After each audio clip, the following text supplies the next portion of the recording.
Is inside the chamber. Ryan, what are you seeing there as folks continue to file their way in?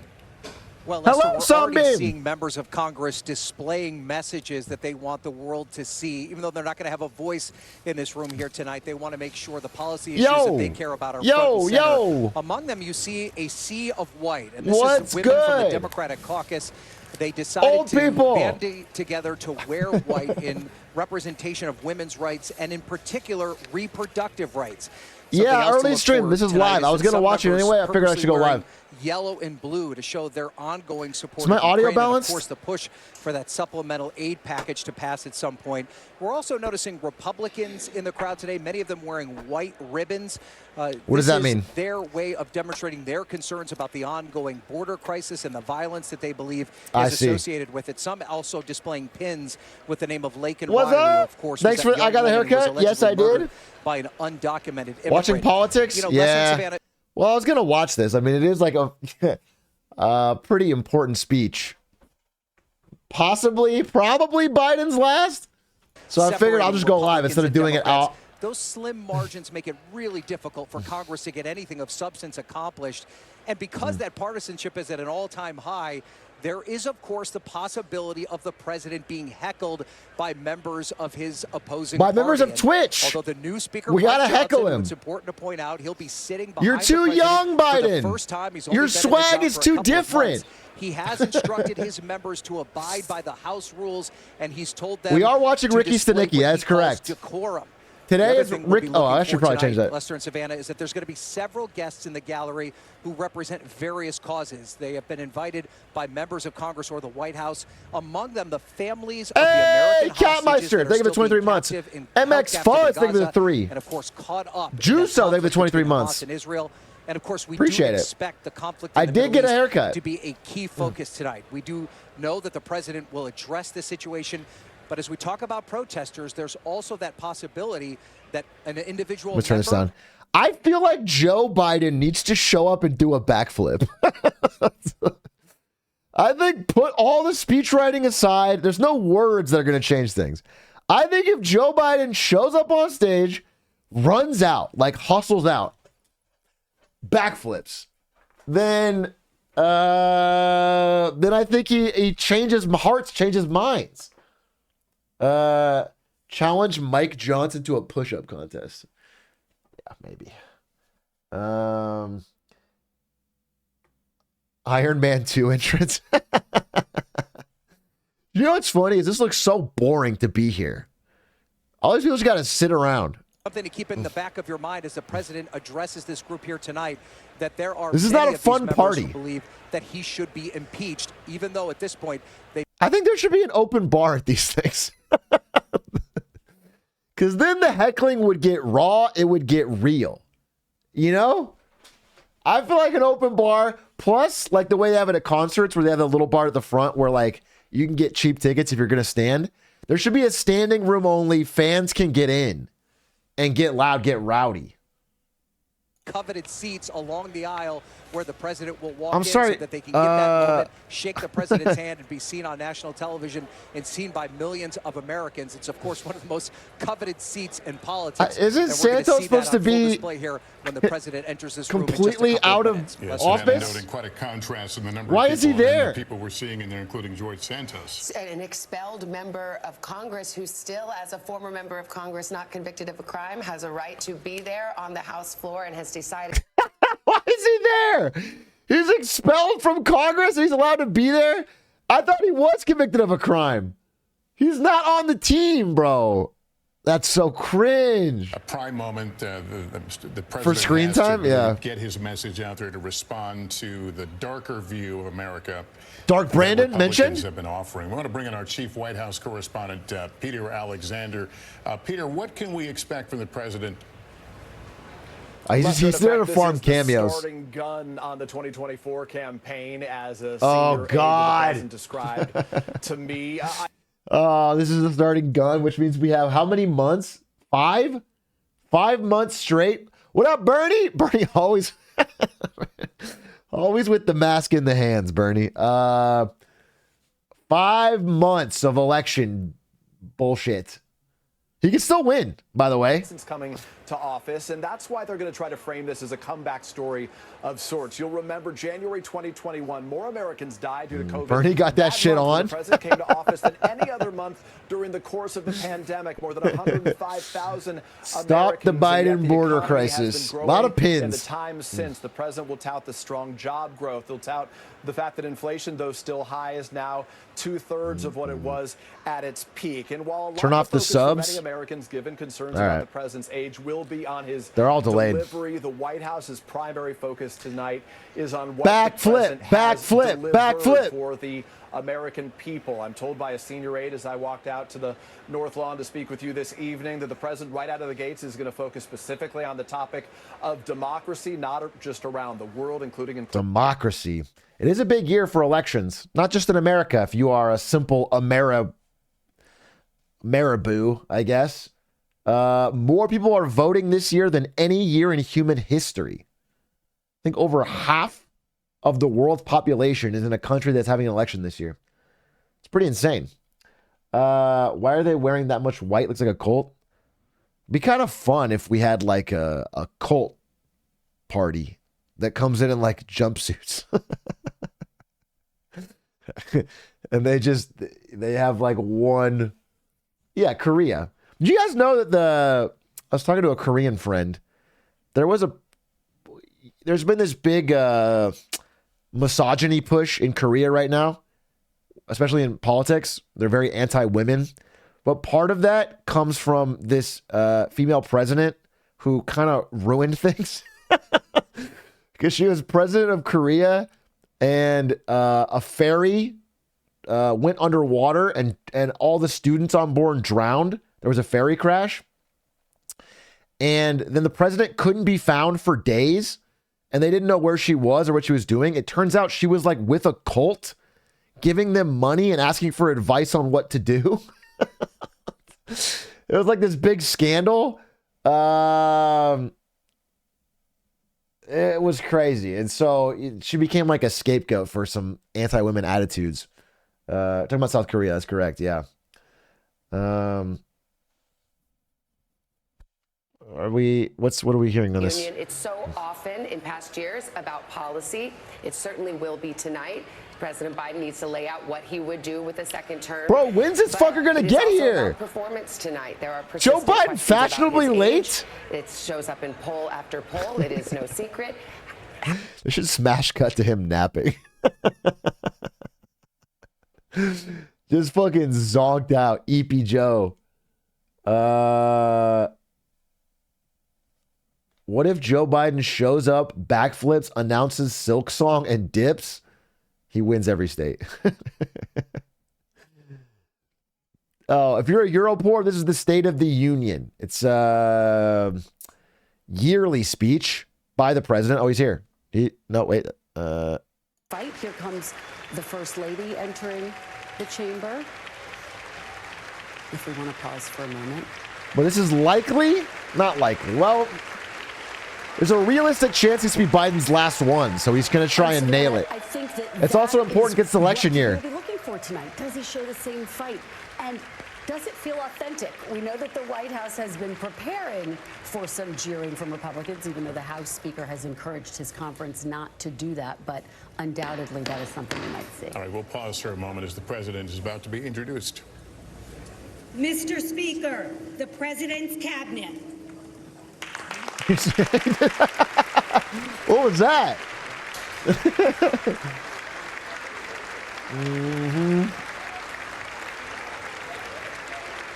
And Hallie, as we can continue. Where's the music? Yeah, they need intro songs.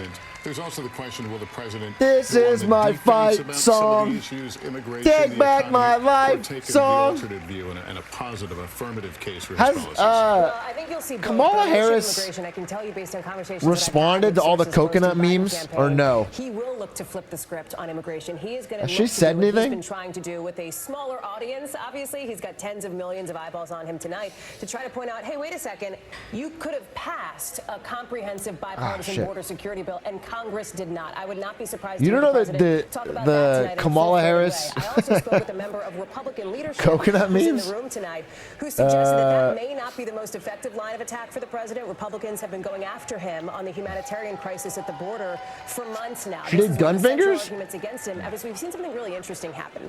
For the last What's up, Yeti? we sit here, we talk about how the economy, people's money is what drives them to get out. Lil bro is locked into boomer Facebook memes. I think you're an idiot, bro. It's like the most TikTok zoomer meme.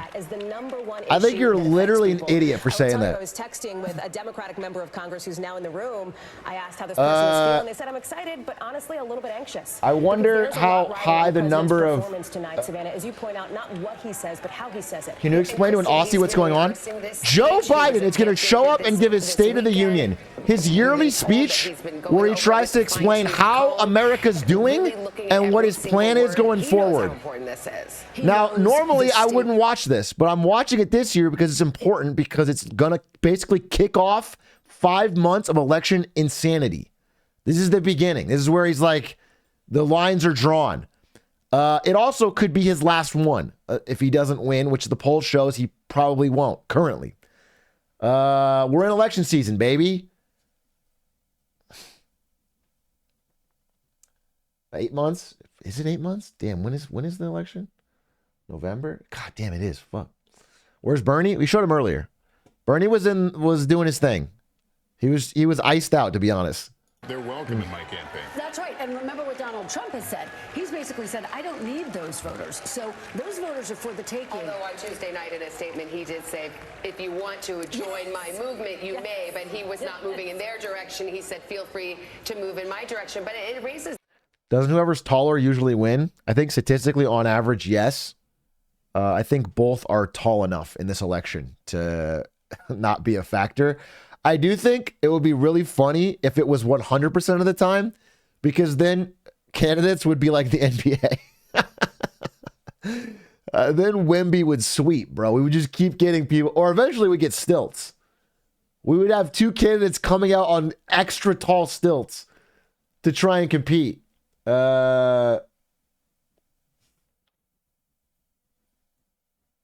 Going to have to be both, right? If the answer is both, it's a turnout election. You got to turn out your base, but the margins are so close here that you also have to appeal to those suburban moms in those swing battleground states, and that's going to be critical. How many suburban moms are in chat? We need a poll from you. Who, by the way, he's watching. I mean, now that we are hitting the general election full swing this week, 240 days to go now until November, he is going to be, he says, quote unquote, fact checking, or at least responding to some of the things that the president's saying. But Kristen, we just said this on Tuesday night. I'm going to say it again, Hallie. It's a rematch of 2020. Now we know it's not a replay.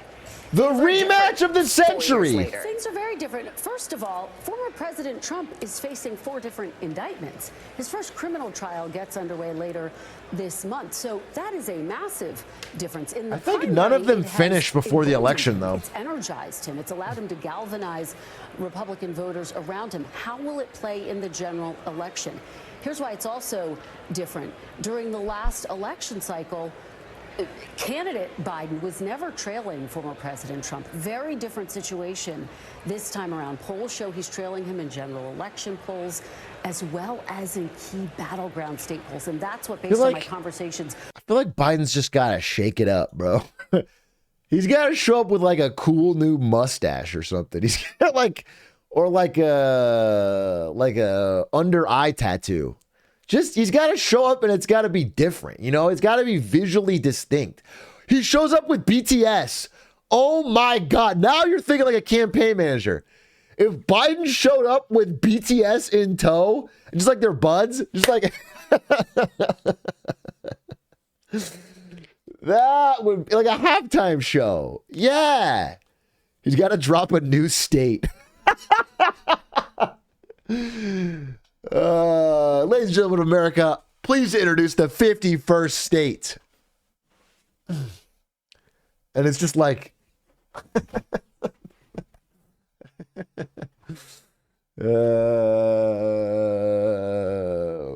East Dakota.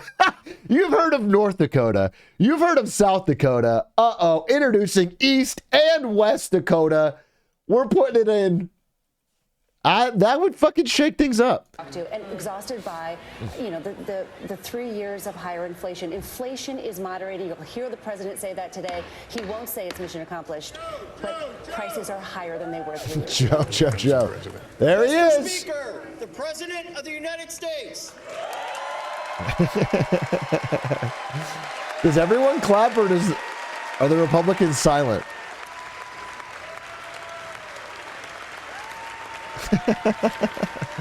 All right, getting smooches.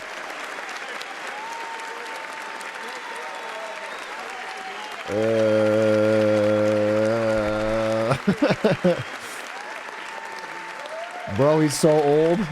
Yeah, no, he looks young, dude. He looks spry. They're trying to pull him.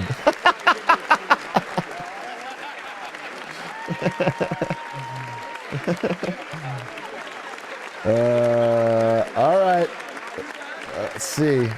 Let's see. I feel like, honestly though, if he can't hear, that's crazy because I would be hard to hear, I think.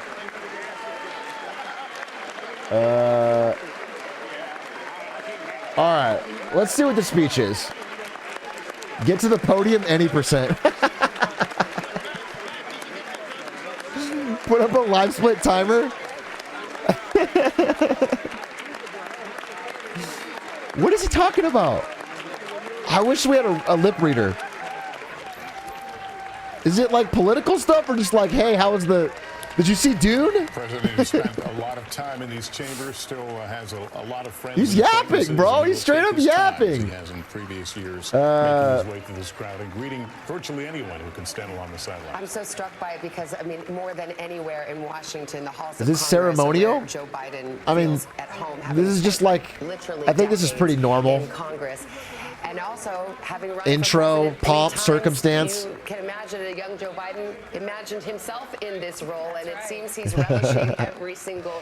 What do you mean a young Joe Biden? Look at him right now. Joe Biden that so many people are familiar with, the glad handing, the chit chatting.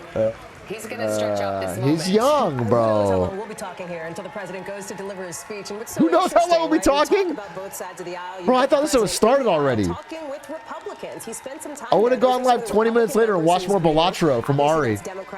Democratic Majority Leader Chuck Schumer behind him, but this is a place where he does have a level of comfort, where he does know folks. It's also interesting as we've been looking at these cameras in the room. He is out there smooching, dude. The way that you saw his cabinet members come in, as we know that Secretary Miguel Cardona is the designated survivor. That, of course, is always something we look for at a State of the Union address. He's polling. Did you see Secretary Mayorkas? You put Joe in the... frequently by Democratic members, as he now is facing so much heat, so much fire, this impeachment push from House Republicans. Why are we acting like this is a concert? This is a concert, baby. You don't see it on the president's face, at least at the moment, but look at this shot. Marjorie Taylor Greene right behind him. And I believe that's a hat that says Make America Great Again. A MAGA hat, and then there are buttons that we understand that some Republicans will be wearing, talking about the oh, what is he saying to the... Biden What's he saying to the woman with the Trump hat? Nice hat? She said, say her name, Laken Riley. Laken Riley is that nursing student who was killed at the campus of the University of Georgia not long ago. And it has become a flashpoint for many Republicans, with the suspect in that case, a migrant who crossed. The one thing I'll say is, man, I look around this room and I just see a lot of youth. So far, some of them is to suggest a lot of that President vibrancy. Biden has blood on his hands in her death. Her parents were invited. Another thing I see is good traders. I look around this room and I see people that can beat Wall Street consistently. That's pretty fucking impressive. These guys are killers, okay? When it comes to fucking crypto, when it comes to stocks, bonds, all right? These are geniuses. The president enter, talk about relishing the moment. The exit last year was 20 minutes long, which in past years it's 5, 6, 7 minutes, but this is somebody who wants to greet every person, who wants to do... I gotta rewind. Look at that smile. Now that's a selfie, bro. Sheesh! Put that on your lock screen. My God. 5, 6, 7 minutes, but this is somebody who, Marjorie Taylor Greene, to have that moment. Here's Joe Manchin. Here's Joe Manchin, who's, of course, announced he's not running for re-election. Joe Manchin of West Yes, Virginia, thank God. Democrats very concerned, bracing for the very strong likelihood that they will lose that seat. But look, I mean, I go back to Joe Manchin wasn't even. Joe Biden has spent a Joe lot Manchin of one of the time most in self-interested these chambers. people in all of politics, which is a crazy bar. Is he nervous for a moment this big? The answer's This is the NBA draft? no, Yes, sir. He doesn't get nervous. This is where he is most comfortable. In terms of the top officials we've seen within his administration, I was struck by Secretary Antony Blinken, who has spent weeks, months overseas trying to secure. He doesn't look bad for 81. I mean, you're not wrong. It's just, you know, we don't grade on a curve. 300 million people voting don't grade on a curve, bro. They just they want to see what they want to see. They want to see some youth.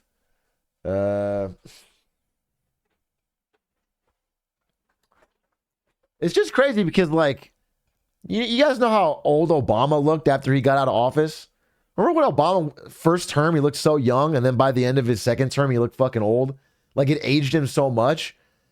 When you go into another term looking this old, and it's going to be a hard term, he's going to be the man from the crypt if he win at the end. It's just so, the next 4 years are going to be so challenging. God, I wish we had different candidates. I just wish we did. I don't think either of them are up for the task, man. I really don't.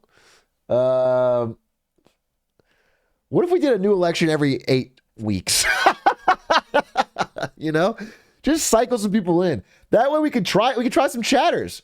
Librarians in chat. Let's try him. He gets to run the country for 2 weeks. That'd be fun. What happens? Final stage before he heads up to the lectern. The Democratic members were chanting 4 more years and clapping loudly for the president. You know, it's interesting. It's really kind of stark to see him in a room like this where he is so great one-on-one. That is what President Biden is known for, where perhaps sometimes in a big speech he's known for verbal gaps or other issues. When he's having a conversation with someone, he often makes that person feel like they're the most important person in the room. And even in a venue like this, where he has cameras staring at him, millions of people watching all over the world, he takes Does he have to thank everybody? Each and every person that he sees as he makes his way down the aisle and has that moment with them. In some cases, it's like he's seeing a friend he hasn't seen. Okay, I'm not even doing like an old person thing here. I'm not even doing a bit. There's no way he remembers all these people. Right? There's no way. There's no way, dude. I feel like I remember I was at a work party at Twitch and I worked with all these people. And I'd be like, what up, what up? But there's some people I don't fucking know. There's like, you know, fucking Jenny in HR. I don't know shit about you. What, how you been? I don't know. This is, I would imagine, somewhat of a frustration for the planners of this event here tonight. I don't know if they back-timed enough or worked up enough time for Joe Biden to greet all these folks. I mean, I remember all my chatters, every single one. For him as president, that he doesn't every have single the one. opportunity to have these conversations as frequently as he did when he was a member of the Senate. He's saying big dog a lot. For the president in a moment. All right. And Chris, very quickly, as we watched him a moment ago pass by members of the Supreme Court, and it made. Let's hear this speech. How many times will this court potentially touch issues related to this race? Absolutely. We await their decision on whether former President Trump deserves immunity in the January 6th trial, Lester. Speech. All right, Big Joey B. He just says, give me a beat. Starts fucking spitting.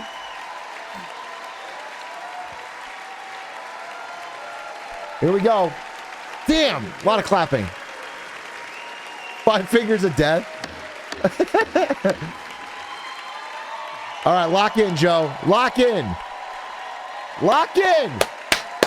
A lot riding on this. Lock in. Good evening. If I were smart, I'd go home now. The Republicans cheering? You got Mr. jokes. Speaker, Madam Vice President, members of Congress, my fellow Americans. In January 1941, Franklin Roosevelt came to this chamber to speak to the nation. I was 40. He said, I address you at a moment unprecedented in the history of the Union. Hitler was on the march. War was raging in Europe. Hitler mentioned, not my fault. President Roosevelt's purpose was to wake up Congress and alert the American people that this was no ordinary time. Freedom and democracy were under assault in the world. Tonight, I come to this same chamber to address the nation. Now, it's we who face an unprecedented moment in the history of the Union. And yes, my purpose tonight is to wake up the Congress and alert the American people that this is no ordinary He's got to wake up either. a little bit himself. Not since President Lincoln and the Civil War have freedom and democracy been under assault at home as they are today. What makes our moment rare is that freedom and democracy are under attack both at home and overseas at the very same time. Overseas, Putin of Russia is on the march, invading Ukraine and sowing chaos throughout Europe and beyond. Okay. If anybody in this room thinks Putin will stop at Ukraine, I assure you he will not. Okay. But Ukraine, Paul standing up. Ukraine can stop Putin. Ukraine can stop Putin if we stand with Ukraine. We should do snaps. Oh, we should do snaps. It needs to defend itself. Like slam poetry.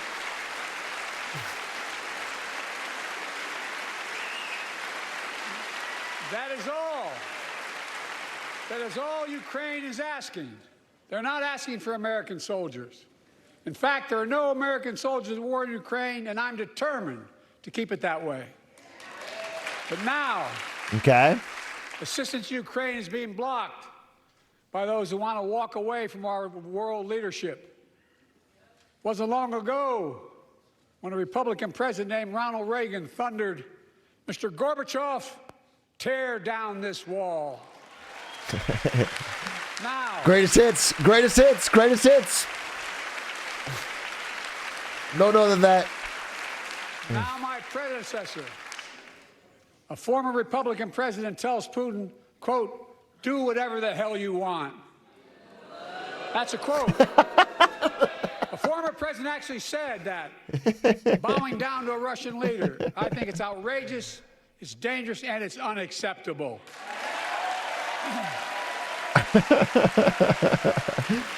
American politics is so cooked, bro. It's cooked. We got cheers, we got boos, we got. As a founding member of NATO, the military alliance of democratic nations, created after World War II to prevent war and keep the peace. And today, we've made NATO stronger than ever. We welcomed Finland to the alliance last year.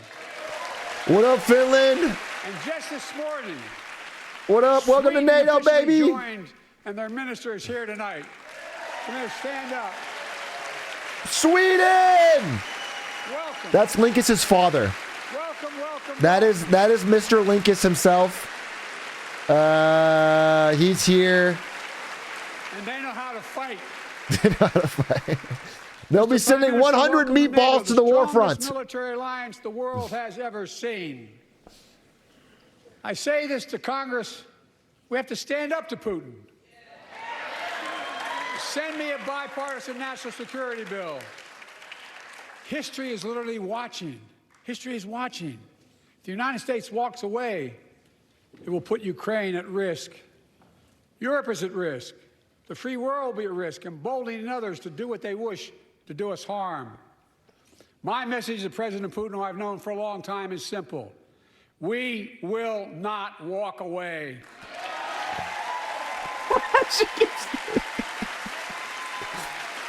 You can't give him a standing O for every sentence. We will not bow down. Stand up, chat. I will not bow down. Oh, my God. The GOAT of Wall Street? History is watching. History is watching. Just like history watched 3 years ago on January 6th. When insurrectionists stormed this very Capitol and placed a dagger to the throat of American democracy. Many of you are here on that darkest of days. We all saw with our own eyes the insurrectionists were not patriots. They'd come to stop the peaceful transfer of power, to overturn the will of the people. January 6th lies Is that Janet Yellen? about the 2020 election and the plots to steal the election posed a gravest threat to U.S. democracy since the Civil War. But they failed. America stood. Squeaks mentioned. The volume on his voice is going. America stood strong, and democracy prevailed. Yeah. We must be honest. The threat to democracy must be defended. My predecessor and some of you here seek to bury the truth about January 6th. I will not do that. This is the moment to speak the truth and to bury the lies. Here's the simple truth. You can't love your country only when you win. True.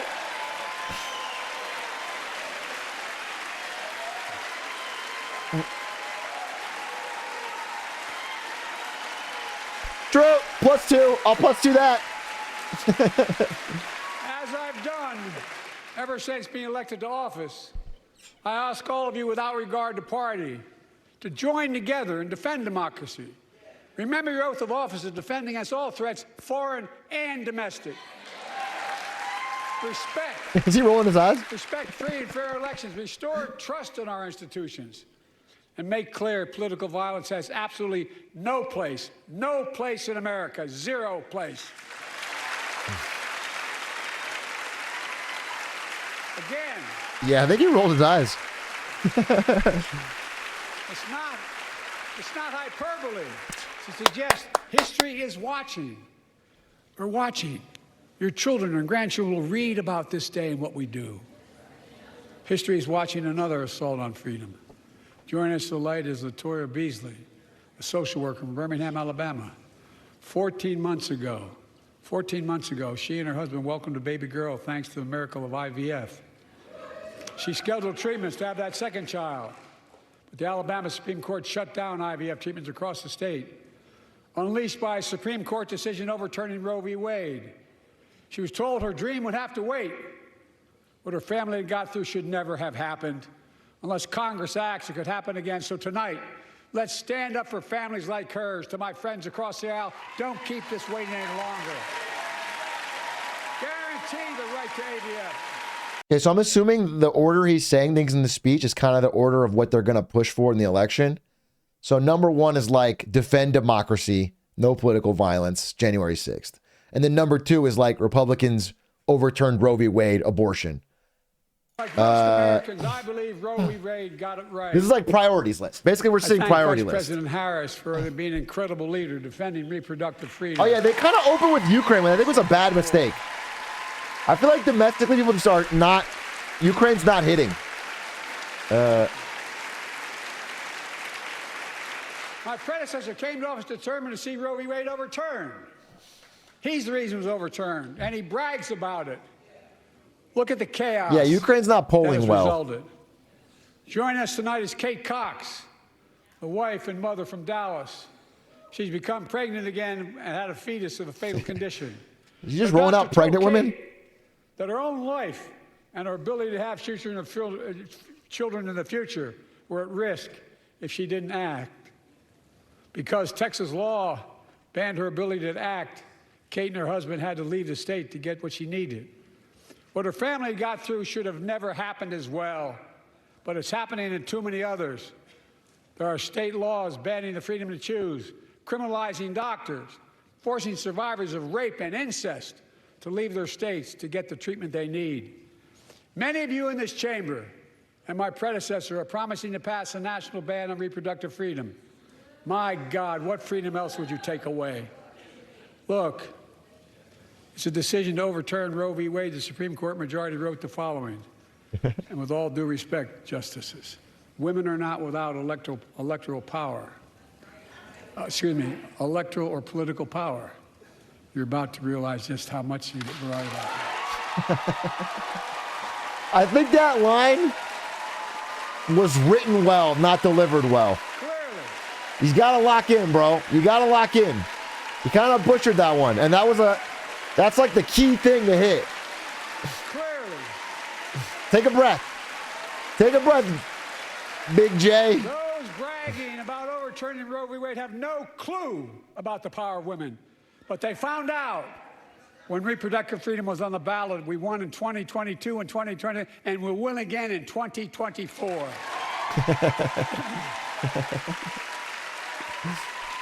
Kamala has signed herself up to stand at everything.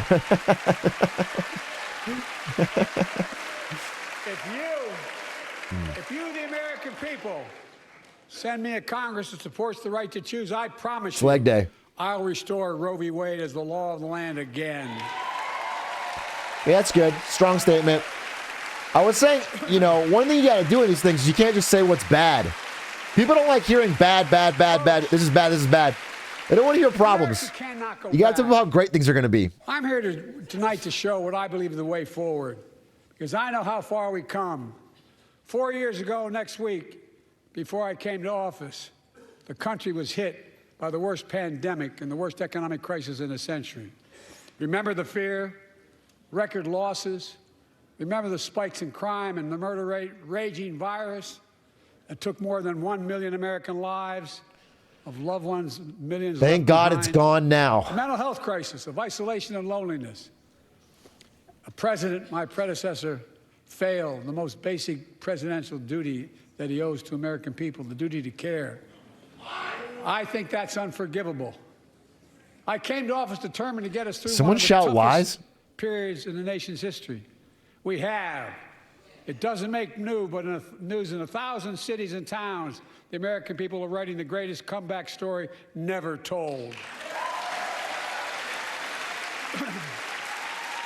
He needs a glass of water. Get this man a glass of water. Let's tell the story here. Tell it here and now. America's comeback is building the future of American possibilities.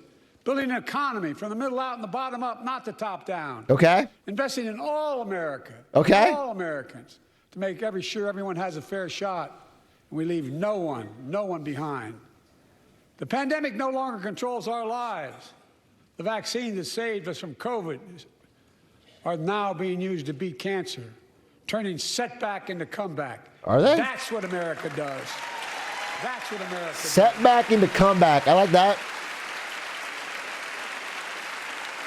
I feel like you should just talk about shit people don't know. People don't know America is like the world leader in oil now. Nobody knows that. Talk about that. Now our economy is literally the envy of the world. 15 million new jobs in just 3 years. A record. A record. Unemployment at 50-year lows. I don't love these stats. A record 16 million Americans are starting small businesses, and each one is a literal act of hope. It's with historic job growth. It's Uber driver and OnlyFans. Those are the businesses being started. 800,000 for tax write-offs. Manufacturing jobs in America and counting. It's like gig workers starting one-person businesses. We will. But they're hopeful. They are hopeful. Today. More people have health insurance today than ever before. What do you say? The racial wealth gap is as small as it's been in 20 years. Wages keep going up. Inflation keeps coming down. Inflation has dropped from 9% to 3%, the lowest in the world, and tending lower. Sure. The landing is and will be soft. Okay. And now, instead of importing foreign products and exporting American jobs. Damn, I'm going to love that quote. I'm going to love that quote if it doesn't come true. I'm going to play that clip on stream. Right here in America, where they belong. That's a hard quote. And it takes time, but the American people are beginning to feel it. Consumer studies show consumer confidence is soaring. Buy America has been the law of the land since the 1930s. Past administrations, including my predecessor, including some Democrats as well in the past, failed to buy American. Not anymore. Damn, throw Obama under the bus. Projects that you fund, like helping build American roads, bridges, and highways, will be made with American products and built by American workers. We are having an American manufacturing boom. It is happening. A lot more shit being built in America.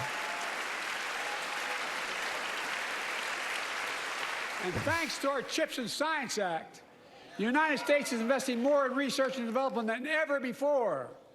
During the pandemic, a shortage of semiconductors, chips, that drove up the price of everything from cell phones to automobiles. And by the way, we invented those chips right here in America. Well, let's go, Jensen Wong. Import them, instead of private companies are now investing billions of dollars to build new let's chip go, factories here in America, Jensen. creating tens of thousands of jobs. Many of those jobs paying $100,000 a year and don't require a college degree. Okay.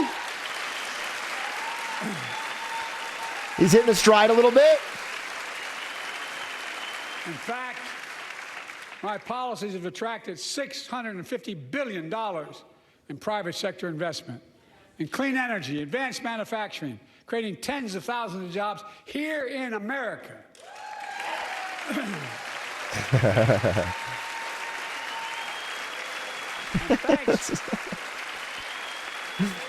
Thanks to our bipartisan infrastructure law, 46,000 new projects have been announced all across your communities. And by the way, I noticed some of you strongly voted against it, or they're cheering on that money coming in. I like it. I'm with you. I'm with you. He loved that one, dude. District, just let me know. Modernize our roads and bridges, ports and airports, public transit systems. Removing poisonous lead pipes so every child can drink clean water without risk of brain damage. Should be baseline. Providing affordable high-speed internet for every American, no matter where you live. Urban, suburban, or rural communities in red states and blue states. Record investments in tribal communities. Faster internet, please. Because of my investment in family farms. Because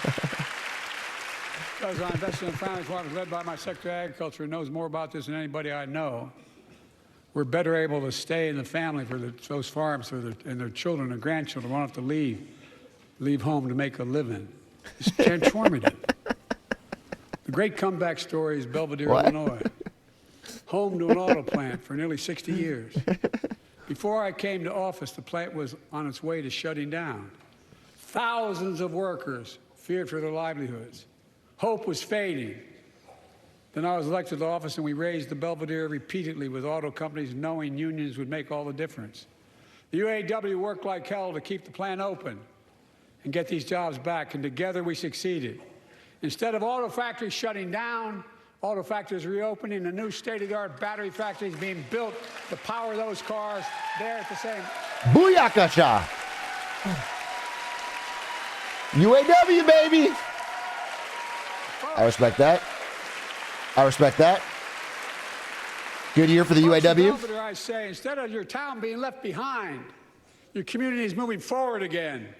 Because instead of watching auto jobs in the future go overseas, 4,000 jobs Say China. with higher wages are building the future in Belvedere right here in America.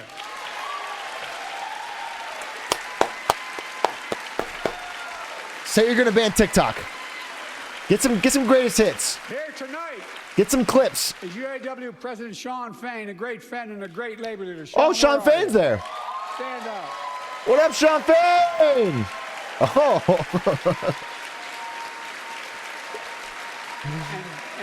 That guy's kind of. I would vote him for president, bro. Sean Fain locks in.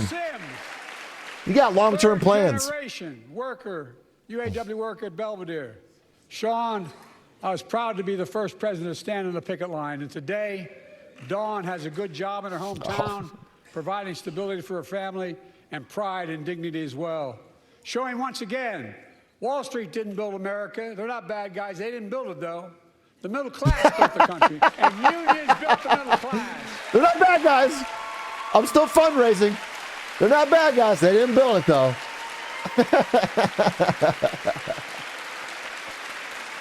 That's funny. Say to the American people. That's funny. Say, when America gets knocked down, we get back up. Yeah. We keep going. Yeah. That's America.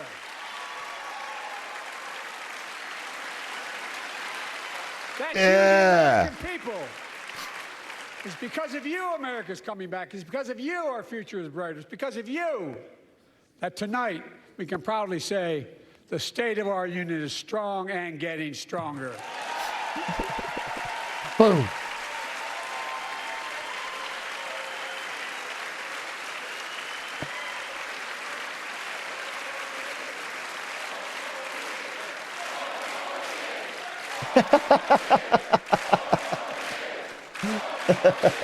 Tonight, I want to talk about the future of possibilities. Did he skip some that we pages? can build together. Okay. A future where the days of trickle-down economics are over, and the wealthy and the biggest corporations no longer get all the tax breaks. And by the way, I understand corporations. I come from a state that has more corporations invested than every one of your states in the state of the United States combined. And I represented it for 36 years. I'm not anti-corporation, but I grew up in a home where trickle-down economics didn't put much on my dad's kitchen table. Trickle-down That's economics why I determined to from the turn Reagan things around years. so You the were middle class does 40. well. When they do well, the poor go way up and the wealthy still do You very didn't grow well. up there. We all do well. And there's more to do to make sure you're feeling the benefits of all we're doing. Americans pay more for prescription drugs than anywhere in the world. It's wrong, and I'm ending it. Okay. I would love that. I don't think either you or Trump will end it. I don't believe it, but not one of you Republican buddies voted for it. We finally beat Big Pharma. Instead of paying $400 a month or thereabouts for insulin with diabetes, and it only costs $10 to make, they only get paid $35 a month now and still make a healthy profit. Ozempic for everyone! And I want to. But what to do next? I want to cap the cost of insulin at $35 a month for every American who needs it. Everyone.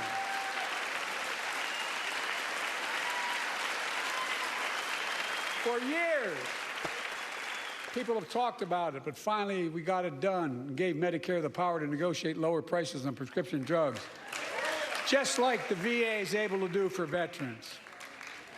That's not just saving seniors money. I actually don't know about that. Is that true? Saving taxpayers money. That's good if true. We cut the federal deficit by $160 Bernie, billion. what are you thinking? He's still, oh, poor Bernie, dude. Poor Bernie's got to do leg day. We'll no longer have to Bernie's doing 100 squats. Big Pharma. This year, Medicare is negotiating lower prices for some of the costliest drugs on the market to treat everything from heart disease to arthritis. It's now time to go further and give Medicare the power to negotiate lower prices for 500 different drugs over the next decade. Over the next decade, bro? They're making a lot of money, guys. Come on. Can't we fix things on timetables slower than 10 years, faster than 10 years? It will not only save lives, it will save taxpayers another $200 billion. Starting next year, the same law caps total prescription drug costs for seniors on Medicare at $2,000 a year, even for expensive cancer drugs that cost $10,000, $12,000, $15,000. Now I want to cap prescription drug costs at $2,000 a year for everyone. All right. Senior vote? Folks, I'm going to get in trouble for saying that, but if you want to get an Air Force One and fly to Toronto, Berlin, Moscow, well, even Moscow, probably. And bring your prescription with you, and I promise you I'll get it for you for 40% the cost you're paying now. Same company, same drug, same place. Folks, the Affordable Care Act. Nice save, nice save. The old Obamacare. It's still a very big deal. He just said Obamacare? They're standing up. He just said it. He didn't even say. Bro, you just name dropped Obama like it's a Marvel movie. Over 100 million of you can no longer be denied health insurance because of pre-existing condition. But my predecessor and many in this chamber want to take this prescription drug away by repealing Affordable Care Act. Boo! I won't let that happen. We stopped you 50 times. It's like a wrestling. It's like wrestling, bro. I'm protecting it, I'm expanding it. Bro, we gotten so intellectually cooked. The enacted tax credits of $800 per person per year reduce health care costs for millions of working families. That tax credit expires next year. I want to make that savings permanent. Stand up, Kamala. She almost didn't stand on that one. Stand up. You can't quit halfway. To state the obvious, women are more than half our population, but research on women's health has always been underfunded. That's why we're launching the first ever White House initiative on women's health research, led by Jill, doing an incredible job as First Lady.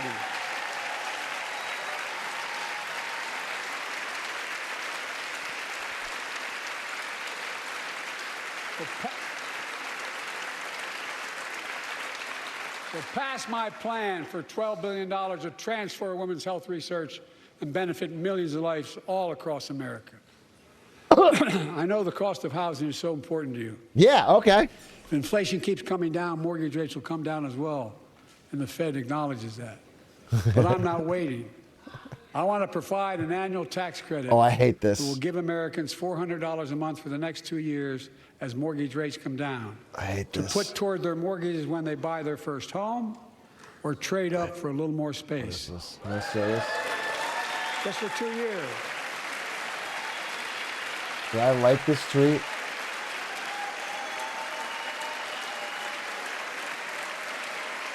And my administration is also eliminating title insurance on federally backed mortgages. When you refinance your home, you can save $1,000. We can't fix prices by constantly printing money to for millions of renters, make it easier to buy. We're cracking down on big landlords who use antitrust law, who break antitrust laws by price fixing and driving up rents. Okay. We've cut red tape so builders can get federally financing, which is already helping build a record 1.7 million new housing units nationwide. Okay. Now pass and build and renovate 2 million affordable homes and bring those rents down. They're falling in Phoenix, Vegas, and some parts of Florida. You can get 4 weeks, no, 8 weeks, no rent paid in Phoenix right now. We have the best education system in the world. And I suspect all of you, want to give every child, a good start by providing access to preschool for 3 and 4 years old. Give them an iPad. I think I pointed out. Give them all an iPad, Joe.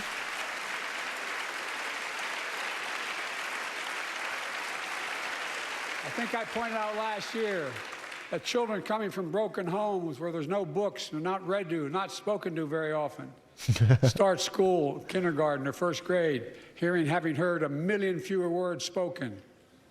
Well, studies show if they watch YouTube, preschool are nearly 50% more likely to finish high school, go on to earn a 2- and 4-year degree, no matter what their background is. Get them watching YouTube, iPad, YouTube. Annoying Orange, Coco Melon, Bluey, Marketing Monday. I met a year and a half ago with the leaders of the Business Roundtable. They were mad that they were angry. I think, well, they were discussing why I wanted to spend money on education. I pointed out to them as vice president, I met with over 182 of those folks. Don't hold me to the exact number. And I asked them what they need most, the CEOs. And you've had the same experience on both sides of the aisle. They say a better educated workforce, right? So I looked at them. And I say, I come from Delaware. DuPont used to be the 8th largest corporation in the world. And every new enterprise they bought, they educated the workforce to that enterprise. But none of you do that anymore. Why are you angry with me providing you the opportunity for the best educated workforce in the world? And they all looked at me and said, I think you're right. And then they clapped. I want to expand high-quality tutoring and summer learning to see that every child learns to read by 3rd grade.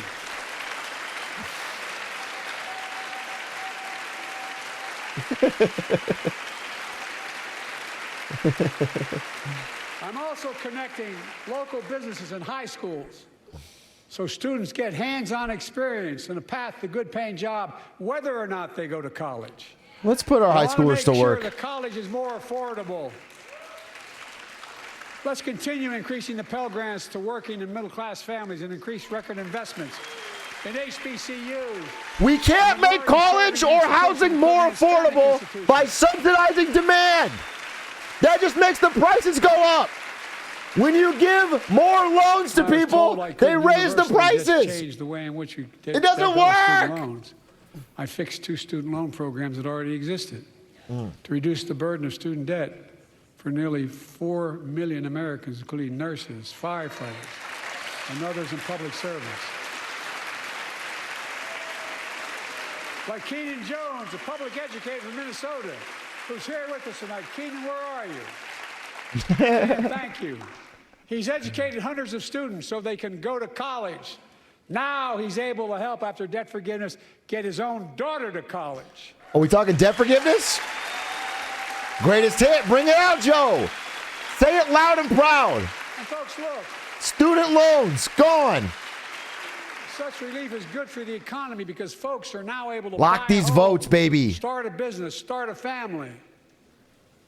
While we're at it, I want to give public school teachers a raise.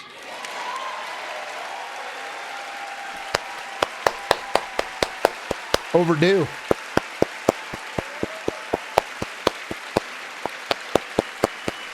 Do it. Every teacher's quitting, bro. I see it on our teachers. We cut the deficit. Now, let me speak to the question of fundamental fairness for all Americans. The deficit is not cut. I'll tell you right now. Fiscally responsible ways. I don't. Both you and Trump. Cut the federal deficit. We've already cut the federal deficit over $1 trillion. Look at his face. No, it's not cut. Cut another $1 trillion in the next decade. It's my goal to cut the federal deficit another $3 trillion by making big corporations and very wealthy finally beginning to pay their fair share. No, nobody's cutting the deficit. Nobody. Not you, not Trump, not Obama. Nobody's cutting the deficit since Clinton, bro. Want to make or can make $1 million or millions of bucks, that's great. Just pay your fair share in taxes. A fair tax code. Okay, wait. Is how we invest things to make this country great. Wait. Healthcare, education, defense, and so much more. But here's the deal. The last administration enacted a $2 trillion tax cut. Yeah, I hated this. Overwhelmingly benefit the top 1%. Yeah, this is true. The very wealthy and the biggest corporation. And don't shake your head, Mike. That's true. Deficit. Sure. They added more to the national debt than any presidential term in American history. Check the numbers. Folks at home, does anybody I think nominally, yes, yeah. Do you really think the wealthy and big corporations need another $2 trillion tax break? No! I sure don't. I'm going to keep fighting like hell to make it fair. Under my plan, nobody earning less than $400,000 a year will pay an additional penny in federal taxes. Nobody, not one penny. What about if we have to sell NVIDIA stock? Sir, what if we have to sell NVIDIA stock? We should get a cut on that, though, right? The child tax credit I passed during the pandemic cut taxes for millions of working families and cut child poverty in half. Sir, what about Jensen? Restore that child tax credit. No child should go hungry in this country. But he was talking about taxes. I wanted to spit more. Tax code fair. Yeah. Is to make big corporations and the very wealthy begin to pay their fair share. Yeah. Remember in 2020, 55 of the biggest companies in America made $40 billion. and paid zero in federal income tax. Zero. It's fucked up, Joe. Not anymore. Thanks to the law I wrote and we signed, big companies have to pay a minimum 15%. But that's still less than working people pay in federal taxes. True. It's time to raise corporate minimum tax to at least 21%. Yeah. So every big Yeah, do that. Please. Please. To pay their fair share. And close the loopholes. I also want to end tax breaks for big pharma, big oil, private jets, massive executive pay when it's only supposed to be $1 million that can be deducted. They can pay them $20 million if they want, but deduct $1 million. End it now. You know, Yeah, there okay. are 1,000 billionaires in America.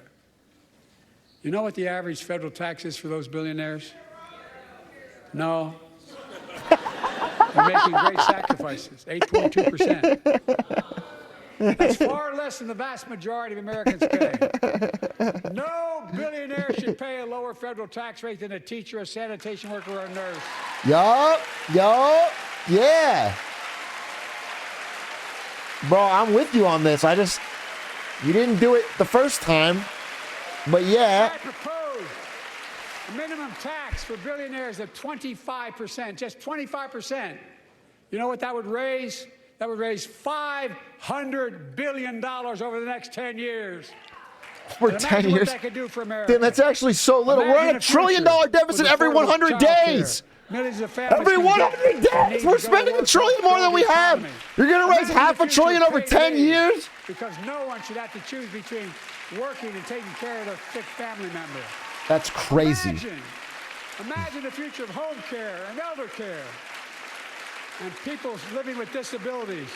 So they can stay in their homes and family caregivers can Focused on elder care? Get the pay they deserve. Tonight, let's all agree once again to stand up for seniors. Many of my friends, bro, they've on the other been. side of the aisle want to put Half Social this Security on fucking the room's chopping been block. standing up for seniors 20 times If anyone tonight. here tries to cut Social Security, Medicare, or raise the retirement age, I will stop you.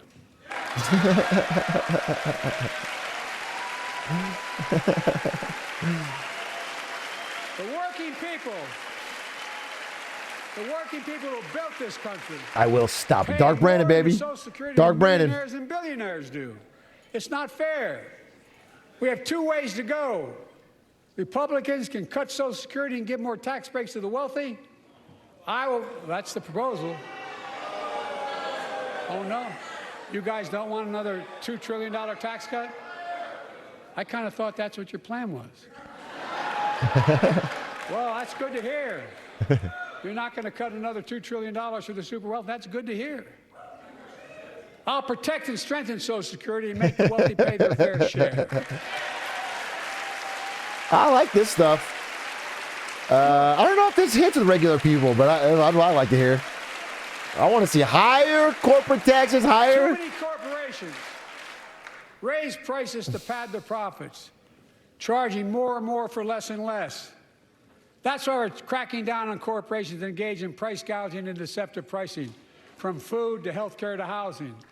In fact, the snack companies think I'm going to unshrink the Oreos if they change the size of the bag and put a hell of a lot fewer, same size bag, put fewer chips in it. He's going to unshrink the Doritos. It's called shrinkflation. Pass Bobby Casey's bill and stop this. Oh, shit. Bro, watch Little Marketing Monday, probably. We hate shrinkflation around here, Joe.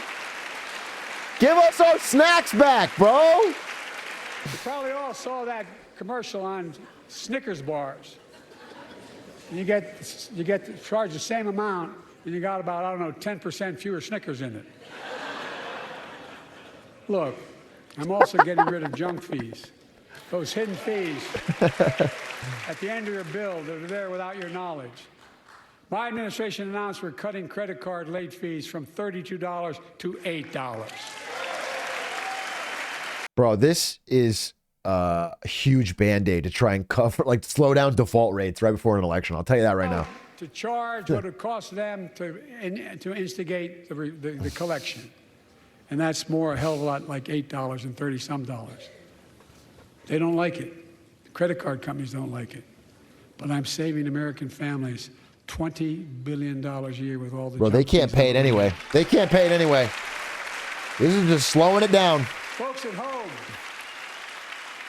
that's why the banks are so mad. It's $20 billion in profit. I'm not stopping there. My administration has proposed rules to make cable, travel, utilities, and online ticket sellers tell you the total price up front, so there are no surprises. It matters. It matters. That's cool. And so does this. In November, my team began serious negotiation with a bipartisan group of senators. The result was a bipartisan bill with the toughest set of border security reforms we've ever We're talking seen. border security now. Oh, you don't Controversy? think so? Who's this guy? I actually don't know this guy. Oh, you don't like that bill, huh? That conservatives got together and said it was a good bill? I'll be darned. That's amazing. That bipartisan bill would hire 1,500 more security agents and officers, 100 more immigration judges to help tackle the backload of 2 million cases, 4,300 more asylum officers, and new policies Hit him with the numbers. in 6 months instead of 6 years now. Who is this guy? This guy looks like the villain in a What are you against? Disney movie. 100 more high-tech He's drug detection Eminem. machines to significantly increase the He's like ability he's to a screen James Bond and stop assassin. vehicles smuggling fentanyl into America. That's killing thousands of children. Are we talking This Fent? bill would save lives and bring order to the border. It will also give me and any new president Not my new Fent. emergency authority to temporarily shut down the border when the number of migrants at the border is overwhelming. The Border Patrol Union has endorsed this bill. The Federal Chamber of Commerce is, yeah. You're saying low. Look at the facts. I know. All right. I know you know how to read. He's better when he's doing a little back and I forth. believe that given the He's not so opportunity good for on the prompter, majority in honestly. House and Senate would endorse the bill as well. The majority right now. He's actually better with But crowd work than by unfortunately, reading, which is like politics rare. has derailed this bill so far. You should just do. You should be like. I'm told my predecessor called members of Congress. Wait, pause over there. You should be like Stavros, dude. Biden should do only crowd work because when he's reading, it seems like he can't even finish a sentence, In bro. the Senate to demand they block the bill. He feels political win. He viewed it as would be a political win for me and a political loser for him. It's not about him. It's not about me. I'd be a winner. Not really.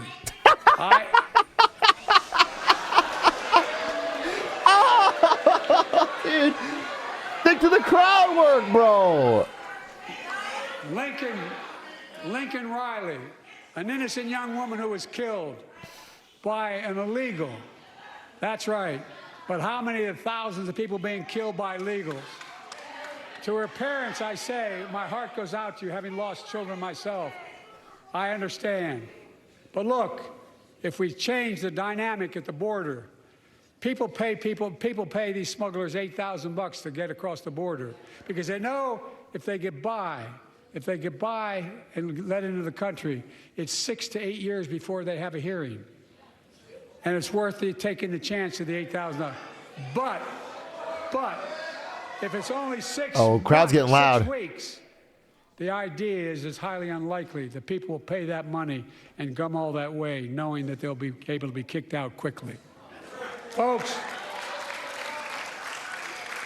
I would respectfully suggest my Republican friends owe it to the American people, get this bill done. We need to act now.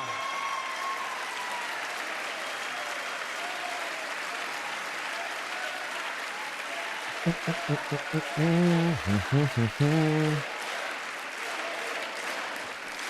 are you talking about? He's talking about his immigration bill. Watching.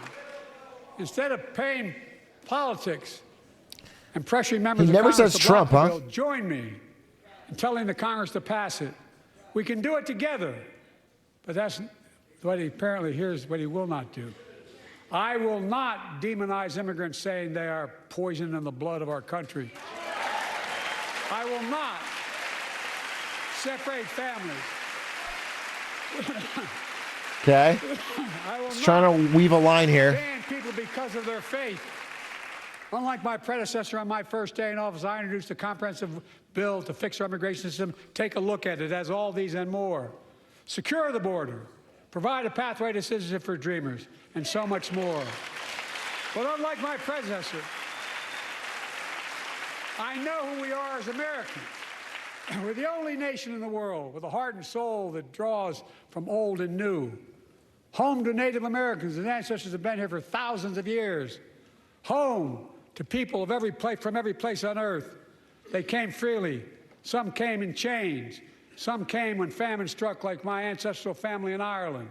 Some to flee persecution, to chase dreams that are impossible Damn anywhere, Irish. but here in America. That's America. And we all come from somewhere, but we're all American.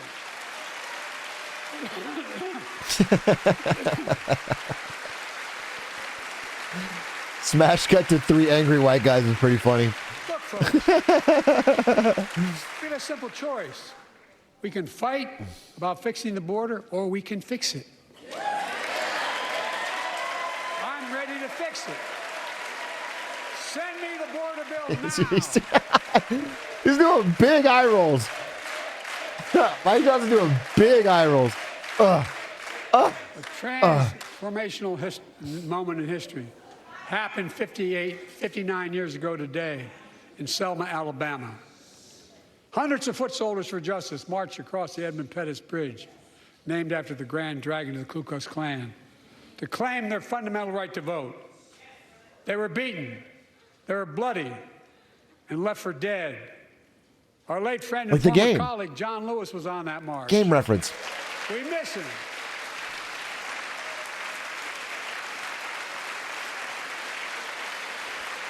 Oh, he stood and clapped on that one. Joining us tonight, our other marchers, both in the gallery and on the floor, including Betty Mae Fikes, known as the voice of Selma, the daughter of gospel singers and preachers. She sang songs of prayer and protest on that bloody Sunday to help shake the nation's conscience. 5 months later, the Voting Rights Act passed and was signed into law. Uh-huh. Does Trump come next? That'd be fucking... Thank you. We should go full wrestling with it and have Trump come in and do a speech right after. We should. But we don't. This is just... Anyway, that was good. 59 years later, their forces taking us back in time. Voter suppression, election subversion, unlimited dark money, extreme gerrymandering. John Lewis was a great friend to many of us here. But if you truly want to honor him and all the heroes who marched with him, then it's time to do more than talk.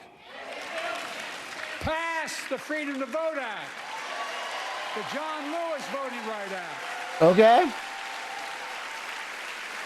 What does it entail? I would love to know, because gerrymandering is such a fucking problem with this country. And stop denying another core value of America, our diversity across American life. Banning books, it's wrong. Instead of erasing history, let's make history. I want to protect fundamental rights.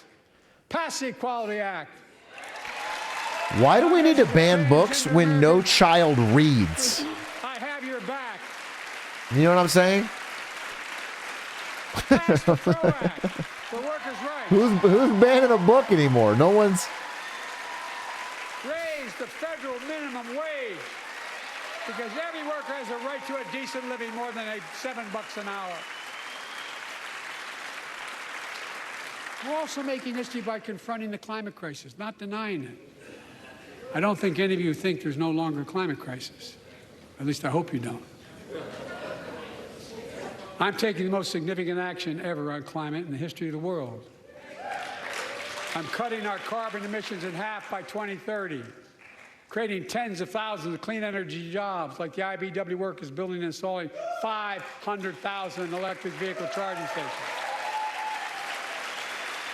Conserving 30% of America's lands and waters by 2030. and taking action on environmental justice, fence line communities smothered by Real the quick, legacy boss. of pollution. I think the number of people that are outright climate deniers, like there's no climate change at all, no, I think it's lessened a lot. But the number of people who are now like, there's nothing we can do at all is like way higher.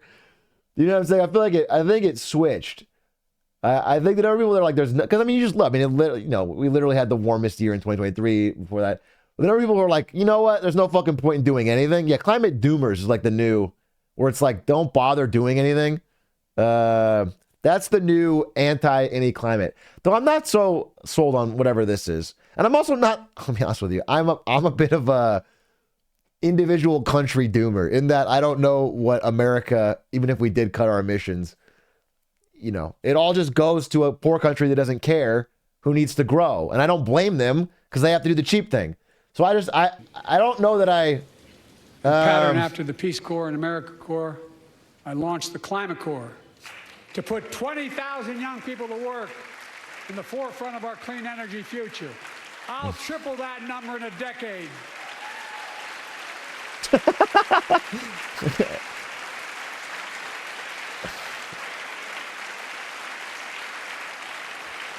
To state the obvious, all AFC saw Americans something funny. deserve the freedom to be safe. And America is safer today than when I took office. Year before I took office, murder rates went up 30%. 30% they went up. Okay, yo, chill out, bro. The biggest increase in history. Fucking... It was then. The president speaking, end of the day, bro. That's fucking insane. American voted against I don't even know what he said. We made the largest investment in public safety ever.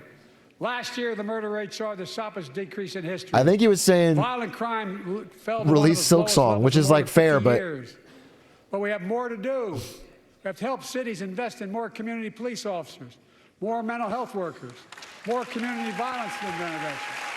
Give communities the tool to crack down on gun crime, retail crime, and carjacking. Keep building trust as they've been doing by taking executive action on police reform and calling for it to be the law of the land. Directing my cabinet to review the federal classification of marijuana and expunging thousands of convictions for the mere possession, because no one should be jailed for simply using or have it on their record. Wow! She popped up faster than ever for the weed one. Come on, it's zooted right now. That I proudly wrote when I was a senator. That was a straight up pre-fire on the weed. Finally end the scourge against women in America. That's a normal one. I want to go back. With us tonight is Jasmine, whose 9-year-old sister Jackie was murdered with 21 classmates and teachers in an elementary school in Uvalde, Texas. Jesus. Very soon after that happened, Jill and I went to Uvalde for a couple of days. We spent hours and hours with each of the families. We heard their message, so everyone in this room, in this chamber, could hear the same message. The constant refrain, and I was there for hours meeting with every family. They said, do something. Do something. Well, I did do something by establishing the first ever Office of Gun Violence Prevention in the White House that the Vice President is leading the charge. Thank you for doing it. Oh, Kamala's on it? I feel safe.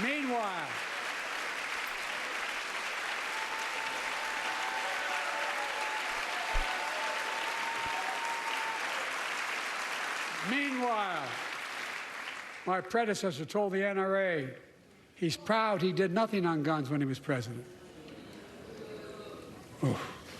Damn, that's like his 19th eye roll. In Iowa recently, he said, when asked what to do about it, he said, just get over it. There's his quote, just get over it. I say, stop it. Stop it, stop it, stop it.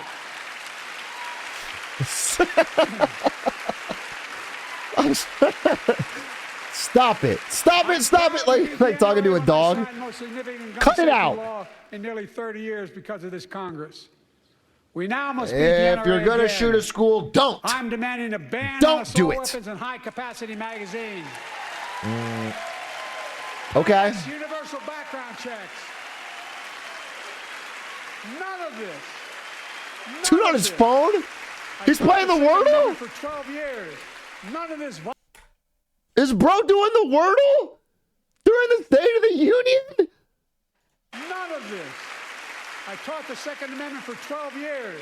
None of this violates the Second Amendment or vilifies responsible gun owners. He's so you know, rough. as we manage challenges at home, we're also managing crises abroad, including in the Middle East. I know the last 5 months have been gut-wrenching for so many people, for the Israeli people, for the Palestinian people, and so many here in America. This crisis began on October 7th with a massacre by a terrorist group called Hamas, as you all know. 1,200 innocent people, women and girls, men and boys, slaughtered after enduring sexual violence. The deadliest day for the Jewish people since the Holocaust. Okay, and? 250 hostages taken. Here in this chamber tonight are families whose loved ones are still being held by Hamas. I pledge to all the families that we will not rest until we bring every one of your loved ones home. We also... Okay, sure, yes, agree. But I would like an and. I would like an and. Around the clock to bring home Evan and Paul, Americans being unjustly detained by the Russians and others around the world. Israel has a right to go after Hamas. Hamas ended this conflict by releasing hostages, laying down arms, could end it by releasing the hostages, laying down arms, and surrendering those responsible for October 7th. But Israel has Israel has a added burden because Hamas hides and operates among the civilian population like cowards. Under hospitals, daycare centers, and all the like. Israel also has a fundamental responsibility, to protect innocent civilians in Gaza. Okay. This war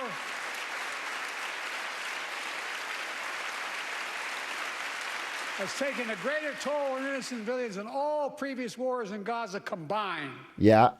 More than 30,000 Palestinians have been killed. Yeah. Most of whom are not Hamas. Yeah. Thousands and thousands of innocents, women and children, girls and boys, also orphaned. Nearly 2 million more Palestinians under bombardment or displacement. Homes destroyed, neighborhoods in rubble, cities in ruins. Yeah. Families without food, water, medicine. It's heartbreaking. I've been working nonstop to establish an immediate ceasefire that would last for 6 weeks to get all the prisoners released, all the hostages released, to get the hostages home and ease the intolerable and humanitarian crisis. Okay. And build toward an enduring, something more enduring. The United States has been leading international efforts to get more humanitarian assistance to Gaza.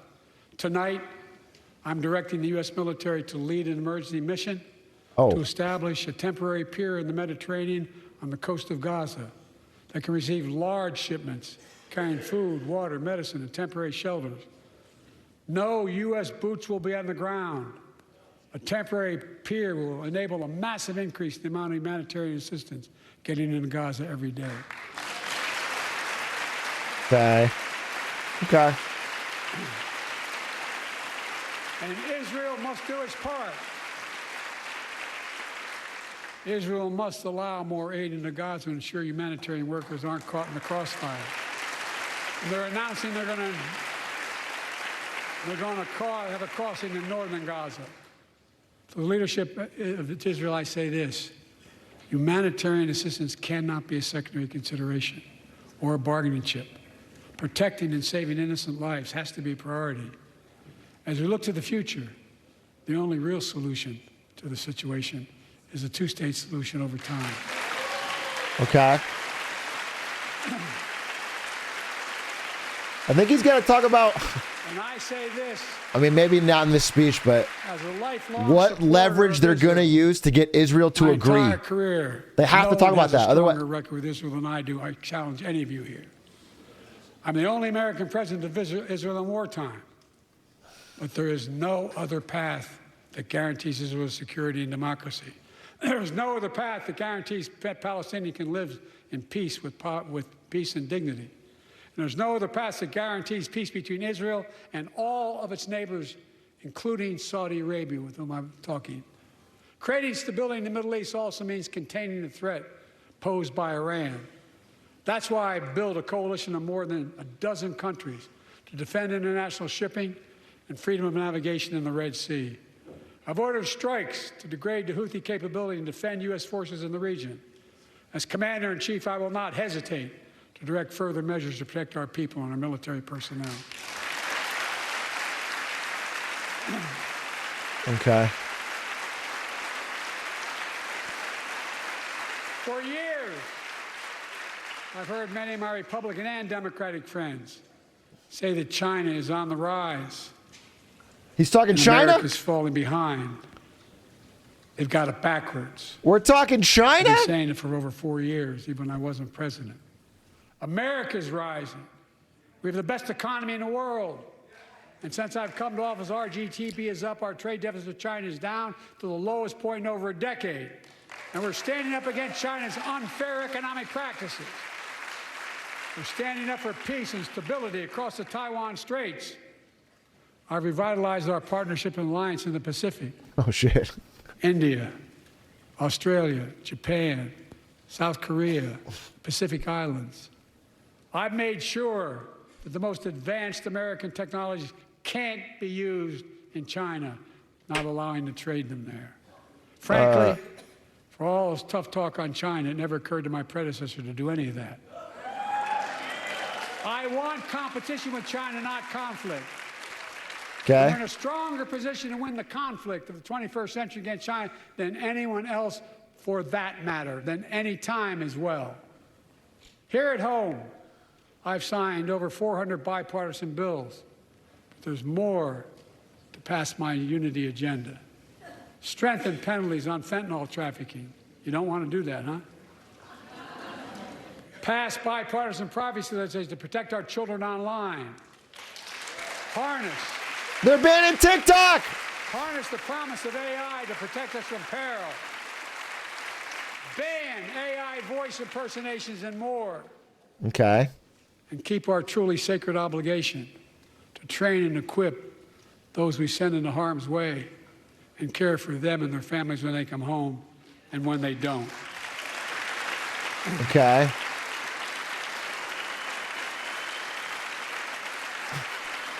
NVIDIA? No, it's not good for NVIDIA, bro. The song Support and Help. He bans the latest chips from being sold in China. I signed the PACT Act. NVIDIA hates it. Significant laws ever. Helping millions of veterans exposed to toxins who now are battling more than 100 different cancers. Many of them don't come home, but we owe them and their families I'm not saying support. We owe it to ourselves to keep supporting our new health research agency called ARPA-H. And remind us. It was a pretty short section on China. Remind us that we can do big things, like end cancer as we know it, and we will. You have to sell. Could NVIDIA create a sister company? No. They can't sneak around the ban. This. Yay. They're creating like nerfed chips they can sell. More, Lindsay, but I got to say a few more things. I know it may not look like it, but I've been around a while. A little old joke. My age, certain things become clearer than ever. I know the American story. Again and again, I've seen the contest between competing born in the 40s, bro. For the soul of our nation. Between those who want to pull America back to the past and those who want to move America into the future. My lifetime has taught me to embrace freedom and democracy. Okay. A future based on core values that have defined America. Honesty, decency, dignity, equality. Yeah. To respect everyone. To give everyone a fair shot. To give hate no safe harbor. All right. Now other people my age see it differently. The American story of resentment, revenge, and retribution. That's pretty good. That's not me. Other people my age. He's trying to tie, you know? That's a plus America 2. Stood for the freedom of the world. I grew up in Scranton, Pennsylvania, and Claymont, Delaware, among Scranton working-class mentioned people on the who built bingo. this country. Scranton. I watched in horror as two of my heroes, like many of you did, Dr. King and Bobby Kennedy, were assassinated.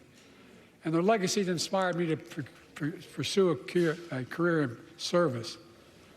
Damn, you're I old. left the law firm, became a public defender because my city of Wilmington was the only city in America occupied by the National Guard after Dr. King was assassinated because of the riots. And I became a county councilman almost by accident. I got elected to the United States Senate when I had no intention of running at age 29. Then vice president. He was when a I first senator black at president. 29? Now president to the first women vice president.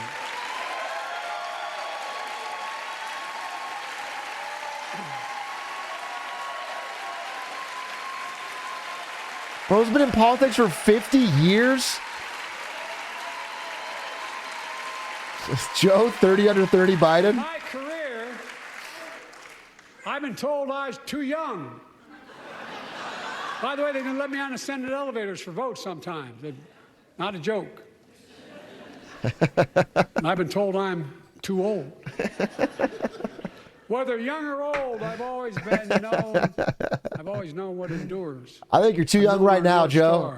I think you're too young right The idea of now. America is that we're all created equal. It deserves to be treated equally throughout our lives. We've never fully lived up to that idea, but we've never walked away from it either. And I won't walk away from it now. I'm optimistic. I really am. I'm optimistic, Nancy. He's too young.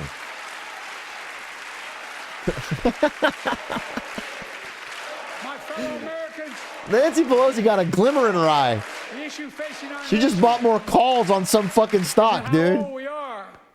It's how She old just checked her our Robin Hood, ideas. right? Hate, anger, revenge. She's up retribution, 2.5 regardless of million on ideas. Nvidia calls, by But the you way, can't in lead 100 America days. with ancient ideas that only take us back. You lead America, the land of possibilities. She might have just You need sold. a vision for the future. and She what sold before the can and speech. should be done. Tonight Just- you've heard mine. I see a future where defending democracy, you don't diminish it. I see a future where we restore the right to choose and protect our freedoms, not take them away. Freedom good. I see a future. Freedom good. 9/11 bad. Finally has a fair shot, and the wealthy have to pay their fair share in taxes. Agreed. I see a future where we save the planet from the climate crisis and our country from gun violence. I like mixing climate and crime into the climate crisis.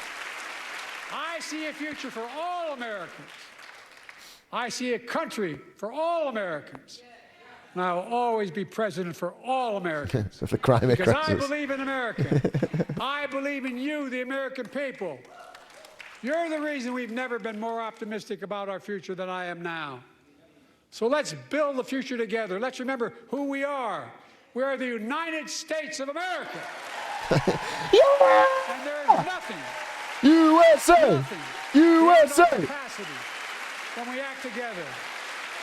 God bless you all, and may God protect our troops. Thank you, thank you, thank you. Yeah! USA. All right, who here is not American? And are you going to President Biden convert? addressing a joint session of Congress in the State of the Union, the final one of this term. Come Vision for the future and also an argument for 4 more years, a chant that Fly was on an urged by eagle out of Democrats there, throughout Joe. the All right, do speech, which the lasted Republicans a get a little over speech, an right? hour and 9 minutes. It was Canadian here, I'm actively energetic converting. and optimistic. And the president clearly trying to I mean, draw I'm glad that he's contrast with optimistic. The individual he called his predecessor I was on worried. many occasions, never by Yeah, you never called him Trump, not once. You keep saying predecessor. I don't know if that's a strategy or what. He just never said Trump. First half was such a downer. I think opening with Ukraine was so crazy just because the average person has kind of been polling wise has not cared. Some parts I thought he really cooked on. He walked an interesting line on Gaza. I don't know. He said more than I thought he would about the crisis among Palestinians. Yeah, more than I thought he would. I don't know what you can and can't say as speech, but it's annoying to. I don't. Mr. Chairman, someplace you'd help and someplace you'd hurt. You look and you said, I'll come and campaign for you again, and whichever helps.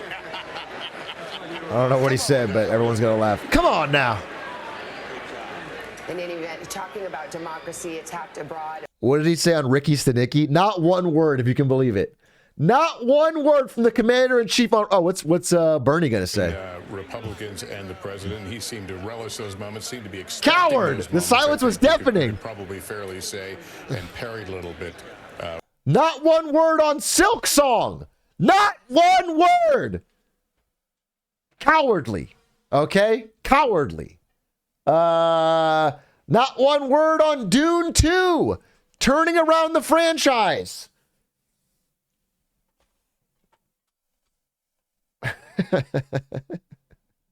Old, but I have experience and I have wisdom. And he contrasted with, he said, other people his What do you think about Paul Atreides? Referring not so subtly to Donald Trump when he laid out a vision, he says, of America that is optimistic. And he tried to contrast with former President Trump saying, Joe Biden walking around trying to find everyone in the room that looks older than him. So he looks youthful by comparison. Just trying to stand next to him for the picture. he is laying out a vision of America that is dark and destitute. He's trying to turn what is his biggest political liability right now into an asset. He's trying to make the case that with time comes wisdom and that he's the best person to lead this country into the future. We know that about 3/4 of Americans have concerns about the president's age and his fitness for office, including it's a about big half of his own party. And what was interesting to watch the way Democrats were reacting to the president's speech. I will give you a sense of some texts I'm getting from in the room. Words like combative, fiery, robust from Democrats. A Democratic lawmaker in there who says that's exactly what this person wanted to see from the president tonight. As yes, this is a formal speech with the trappings robust of the presidency, but it's also coming, as we've talked about, as the kickoff to the general election. Good, Kristen Walker. Let's talk a little bit about one of the big topics tonight: immigration. It's something that has weighed this candidacy. I don't know. I mean, you can't confuse him for somebody middle age. You know what I'm saying? Like, you can't even confuse him for an out of shape 45-year-old. Or, you know what I'm saying? You can't. He's old. He's very obviously old, and you know, even reading the teleprompter, he's old. He had some moments in the speech where he got heated. He got some energy. He had some good back and forth. I don't know. If he was running against someone other than Trump, though, because Trump's also fucking old. If he was running against like a fucking 50-year-old, it would just be impossible. You know what I'm saying? If they got a person who's like within the normal retirement age. Down, he comes out tonight and turns it on its ear and says it's Republicans. Is that going to fly with Americans who have for weeks and months watched the crowds Squeaks? coming across the border? Is Squeaks running? Cities transform as we see more migrants. Well, it might. He's effectively taking a page out of the playbook of a Harry Truman who ran against the do-nothing Congress. And that's what we saw this president do tonight, effectively saying we had a bipartisan bill on the table. It was scrapped at the direction of Donald Trump. And that is energizing for the Democratic base. We'll have to see if it helps him win over some of those independents. He did hold up that pin. He said her name. It's so funny. I was looking into this. We have so few independents left, bro, that are actually going to vote. The number of people that are undecided on this election, Biden versus Trump, especially now it's a rematch, is like, it's so small. The gap in, I think, Wisconsin last time was like 20,000 votes. It's nothing. It's like, this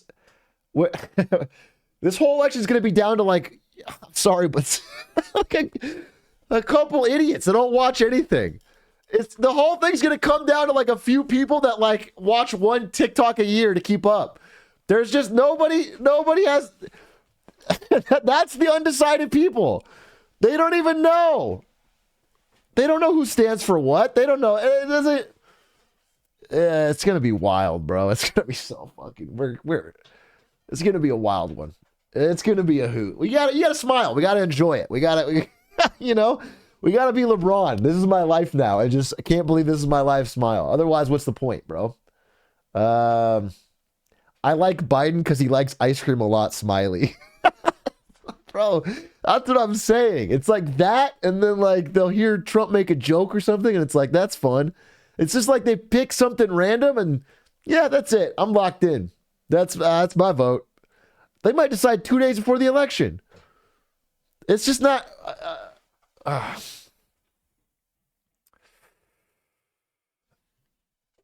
He did. You know what? Biden did have a slam dunk when he said unshrink the Oreos.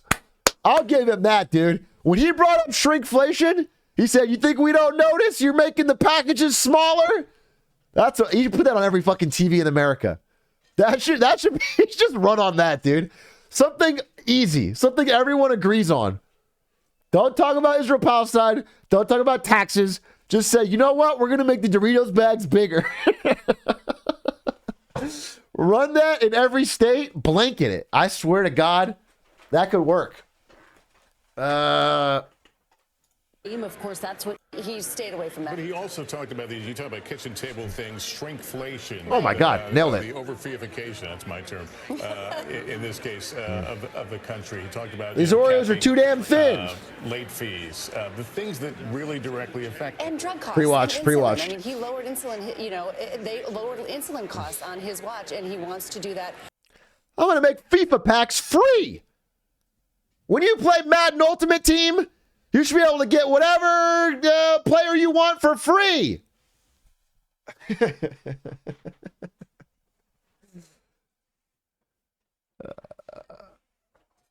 When you're rolling for your favorite servant in a gacha game, I'm going to give you 50 free spins. No more 3 stars. You're going to get 5-star waifus. Use code America. Use code freedom at checkout.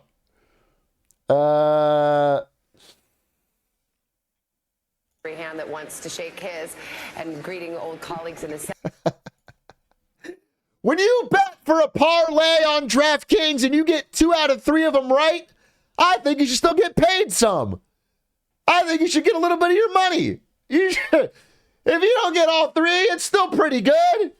They should pay you for that.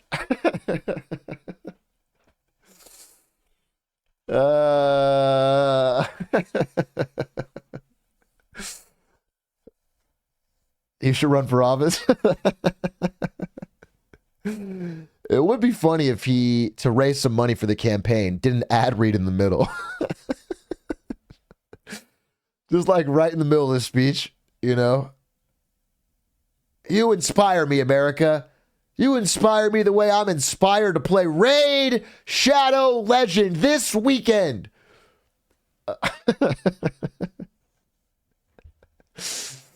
Rocket money. And we're going to go to the moon on a rocket.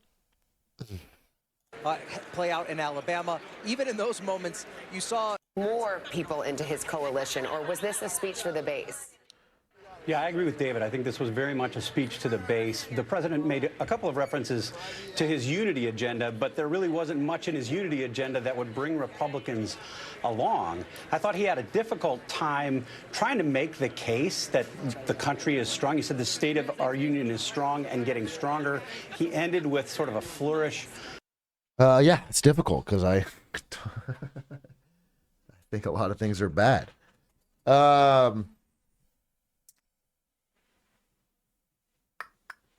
State of the Union, you must be a fan of the ACLU. Election Day event live in Fortnite, that could be fire. I think, so I'm holding on this thing because I think the Republicans are going to give a speech of their own that I kind of want to see. I want to see what their main agenda points are. We sort of pulled in what Biden's platform is for this election. You know, it's going to be democracy. It's going to be abortion rights. It's going to be the one big one that I was, interested in. He talked a little bit about unions. Talked a lot about higher taxes on the wealthy and corporations. which is cool. That's a tough one to do so early because it drives a bunch of rich people to give donations to your opponent. Right now, Trump needs donations pretty bad because he lost a pretty huge court case that kind of like took a ton of his money. So, you know, I think he met with Elon Musk recently to get donations. Yeah, he lost multiple court cases, but one of them was extremely expensive, the New York one. And so, you know, when he talks about raising taxes on the wealthy and corporations, that's going to help Trump with fundraising. Though I'm glad he's saying it. I do like that idea. I wish it was more common for people just to talk about. I feel like when average people hear that, they somehow think like, yeah, sure, but it's going to be on me. You know what I'm saying? I think when people hear higher taxes on the wealthy, they think, I don't know, it's going to be me somehow. And I just wish we could, like, as a country, be normal. I wish more leaders would talk about, hey, like, we did this. We're going to go back to what taxes we used to have. We're just going to reset taxes to what they were in 1970 or whatever. Pre-Reagan. They all think they're future millionaires. Well, they probably are once they get Geo Biden coin. Once Doge moons, you're not going to want to pay Biden's taxes. All right, I get that.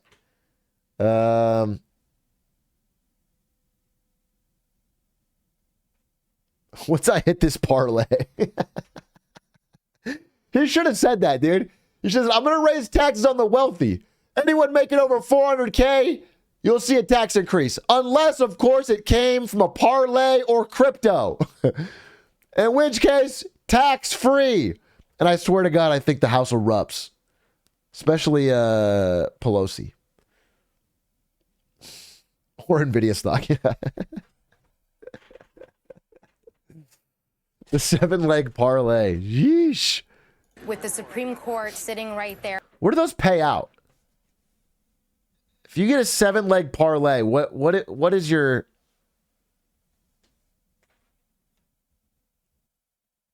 Give me an example. 128 to 1?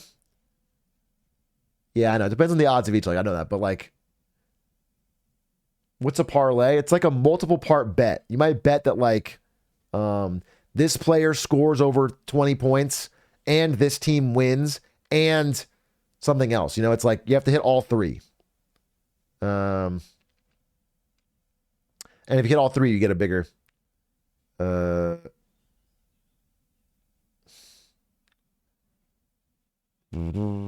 Imagine Joe just knocks someone out right here, right now.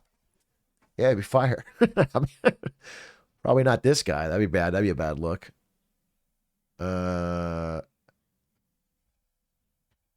But yeah, you just punches someone out, decks them. Strength.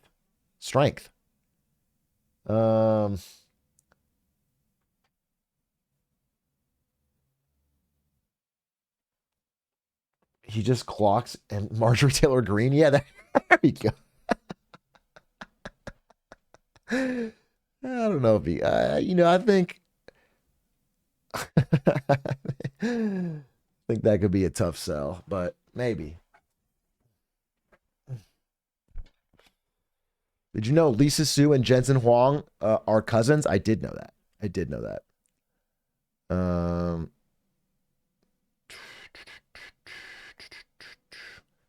He has to knock out a guy first, then a woman because he's for equality. Yeah, exactly. I think if he punches out like Joe Manchin or something, that way it's a man, it's a Democrat, you got him, and then he punches out Marjorie Taylor Greene, then it's like, okay, you can't call him a sexist. And now he's strong because he knocked out two people. If anything, equal rights, equal lefts. Yeah, I got equal rights and equal lefts. Bam, bam, and knocks them both out. That's fire, dude.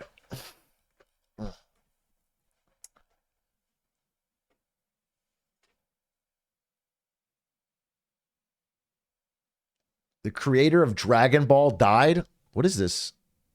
Hear the collective. What does this say? And I dare say almost glee from. I'm sorry, go back. What is it's like a fucking this is like January 6th 2.0.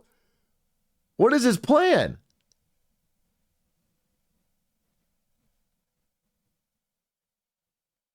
Is that MTG? That's me in paint, dude. It's I think it's a child's drawing. That looks like, is that the podium or something? It looks like the plan, dude. If Biden doesn't win, this is how they're going to assault the fucking Capitol. You can almost hear the collective exhale and I dare say almost glee from the Democrats that were in the building to see that. Bro is drawing up a buzzer beater. X's and O's, baby. That feistiness in this speech. In just a moment, we'll be back, and we will have the Republican response to President Biden's State of the Union address, delivered by the 42-year-old senator from Alabama, Katie Britt. That's coming. All right, mute.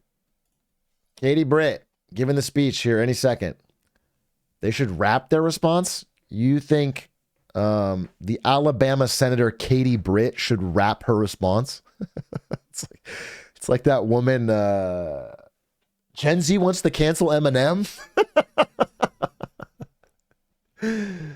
I love white women rap, dude. I think that's good. I think that's really powerful. Hey, I'm Katie, and I'm here to say Joe Biden's agenda is not okay.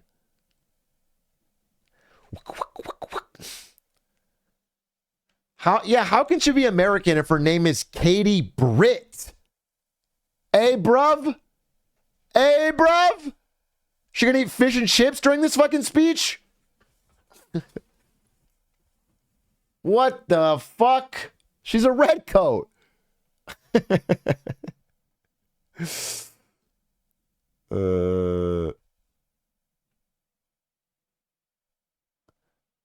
He didn't properly gut a moose. I'm sorry, what is this news?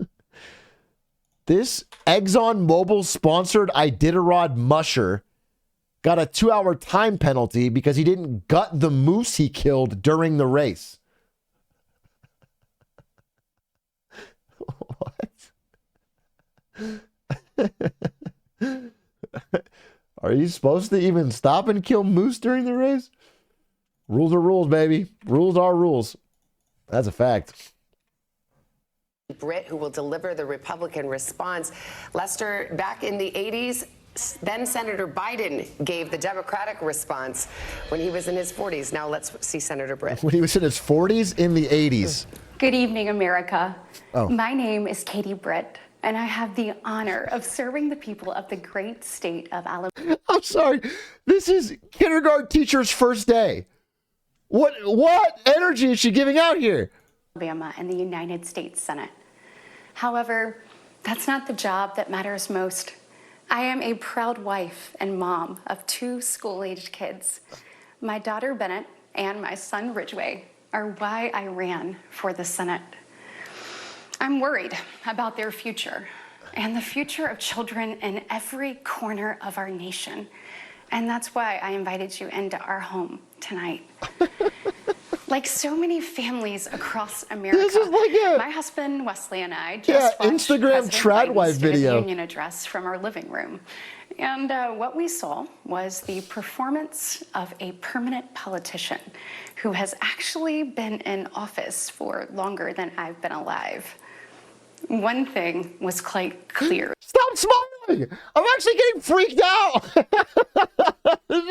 She's doing like the smile from the horror movie. It's like, all right. Though, President Biden just doesn't get it. He's out of touch. Under his administration, families are worse off. Our communities are less safe, and our country is less secure. I just wish he understood what real families are facing around kitchen tables just like this one. I don't picture you as a real This is family. where our family has tough conversations. It's where we make hard decisions. It's where we share the good, the bad, and the ugly of our days. Freaking out, dude. It's where we laugh She is together. unsettling. I'm and it's unsettled. where we hold each other's hands and pray for God's guidance. And many nights, to be honest, it's where Wesley and I worry. I know we're not alone. And so tonight, the American family needs to have... I'm sorry. If this could literally be a scene from The Boys. This is like literally Vought's new VP talking about, like 100% is the vibe you get from this. Tough conversation. Wow, it's so Because spot on. The truth is, we're all worried about the future of our nation. Yeah, the like country we know and love seems to be slipping away, and it feels like the next generation will have fewer opportunities and less freedoms than we did. I worry my own children may not even get a shot at living their American dreams. My American dream allowed me, the daughter of two small... That's what it is. When you're talking about your children not getting their American dream, that is the time you turn down the full wide smile, chin to chin, ear to ear. That you don't keep the smile as bright and full as possible when you're saying that is when you turn it off, because then that's when your smile feels authentic. Otherwise, this is just a little tip. Business owners from rural Enterprise, Alabama, to be elected to the United States Senate at the age of 40. Growing up, sweeping the floor at my dad's hardware store and cleaning the bathroom at my mom's dance studio, I never could have imagined what my story would entail. To think about what the American dream can do across just one generation, in just one lifetime, it's truly breathtaking. But she looks like someone's in her ear screaming, smile more, smile more, smile more, smile bigger, bigger smile, Miss Britt. Right now, oh, here we go. The American dream has turned into a nightmare. Okay. For so many Okay, families. maybe they told her stop. The true, unvarnished state of our union begins and ends with this. Our families are hurting. Our country. She had it for a second. She can't keep that smile down. Wow, you know what? I almost respect it. She's a happy person. She's a happy person. Our families are hurting. Wow. Can do better. Okay.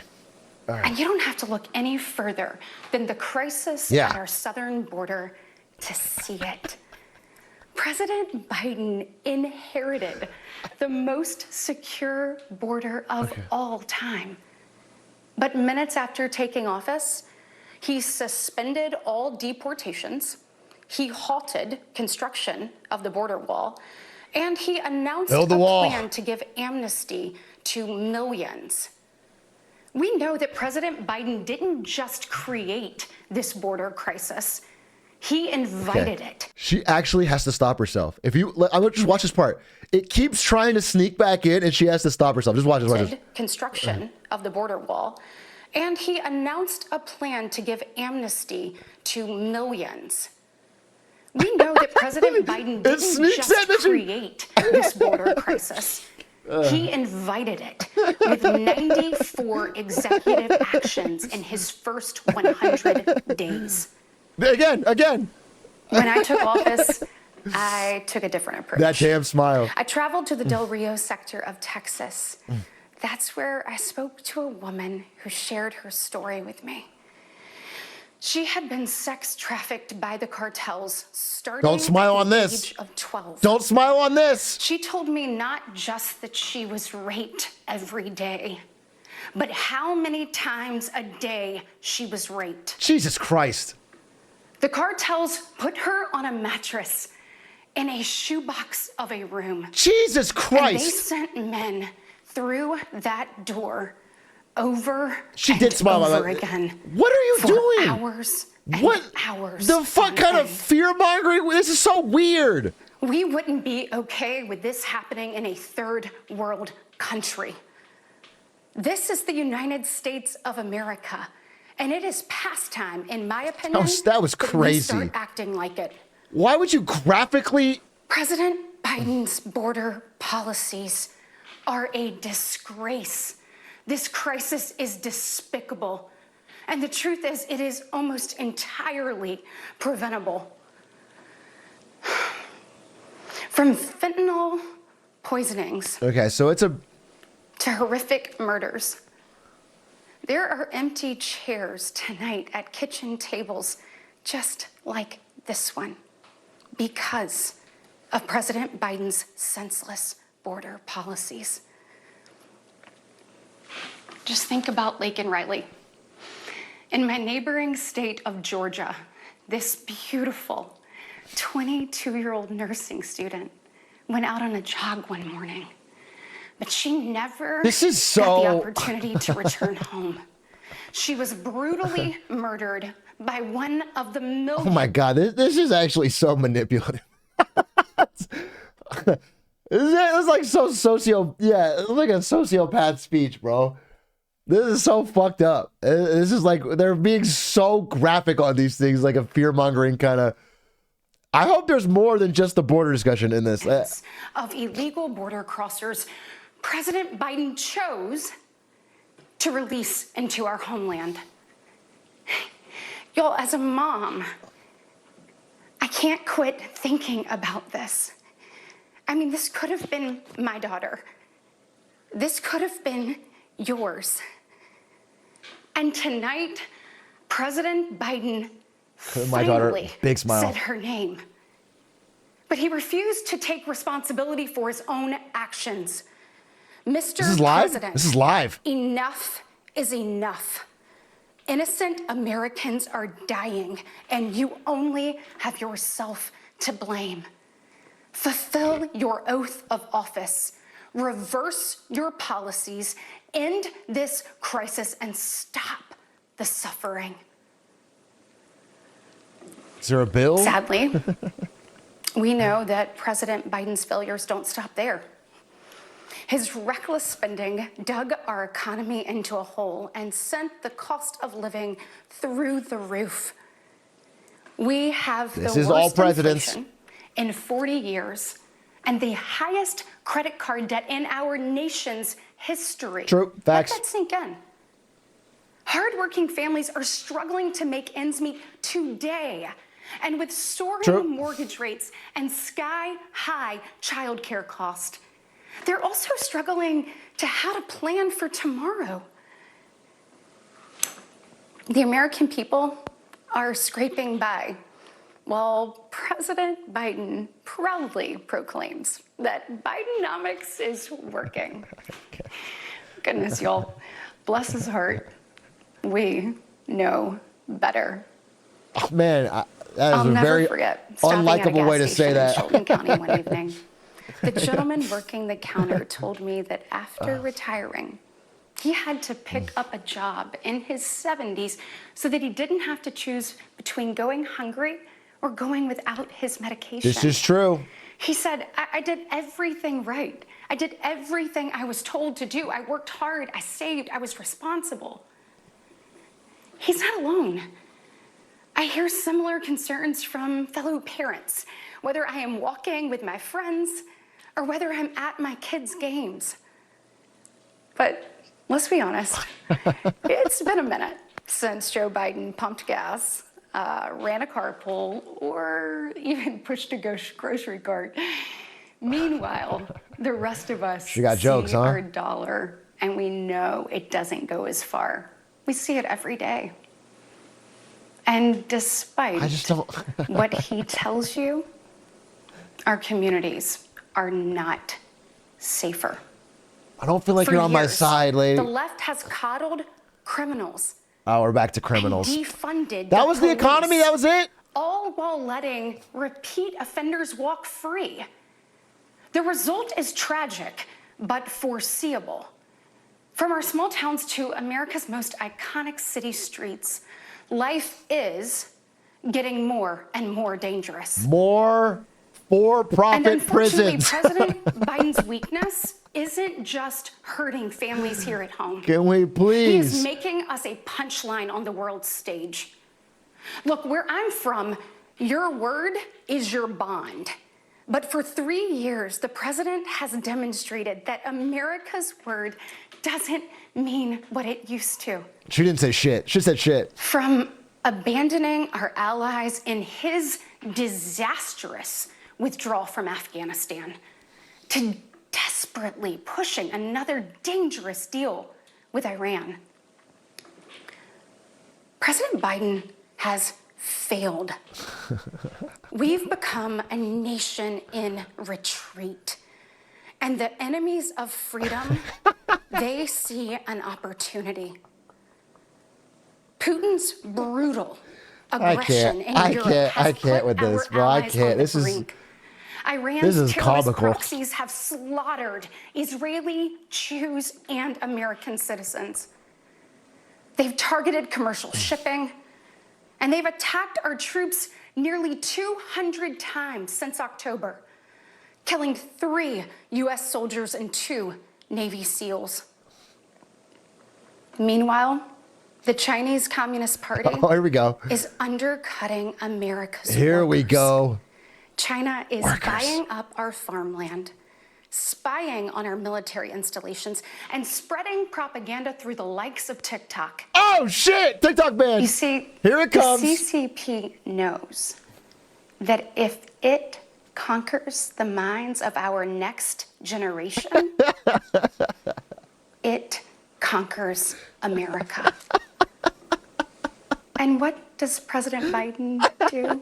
Well, he bans TikTok for government employees, but creates an account for his own campaign. Y'all, you can't make He's this practically stuff up. making out with Xi Jinping. Look, we all He's got a recall TikTok when account? presidents faced national security threats with strength and resolve. That seems like ancient history. Right now, our commander-in-chief is not in command. The free world deserves better than a dithering and diminished leader. Shit. America deserves leaders who recognize that secure borders, stable prices, safe streets, and a strong defense are actually the cornerstones of a great nation. Just ask yourself, are you better off now than you were 3 years ago? That's going to be the running. That's what they're running on. There's no... It's a fair question. It's a fair question. Though I think a bit misguided. Because if you look at the world, right, every country is entering recession. China is fucking hitting deflation. A lot of people are worse off than 4 years ago, but it's not... It's not like an American, it's not like a tied directly to Joe Biden thing. It's like a combination of a lot of things hitting post-pandemic. Nobody looks. Yeah, I'm just, that's sort of a thing I'm saying. I'm not saying I'm a fucking Joe Biden fan here. I'm just saying running with the, are you better off than 4 years ago is a pretty simple way to make it seem like, yeah, you know what? I'm not. And it must be because of the policies, but it's a kind of a global effect. We're at a crossroads. And it doesn't have to be this way. We all feel it. But here's the good news. We, the people, are still in the driver's seat. We get to decide whether our future will grow brighter or whether we'll settle for an America in decline. Well, I know which choice our children deserve. And I know the choice the Republican Party is fighting for. We are the party of hard-working parents and families. And we want to give you and your children the opportunities to thrive. And we want families to grow. It's why we strongly support continued nationwide access to in vitro fertilization. We want to help loving moms and dads bring precious life into this world. What Wesley about and I gay believe parents, there is Katie no Britt? greater blessing in life than our children. And that's why tonight, I want to make a direct appeal to the parents out there, and in particular, to my fellow moms. Many of whom Didn't her state ban it? will be up, tossing and turning at 2 a.m., wondering how you're going to be in 3 places at once and then somehow still get dinner on the table. First of all, we see you. We hear you. And we stand with you. I know you're frustrated. I know you're probably disgusted by most of what you see going on in Washington, and I'll be really honest with you. You're not wrong for feeling that way. Oh, really? Look, I get it. The task in front of us isn't an You're on my easy side? one, but I can promise you one thing. It is worth it. So I am asking you, for the sake of your kids and your grandkids, get into the arena. Every generation has... It's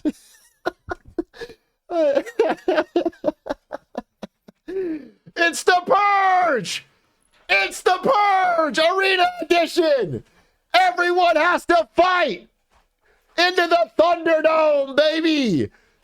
1 million Republicans, 1 million Democrats, 2 million enter, 1 man leaves. That's the party we go with. Let's fucking do this! Has been called to do hard things. American greatness rests in the fact that we always answer that call. It's who we are. Yeah.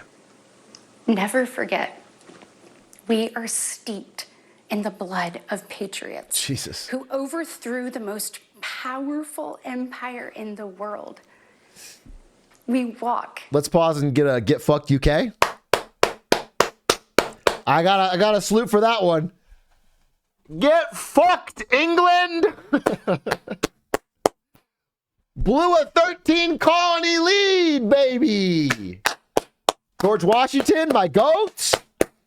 Lin-Manuel Miranda, he fought hard for us. My goat.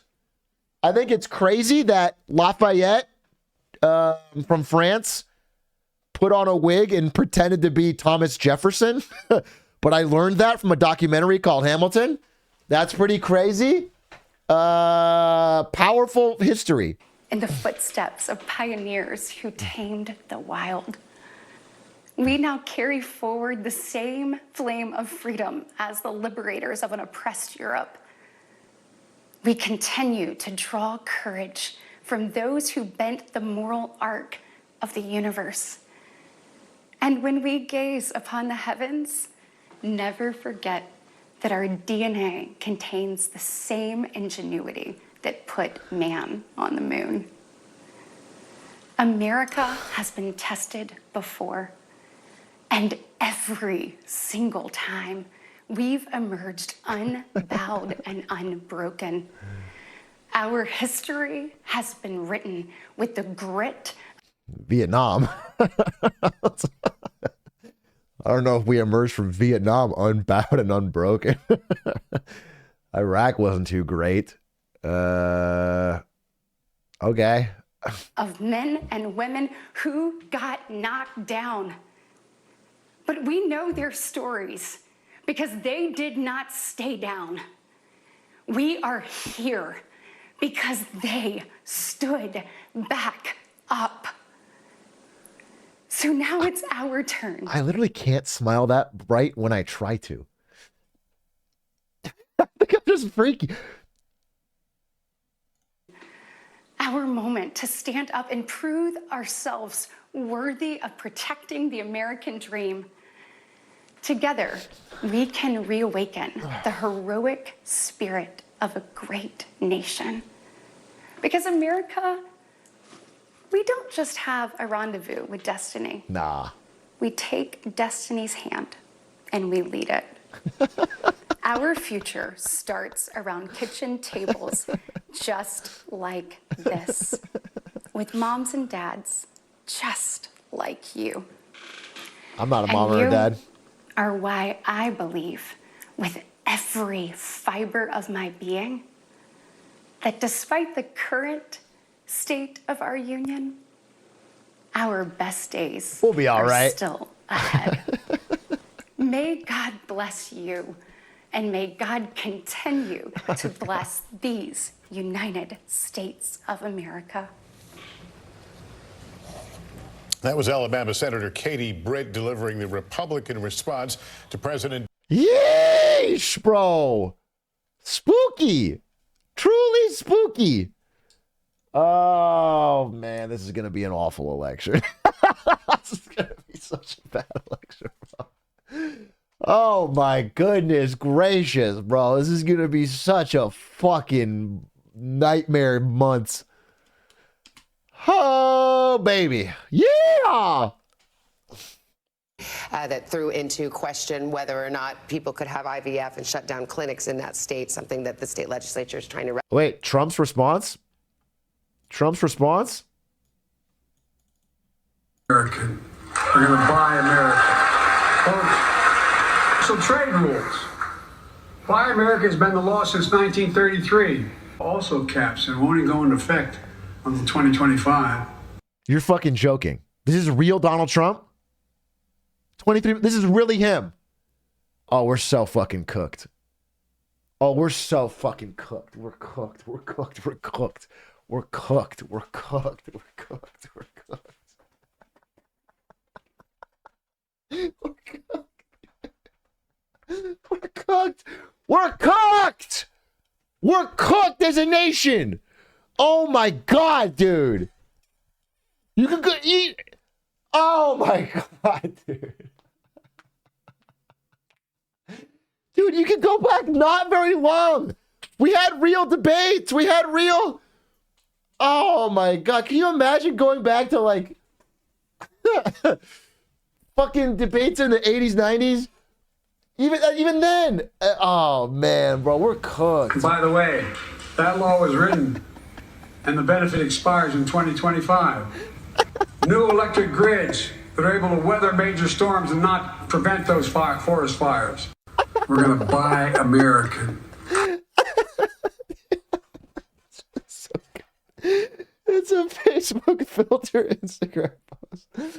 Oh, bro.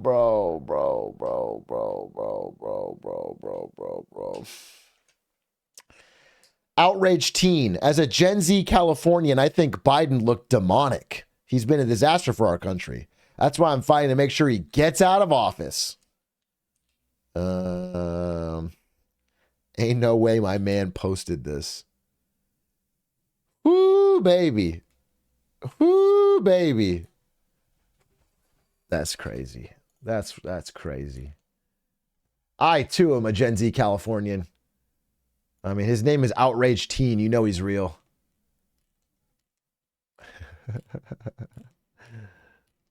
My goodness. My goodness, dude. This is going to be such a fucking... It's a good couple months. Who else? You know, who else has a crazy election? Anyone else live in a different country that's having a wild election this year? I want to commiserate. Who else is having a crazy election? I know Mexico's having a crazy one this year. I know Russia. Russia's not having a crazy election, bro. I can pretty much tell you what's going to happen in the Russian election, okay? Same with India, too. You think Modi's not going to win in India? Canada's next year. Italy doesn't have one, I think. Who's got one this year? I think there's half of the world. Again, half the world's having an election this year. It's the biggest election year in human history. Is Germany? Wait, is there a German election this year? I bet that one's crazy. If you guys don't know, little primer on what's going on in Germany. How do I say this? Germany has a good parliamentary system. You know, don't have just two parties. But there's a small party of, I would say, maybe well-meaning, but I think overall dumb. You call it a Green Party. Extremely far left for energy policy in Germany. And they didn't get a huge number of seats, but they got enough to make a difference. And they used that to focus on one issue and pressure it over and over, which is the shutting down of Germany's nuclear power plants, which they did. So recently, Germany shut down all its nuclear power plants, which completely it's a massive, massive, massive fucking throw. Like, one of the biggest own goals I've ever seen a country do. It has immediately sent the German economy into recession. They were already dependent on Russian natural gas, which they can't get now. And so they're importing everything. They're having to refire coal plants. It's not even good for the environment. It's a disaster. I mean, it's a total disaster. But, you know, when a country has bad energy policy, it has many, many, many negative effects for the economy, which makes the average person just pissed. And so people in Germany are swinging to far-right parties, sort of just in random anger. I mean, there's just so much upheaval going to happen because they're in a deep recession, or a starting of a deep recession.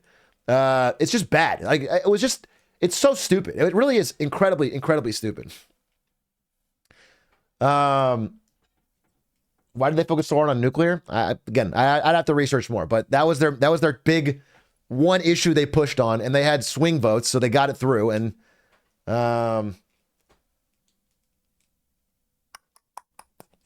search for the the AFD is the far right party. Again, I'm not updated on the exact current polling numbers, but I do know I'm very confident in the extremely stupid energy policy they've recently enacted. And look up Merkel and Fukushima decided over 10 years ago. Some plans with Chernobyl birthed a huge anti-nuke left in Germany. Yeah, but it's dumb. It's just bad. I think I'm very, very pro-nuclear energy, but like just the numbers, it is instant recession.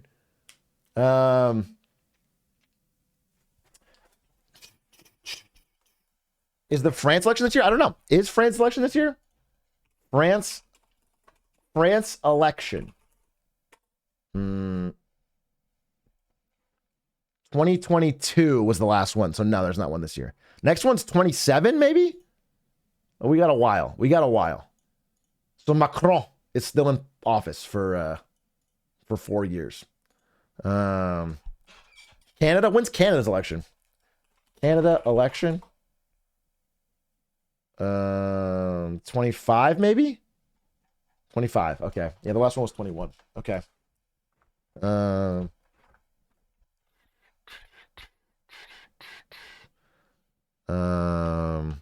Canada doesn't have elections, they have ski races. Is Trudeau just a master skier? Map of all elections this year. Here, it's a great one. Nice. I love visual capitalists. Let's see. You're not going to let me zoom?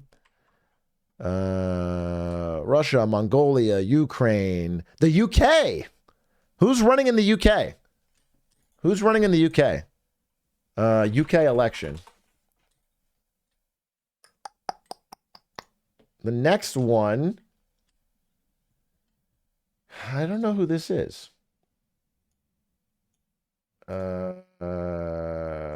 Rishi Sunak is still the Conservative Party, but this guy for Labor is Keir Starmer. I don't know him. Who is this guy? What is this guy's deal? At least he's young. Keir Starmer is a cunt. Starmer's a piece of shit. All right. You guys are coming in hot. Say what you really mean. He's got a nice chin. Look at that, though. Think about that. He's Blair 2.0. That's awful. He looks like a Bond villain. That's true. South Korean elections. Taiwan elections are already over. Those turned out pretty well. Mexico elections are going to be crazy. Ukraine elections in the middle of the war, huh? Finland, Venezuela, South Africa. Yeah, crazy. North Korea elections. I wonder. I wonder, dude. Who's going to take it? That's a real barn burner. I'm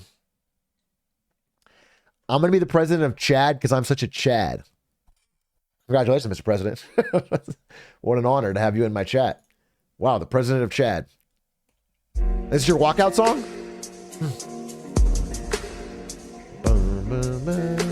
Can you gamble on like the Russian election?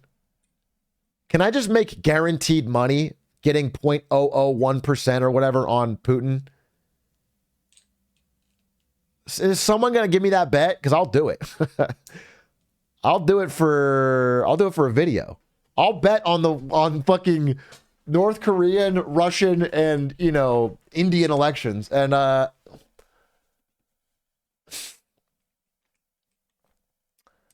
A worldwide election parlay? Yeah, can I bet on like a strongman in power in a so-called democracy election parlay? I would fucking love that. That would be a sick parlay, dude. Bovada has it? Yeah, but can I do it in California? California never gets this shit, dude. I bet I can't. That's so lame. I'll just place a bet through Yeti, don't worry.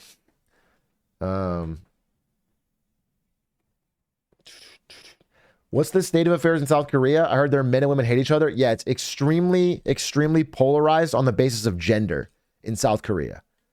South Korea has had like the hardest turn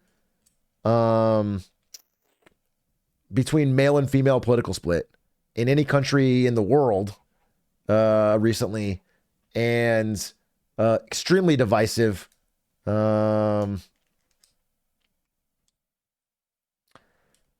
Yeah, I would love to research more about it. Maybe we can get someone to do a International Marketing Monday or something, get us updated. I would love to research more about it. There's so many stories to research, and I'm trying to keep up to date with mainly America and China. This video talks about it. Is it short? I'll watch a short video about it. South Korea. This is 47 minutes long, and it starts out with gotcha drama. That's not gonna work, bro. You gotta, bottom line it for me. I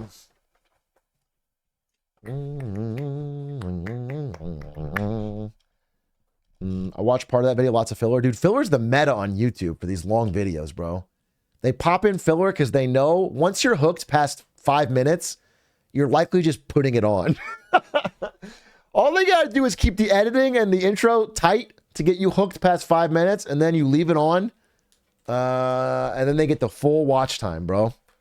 It's fucking wild. I'm assuming no Was Up Thursday. No, I'm going to watch Ricky Stenicki today. Today's plan is we're going to do a Prime watch party / Discord restream, if you're part of the union, of Ricky Stenicki. It's complete 180 tone shift from politics, but we said we'd watch it when it was announced because it seems like a classic, normal, not good movie, but a normal comedy. Just like a mid-budget comedy with likable actors doing a comedy. And you know what? It's not going to be an Oscar-winning movie, I'm sure. It might even be outright bad, but I'm going to give it the benefit of the doubt and see if we can have a normal mid-budget comedy laugh. Because they don't make many of these anymore. They don't play well, globally, and so they don't get funded. And this one did, so I thought, fuck it, let's watch it. Dune 2 was cool. I haven't seen it yet. I'm going to see Dune 2, and I've already pre-written my review. Ready? Yeah, you know what? I didn't like the first one, but this one was great. This one really got me. I think it was still visually stunning, but this time they added character. You know what I'm saying? It's actually really good. So I've already pre-written it, so you guys can all like it. Tell me how right I am. Give me some Drakes. Did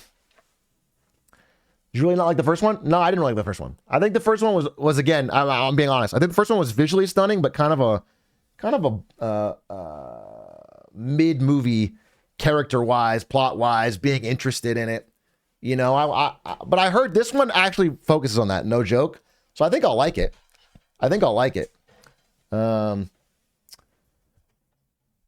And so, yeah, I think I'm excited. I'm definitely going to see it. I'll watch it. I'm trying to get a group together. I might see it with J-Mook. Yeah, people described it as a big intro to part 2, which makes sense. Now I'm set up. What do you think about Blade Runner 2049? I liked it. Yeah, I liked it. Not as much as the first Blade Runner, but I did like it. And I'm Anna de Armas. Sheesh.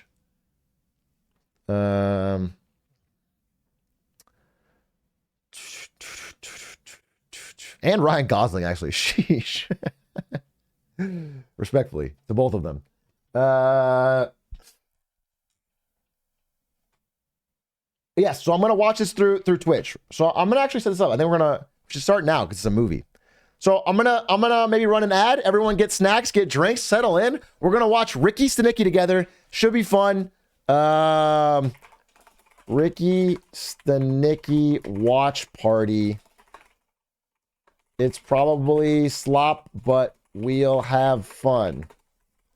And if someone could link the Discord for the ACLU, maybe someone could possibly watch it there if you don't have Prime. Let me run the ad. Play the Vod Frog song. And I'll be right back with snacks and drinks.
Hey, Shep Sauce. Thank you for the 10 gifted. I really appreciate that. Thank you very much. Almost missed that. Thank you. All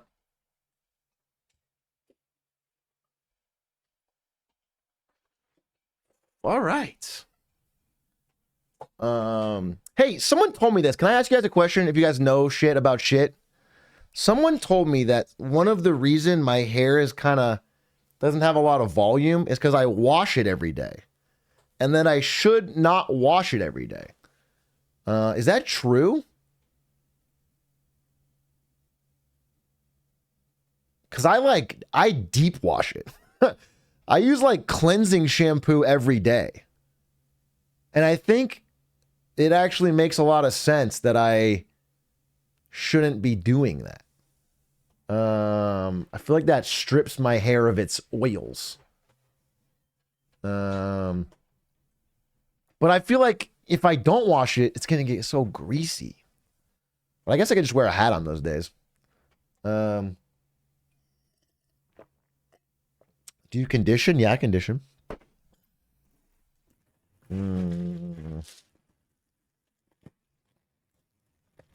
Depends on the type of hair. Go bald. 2-3 times a week. Interesting.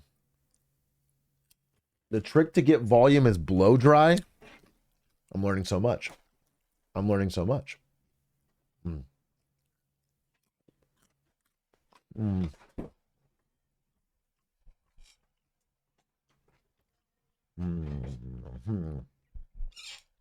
Get some grooming tonic. You guys have a lot of advice here, okay?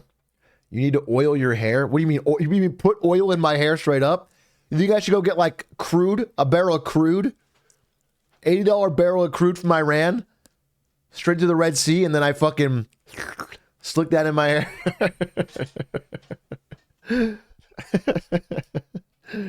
Okay, that's hype.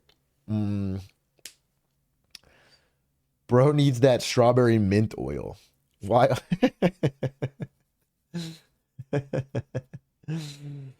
Make sure it's the oil. Yeah, we're watching Ricky Stenicki right now. I just wanted to ask. It's a question I've had. I feel like, you know, despite what my chat says, I have no problem with this amount or length of hair, but I feel like it doesn't have any kick to it. And I think it's because I wash it so profusely every day. Sometimes, like, I don't know, just randomly, I feel like it's nice and full. And I don't know how to get that more effectively. All right. Anyway, you could ask your barber. My barber is a Mexican man who loves to gamble. He doesn't even speak much English. And what he does talk about is parlays. He absolutely will not give me graded. Oh, whoa. Nearby alarm. Thank you for the gifties. I'm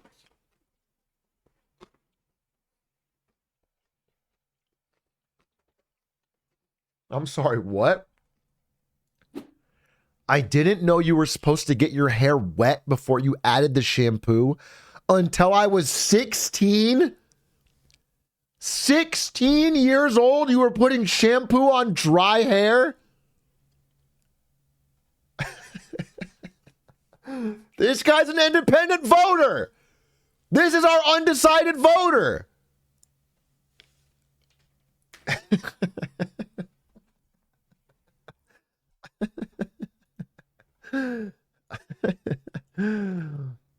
Oh, that's crazy. That's how he's on your parents. All right, Ricky Stenicki watch party. Ladies and gentlemen, without further ado, I'm going to hit the how do I do this? How do I do these? Quick actions bar. Stream together? Is that what it's called? No. How do I do this? Quick actions. Watch party. Yeah, I found it. Okay, perfect. We're going to do watch party of... Gotta log in. Now, again, if you don't have access to Amazon Prime, then you will not be able to watch this here. And you'll have to go cry about it in Discord. Specifically, probably the ACLU Discord. And we're starting. Holy shit. Wait, we're starting. Wait. Holy fuck. Wait,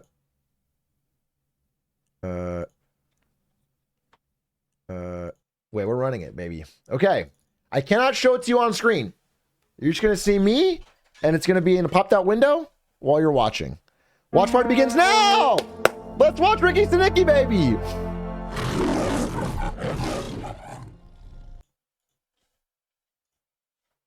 Oh, wait. It's doing a thing.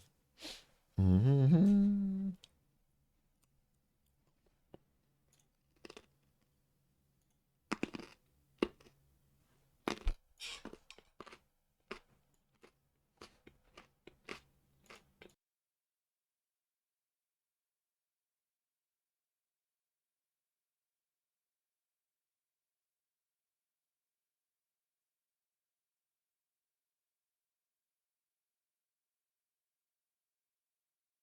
It's peak.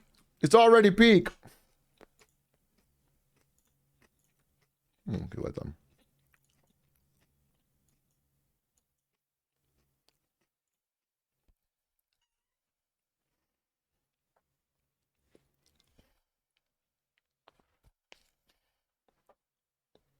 Okay.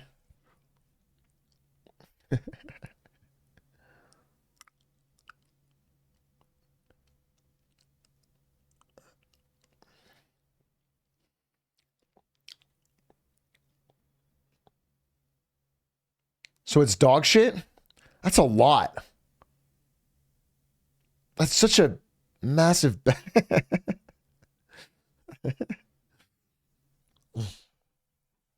No, I can't pause. Once it's going, it's going. You're not missing anything yet. It's just kids ding-dong ditching.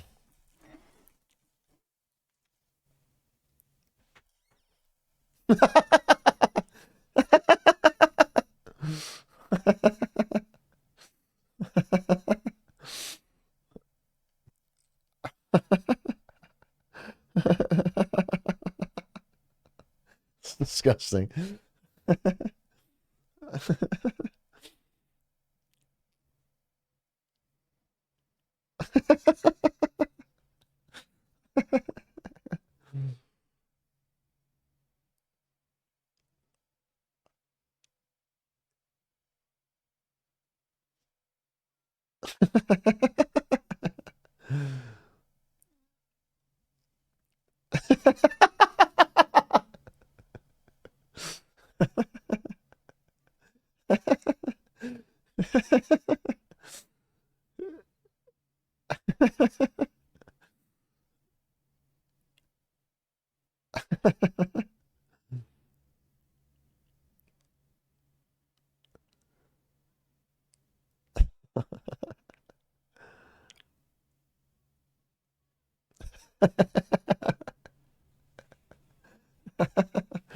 Holy shit, they said the name!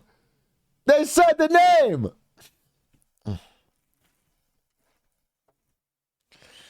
Oh, they really fucked this family over, huh?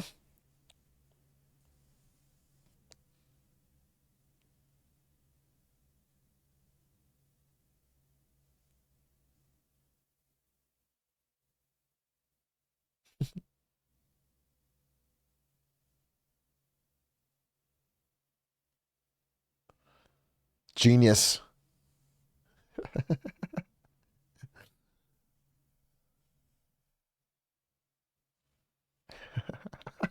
These kids can't act. Subtitles? It's on your end, bro. You can add them yourself.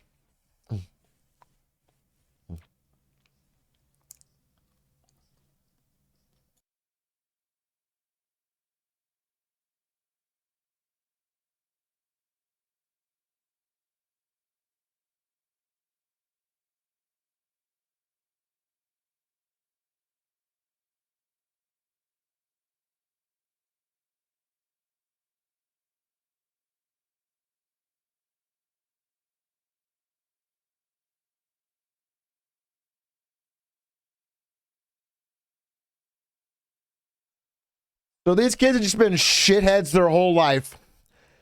And they blamed it on Ricky Stenicki.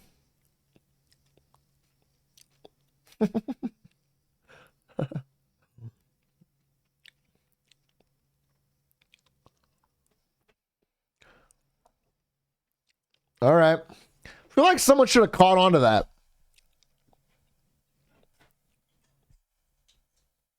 Yeah, after 2 times, I feel like people are going to...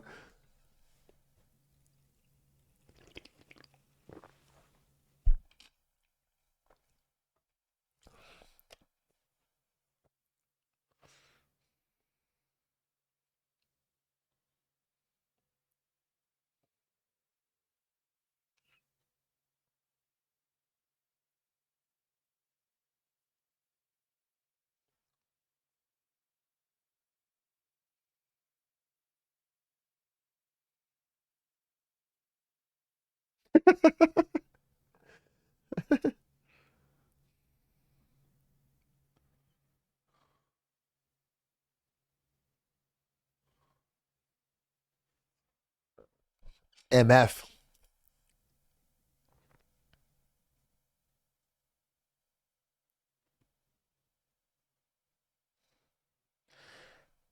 I want those sliders.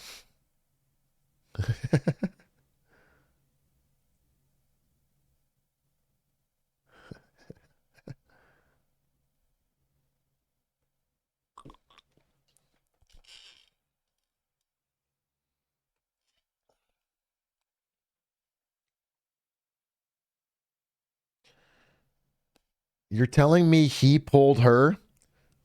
You think Zac Efron can't pull? He does have like a plastic surgery thing looking on him or something.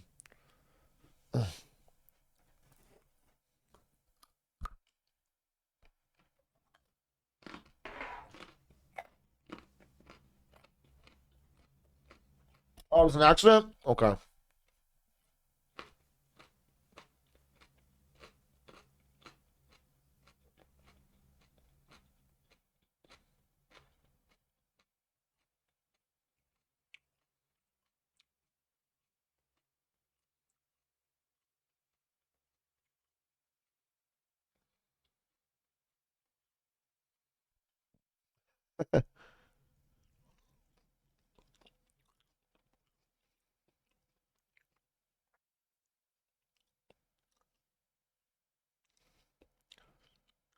Ricky.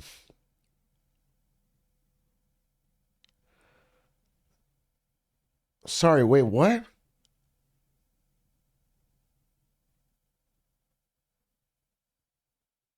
They've been running the Snicky bit on their wives for years and never introduced him?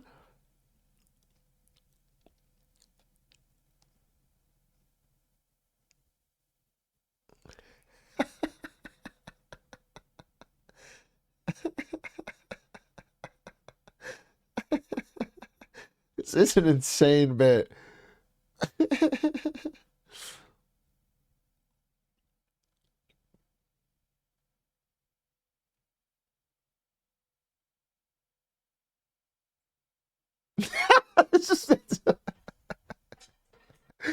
And they've never met him?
Ingenious.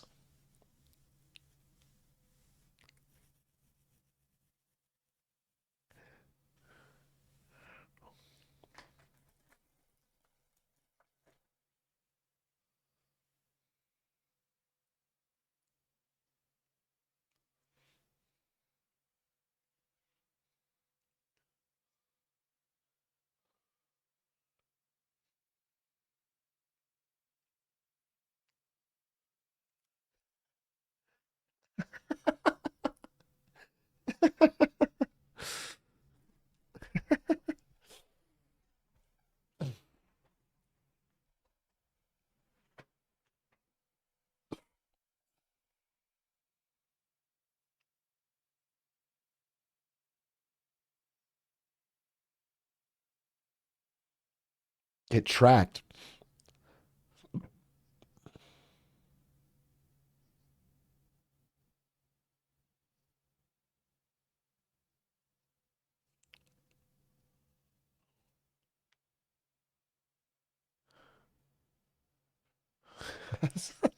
Such a fucked up thing to do to your wife.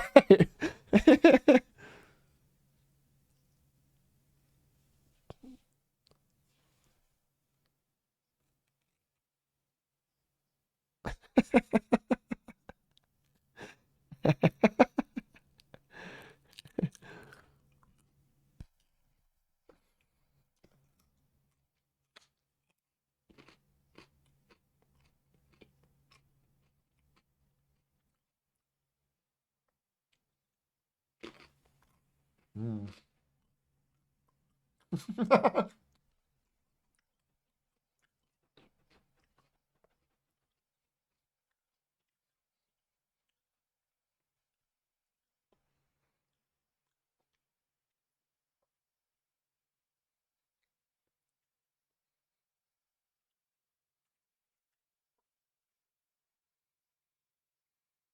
They got front row.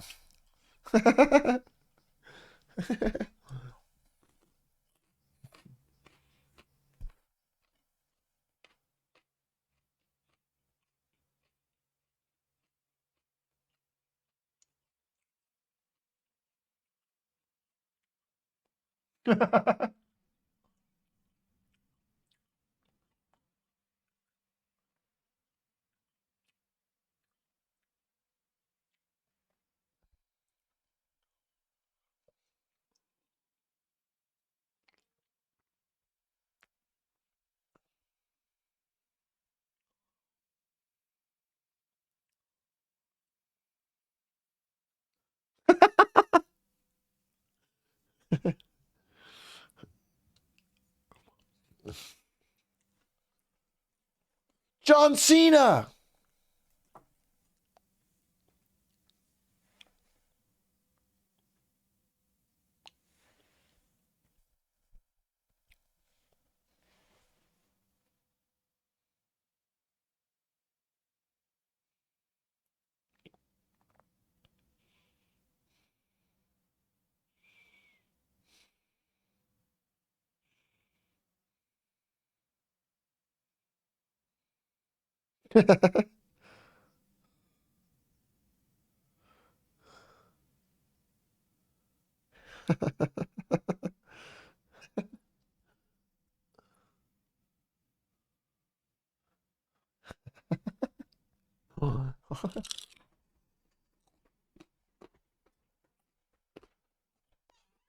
Jizz jams.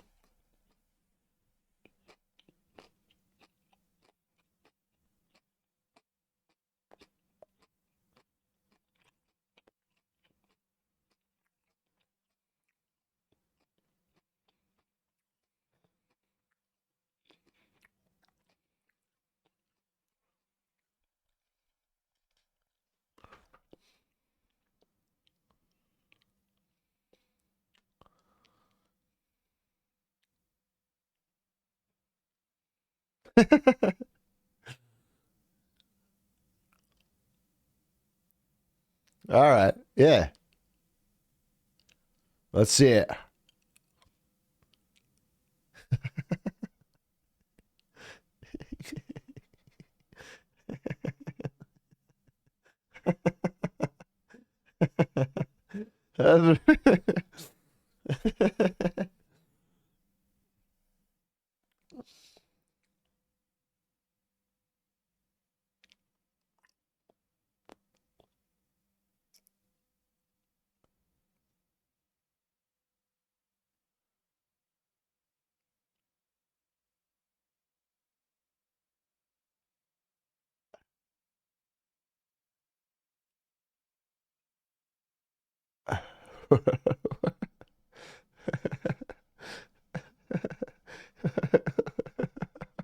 What is it?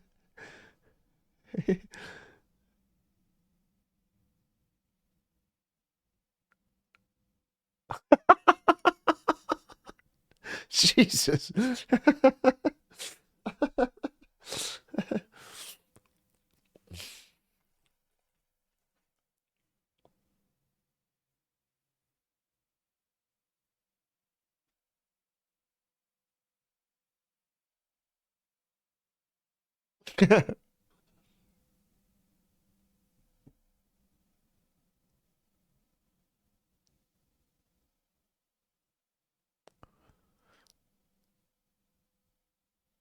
Awkward. Poor John Cena, dude. You're a wrestling legend for years. You do one Bing chillin', and everyone turns against you.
Fans.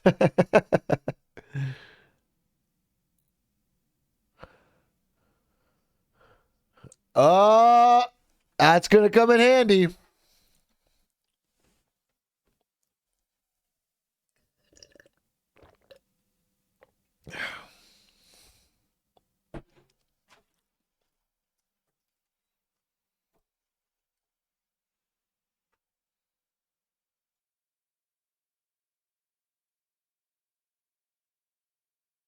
Something went wrong.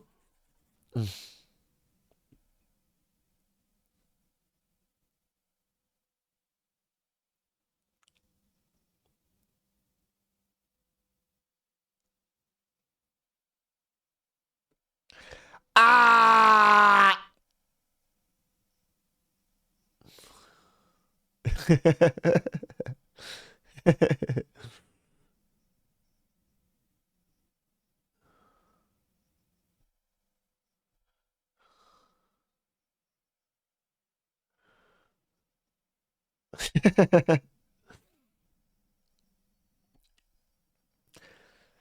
Six weeks is.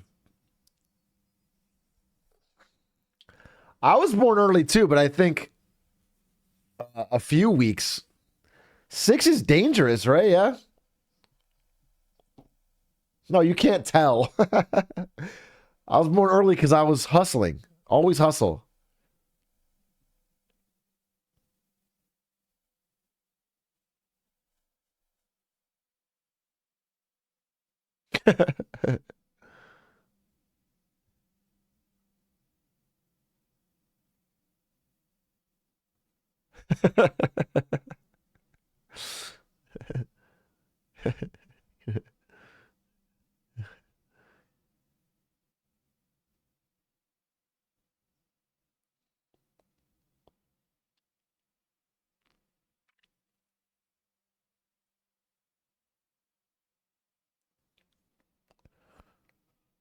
Oh.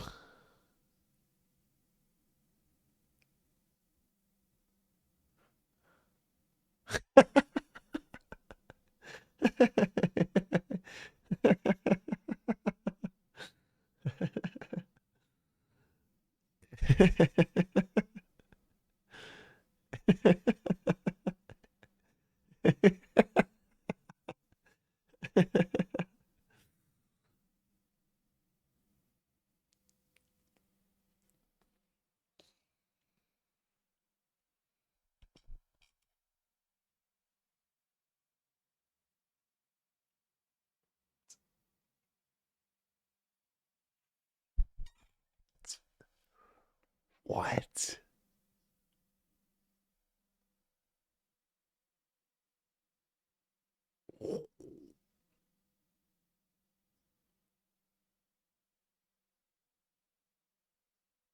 Oh.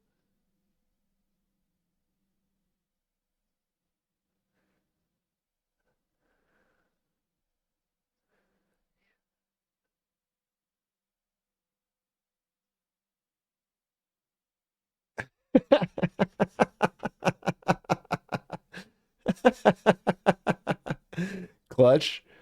Clutch. Clutch.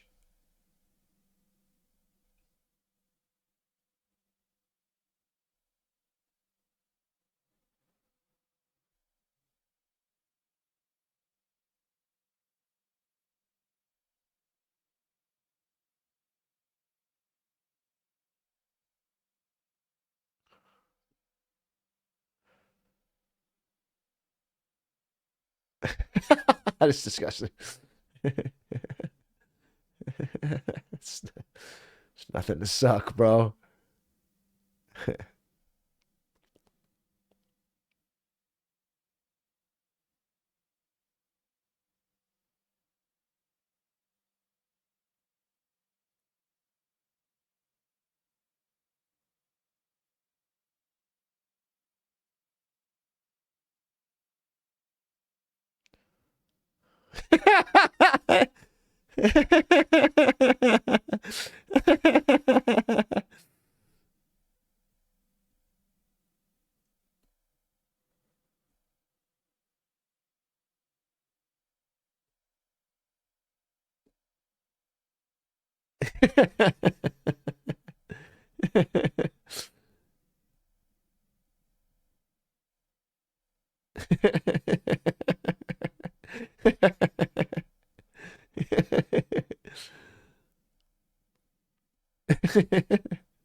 Yeah.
Yikes! Yikes!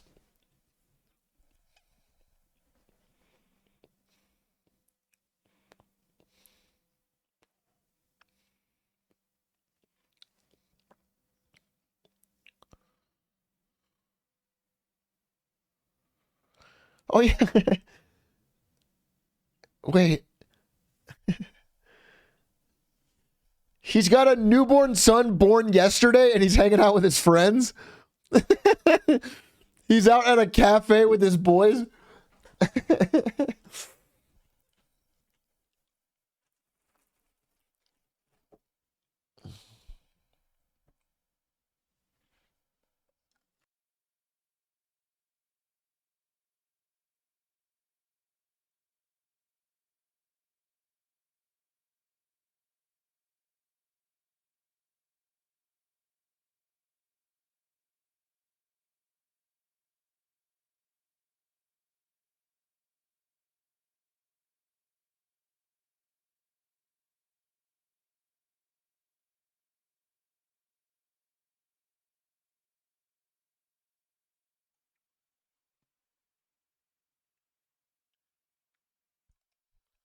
Rod Rimstead.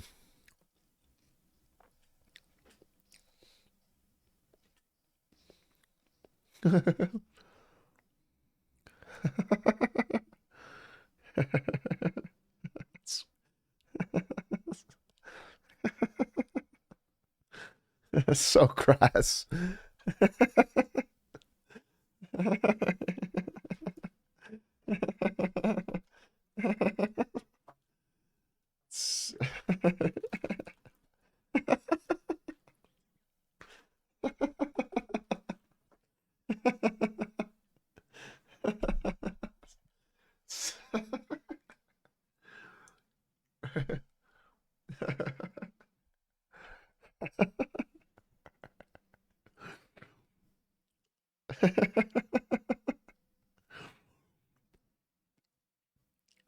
Oh, a slow one.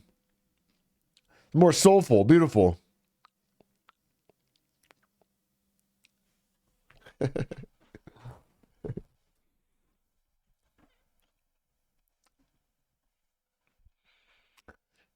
This one's kind of like emotional.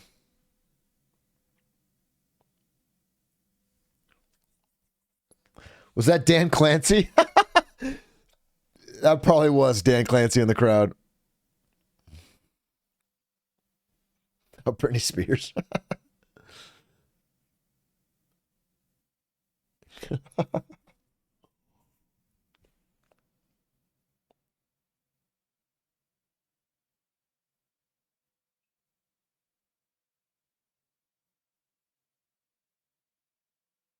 Yikes.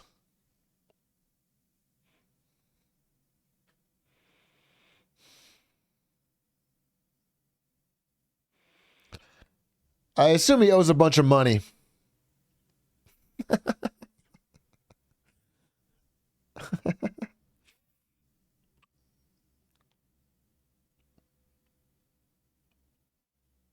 That's so foul.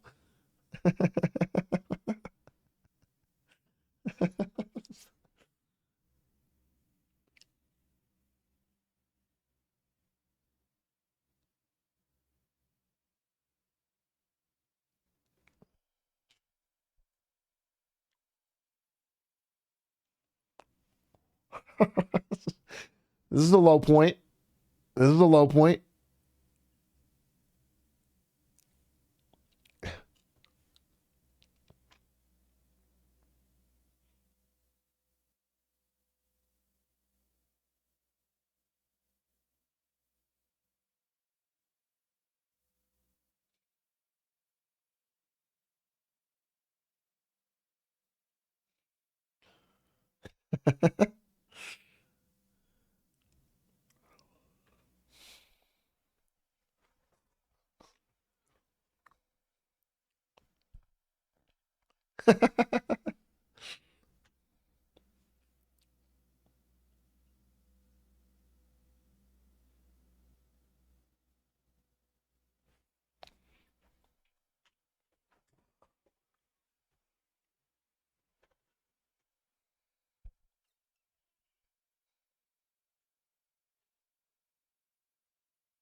Wait, so he's got to learn the whole Ricky thing by tomorrow?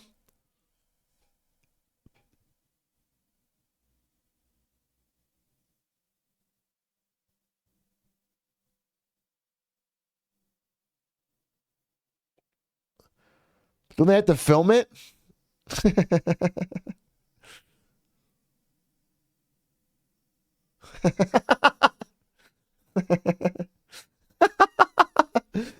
I'll bring it to his territory.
Checking a trash bag is very funny.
That's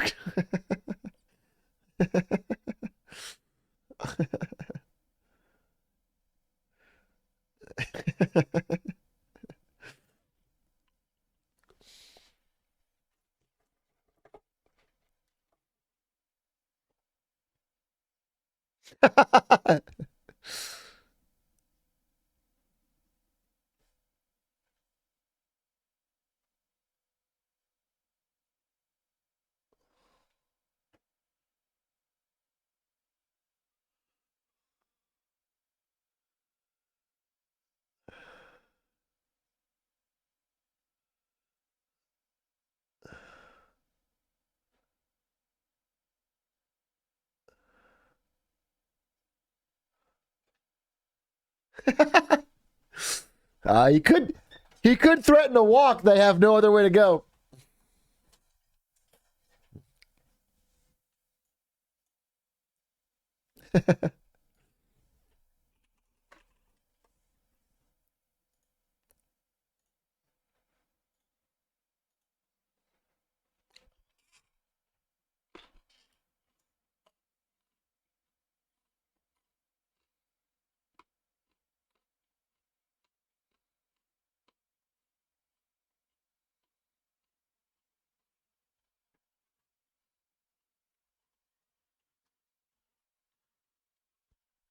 He's the mean one.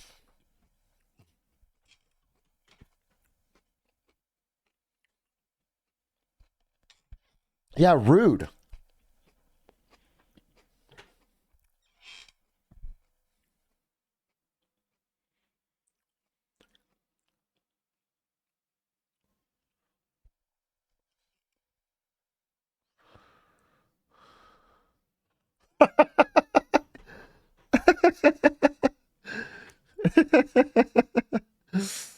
Hell yeah, baby. Only way to live.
That's going to come up later.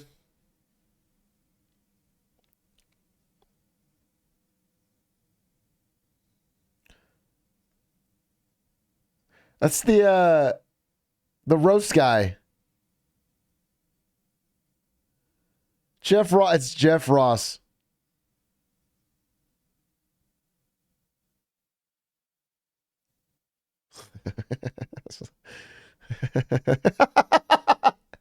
What a terrible choice.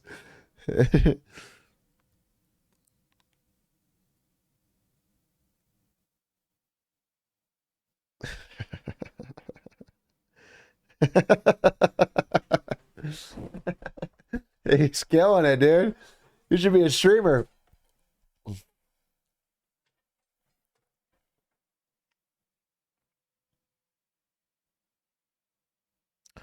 Oh, it's why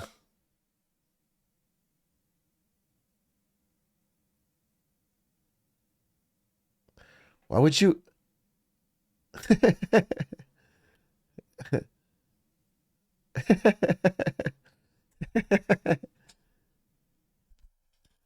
It is weird that your wife would invite your boss without telling you, though. William Macy, yeah.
Sorry. That's disgusting. That's disgusting.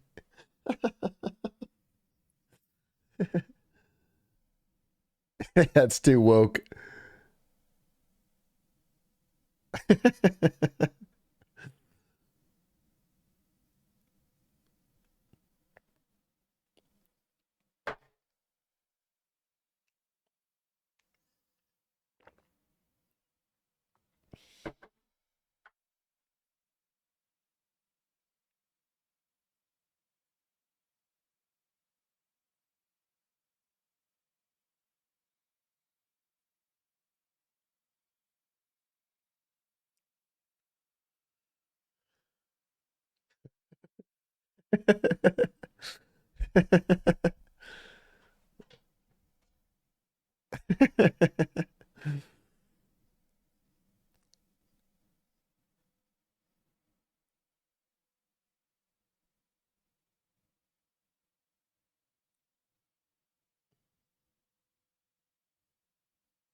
Tag, you know?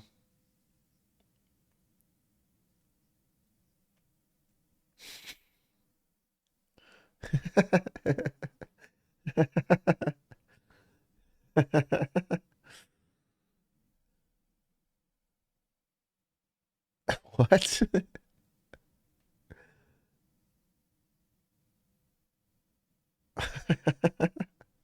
Is it gay Christmas or what?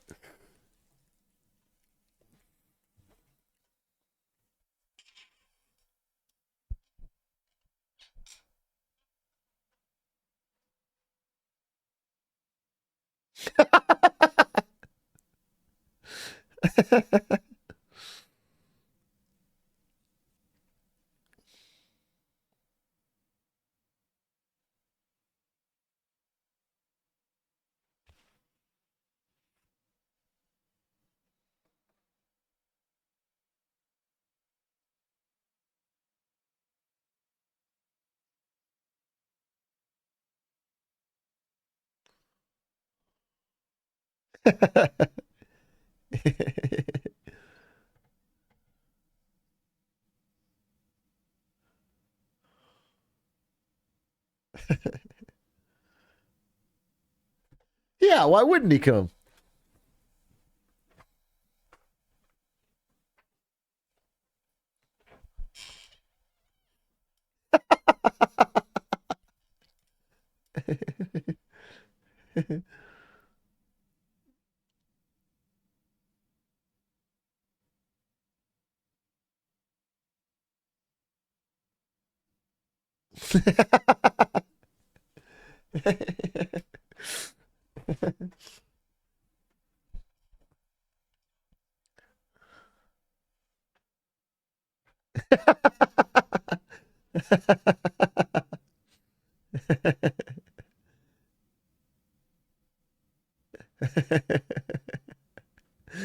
Damn, she's really coming down on him.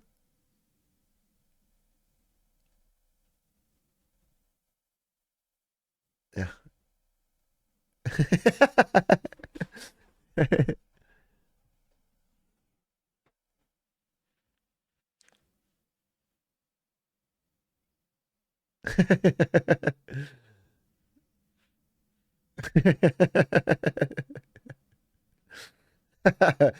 Take that. Take that.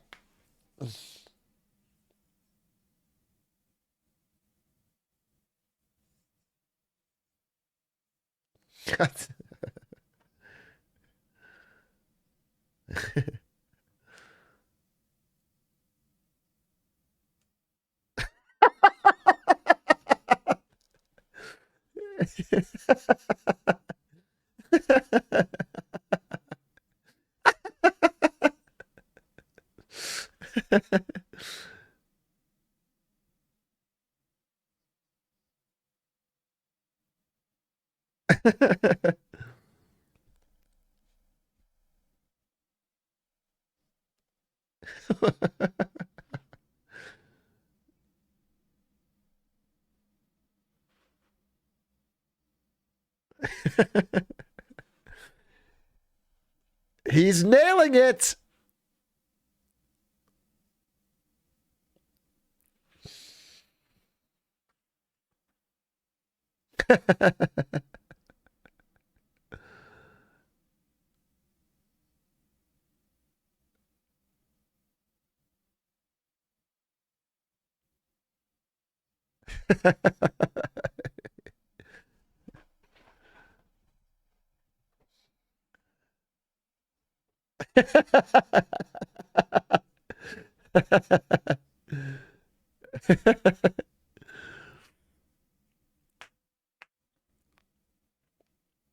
Oh, he's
willing buyers at the fair market price.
He's yapping. He's good at yapping.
They just got to watch some NL clips.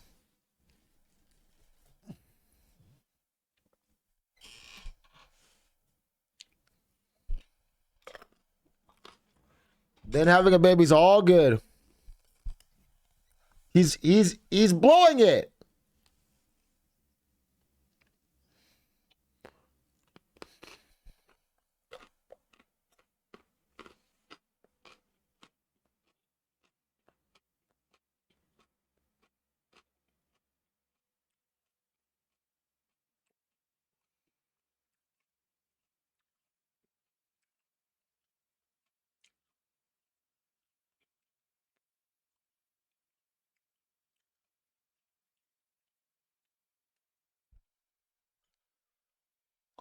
This guy on the right, like, feels like they scaled down his face in Photoshop.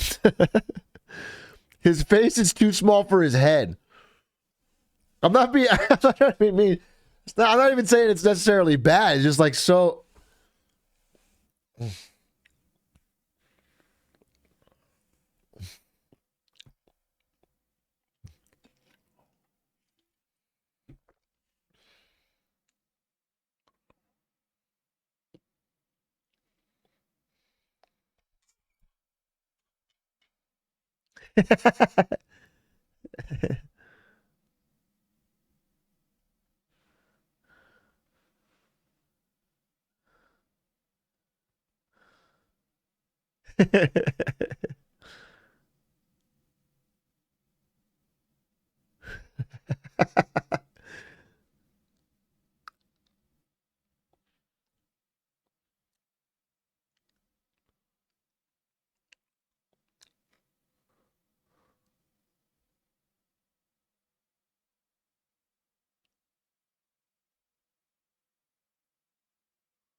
She's being pretty rude now that he showed up.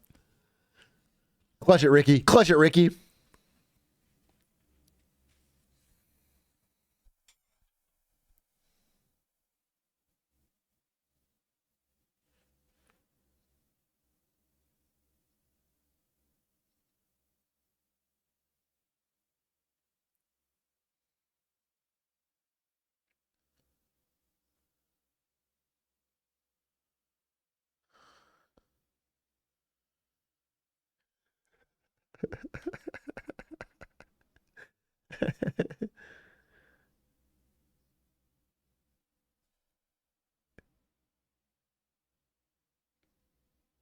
Get on! He's cracked! He's the GOAT!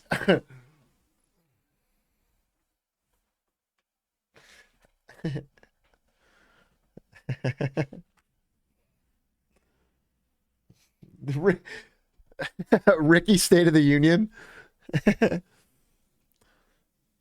Damn, I want tasty snacks. I just keep eating carrots.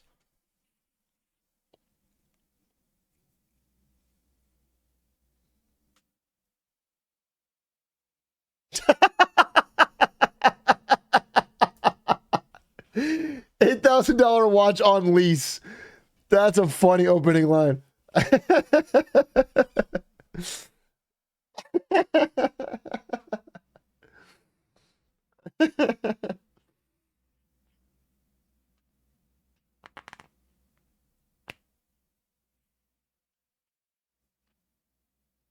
That's so rude.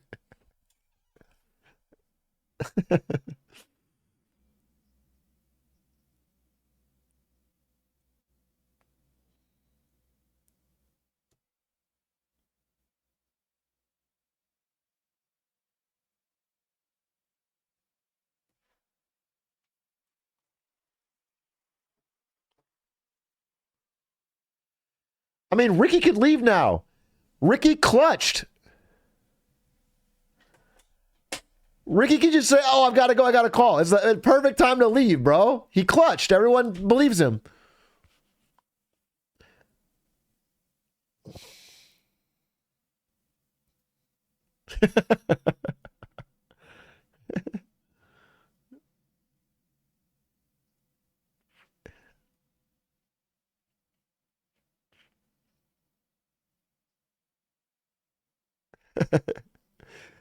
Let Ricky leave.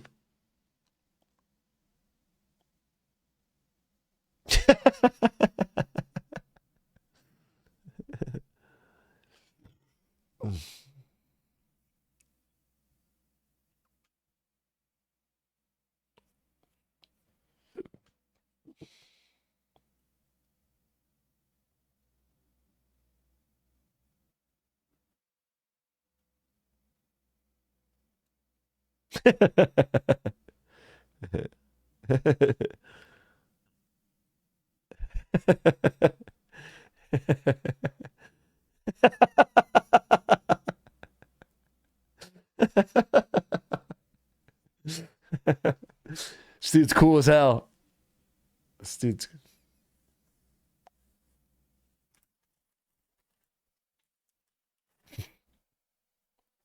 He's effortlessly cool is what he is.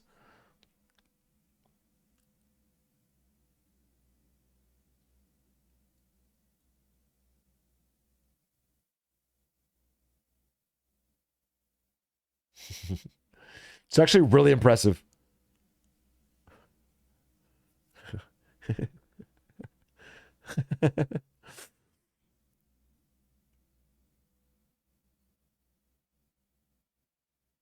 Just gonna toss a cat. This is the dumbest plan. It's the dumbest plan because it's not disguised.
That's so crazy.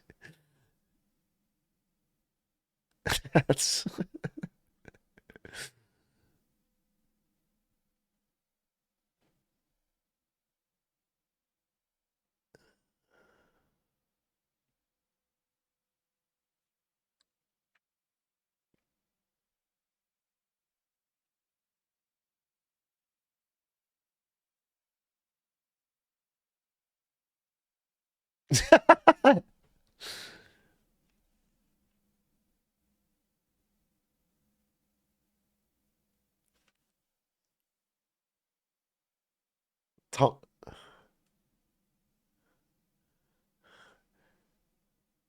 that's when you call it off right there.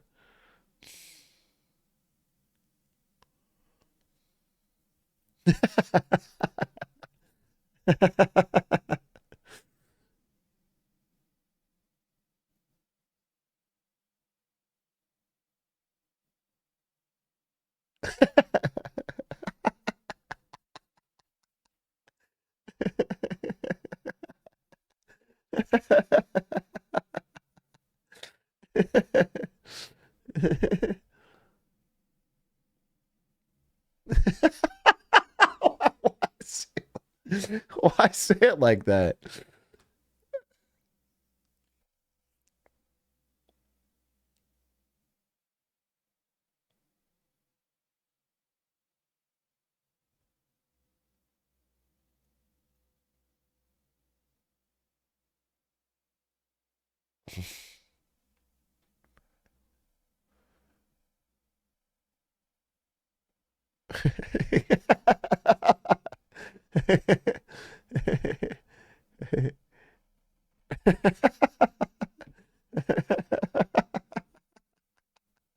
Wait, what?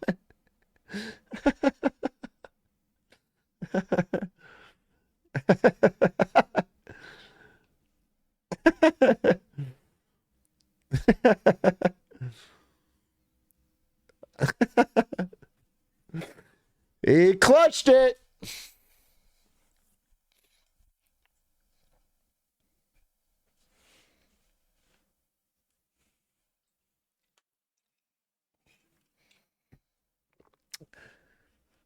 Insane. That was a great line delivery.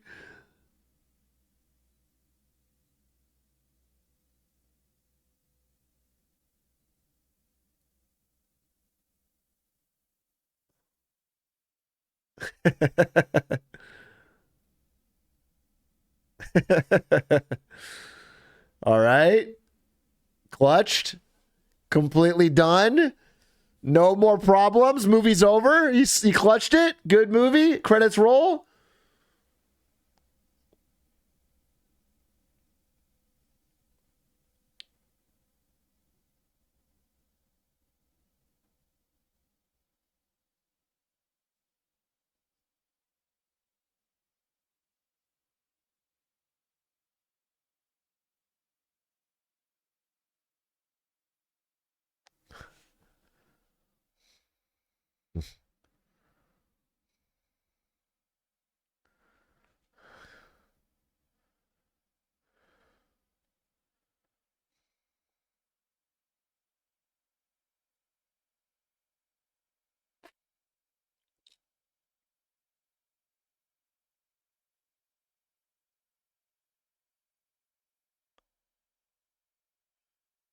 Uh-oh.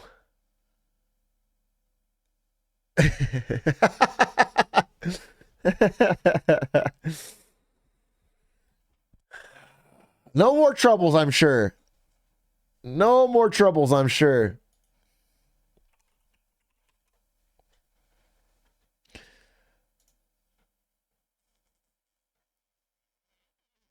He did clutch it. He came through in the clutch in a way like no one else could have.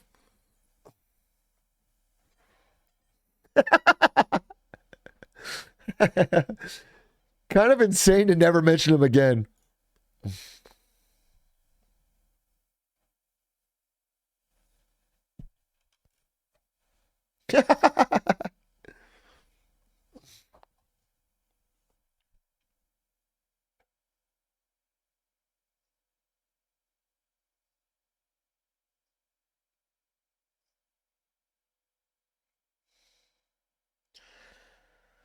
These guys never hang out with their family.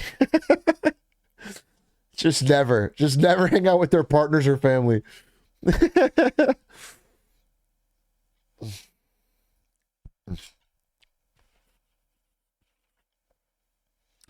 Uh-oh.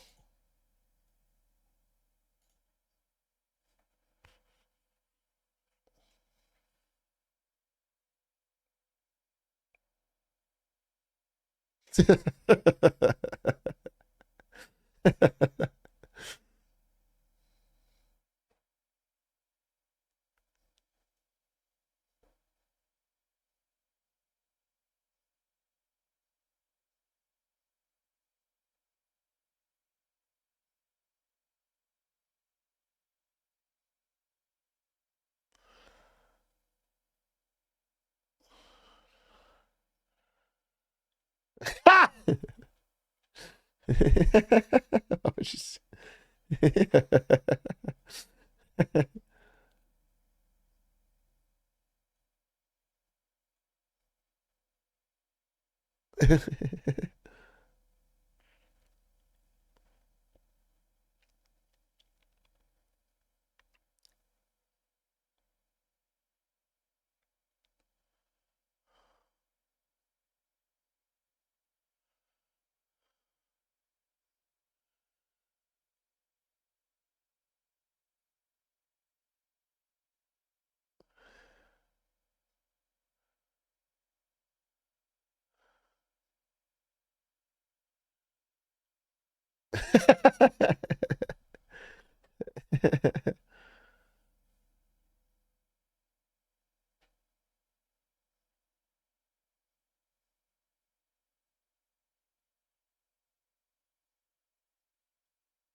Sheesh.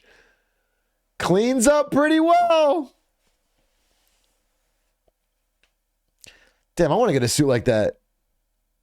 She need to do the roids too.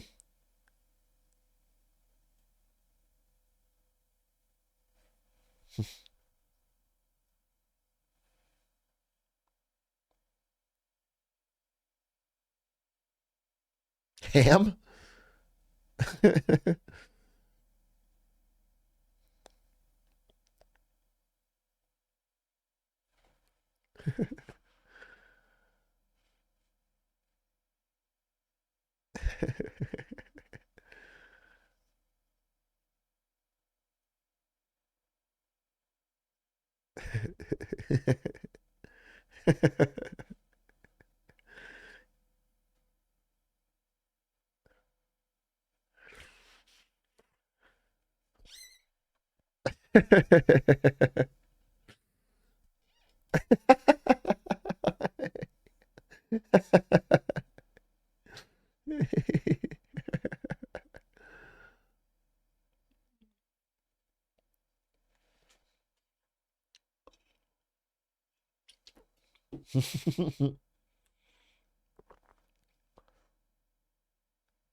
Yeah, true.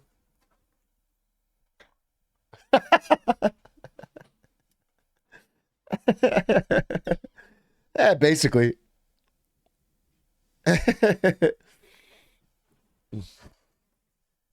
Basically.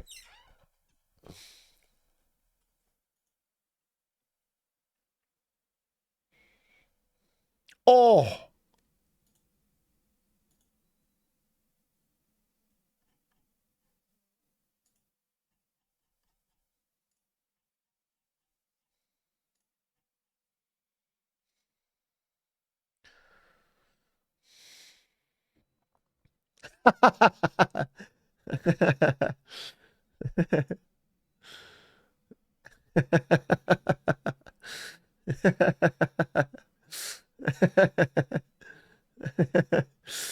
It's all falling apart. Oh, wait.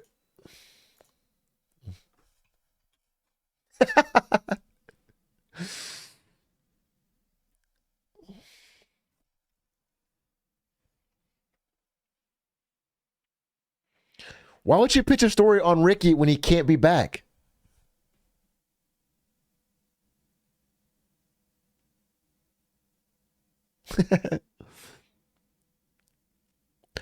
What up, Eric? Good to see you. We're watch partying right now.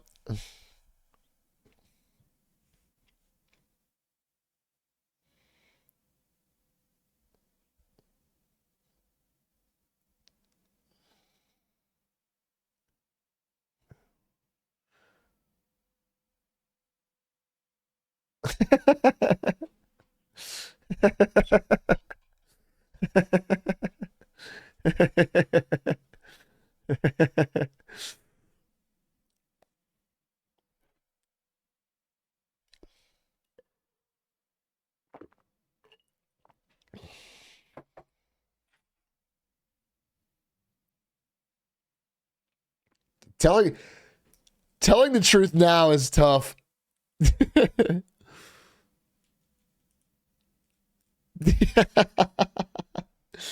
They're all getting divorced, bro. This is a spiral.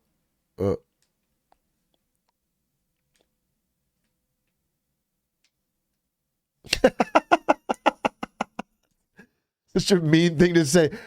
The guy gave you the tickets, bro. What a fucking...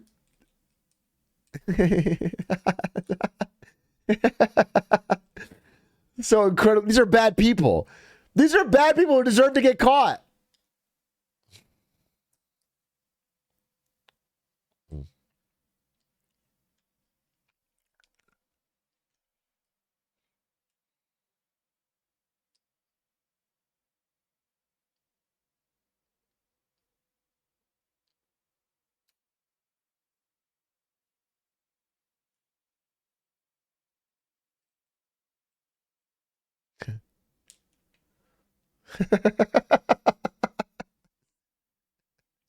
He's doing the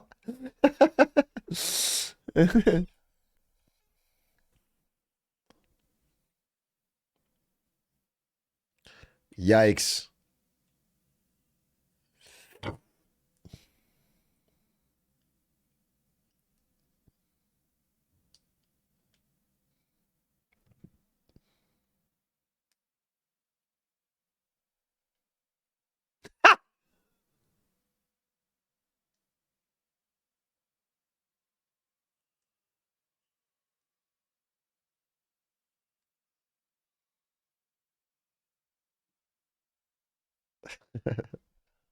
That's so mean.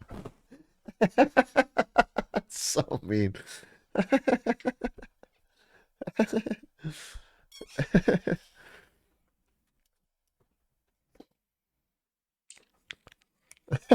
He's being honest, at least.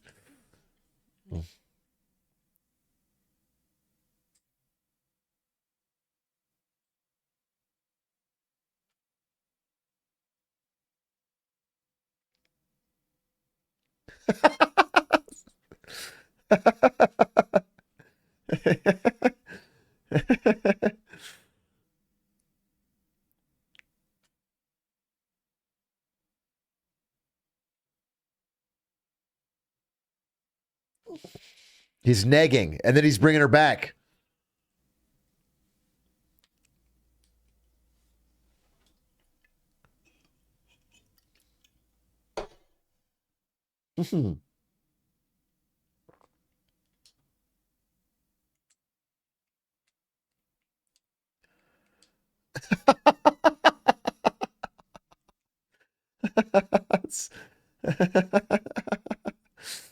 Ow.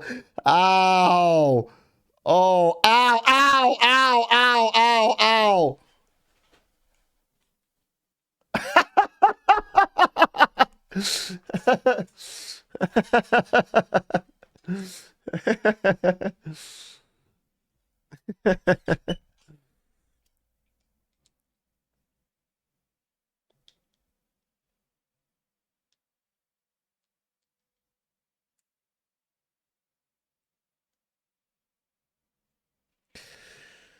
How did I get him fired? Fuck. Okay, chat, you gotta tell me what happens. I have to pee too bad. I have to pee for like 15 minutes. I gotta pee. Tell me what happens.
Little Ricky Sinicky hand wash skip.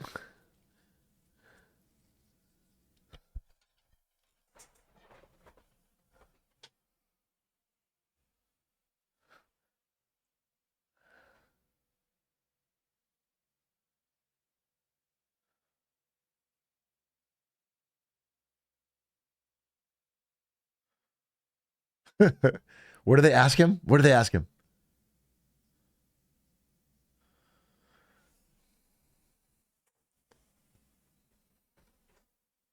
To run the meeting. Okay. Clutch.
He's clutching.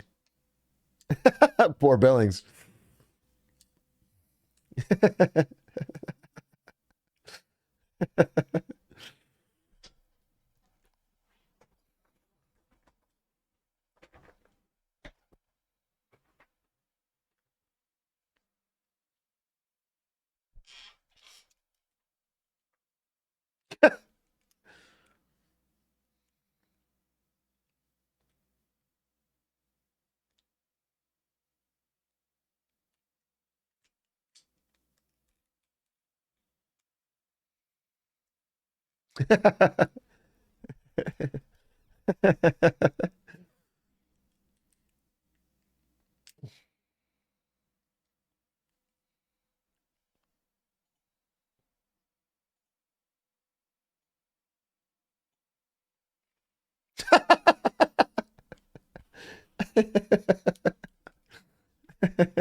That is homie shit.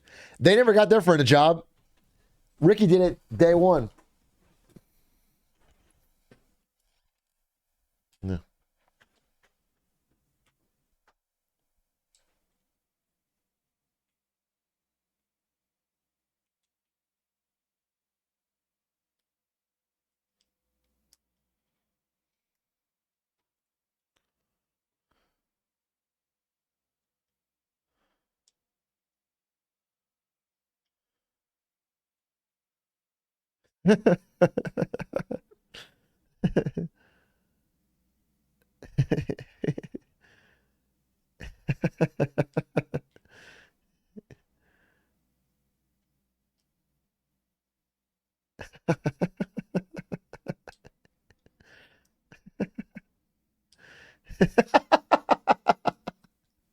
There's a time and a place.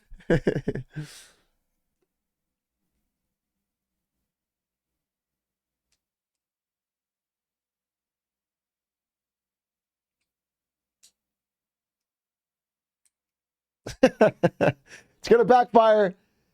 You guys should have learned that it's always going to backfire. He's too charismatic. He has too much riz. His swag too different.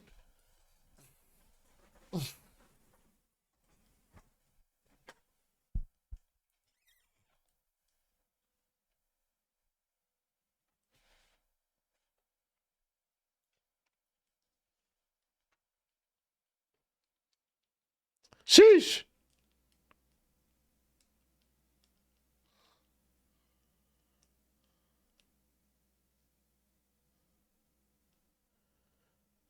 Yikes. He's going to be mad they never told him. You never told me I was an air dicker?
The speech doesn't even make sense.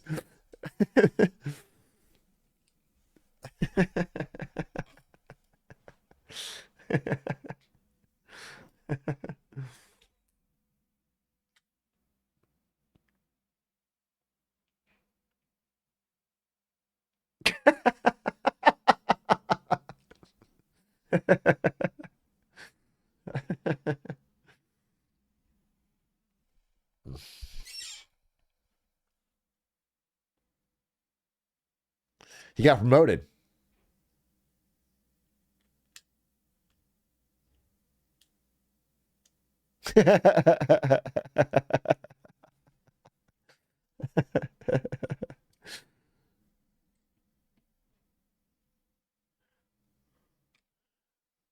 Ah.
Oh, he changed it?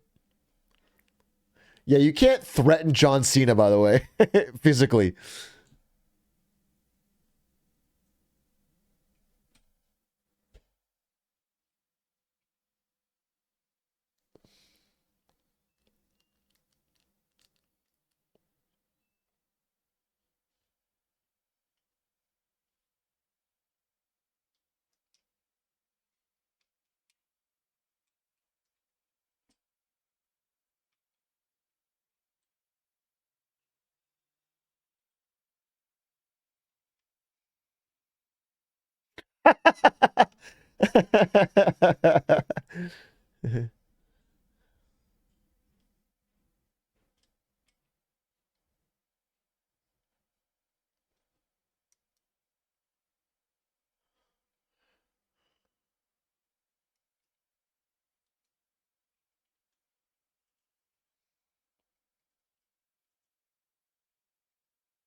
Pretty good.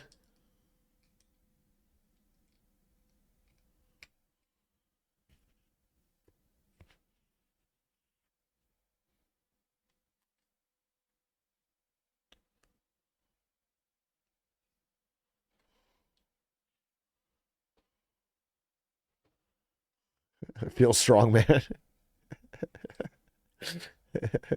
Yeah. Yeah, he doesn't have to be a shit baby anymore.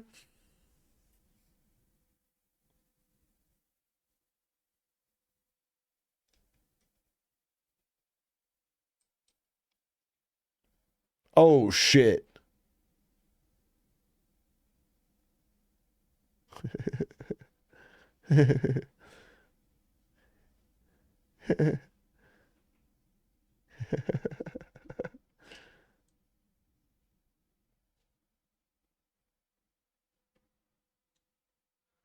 Aha. Money.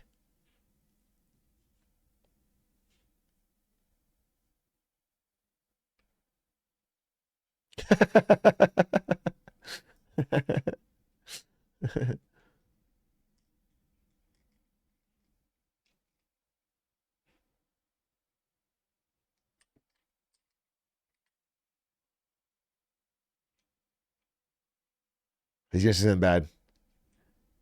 He's gonna say I should let you die or something.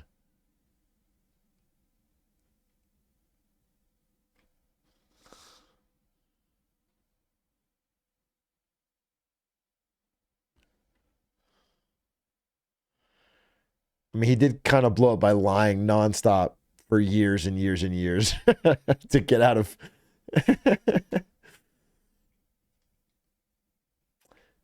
Can't he just like vibe with Ricky?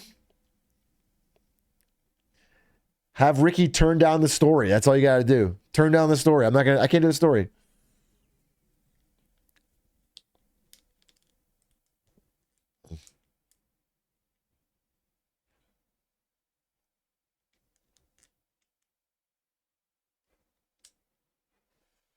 They're like promoting it like it's.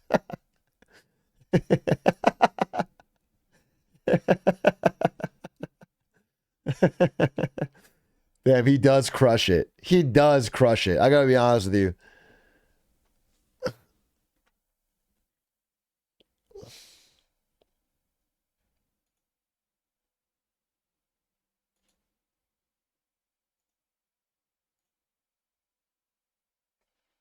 Rate the ad 10 out of 10.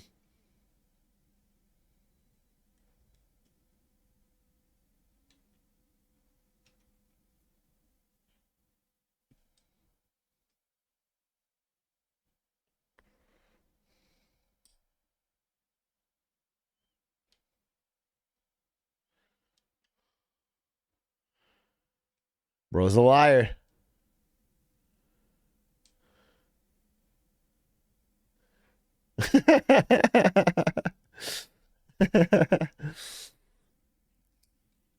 Deep.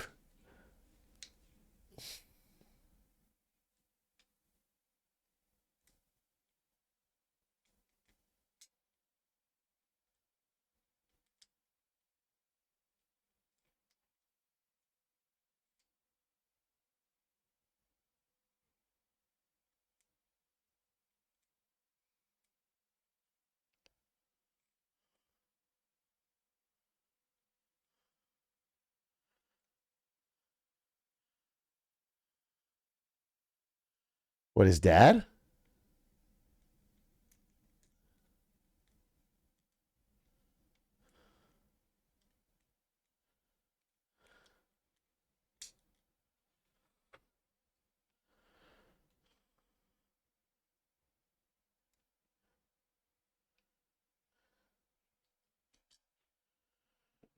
I mean, she might break up with you. It is a serious thing. You've been lying for a long time. You hired an actor. It's like it's a crazy level of lie. It's pathological. But she won't physically hurt you. No, I don't think so.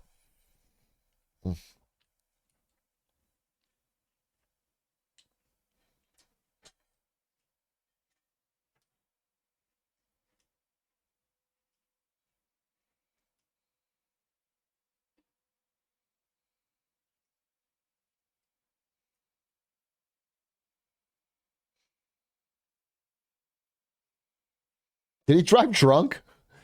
He was drinking, right?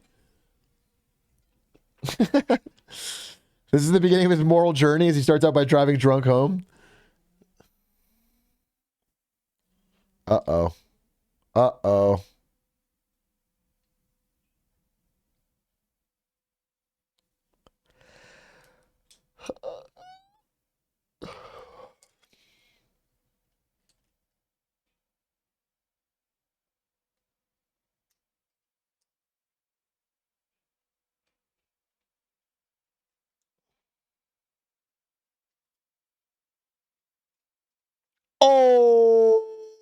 shit.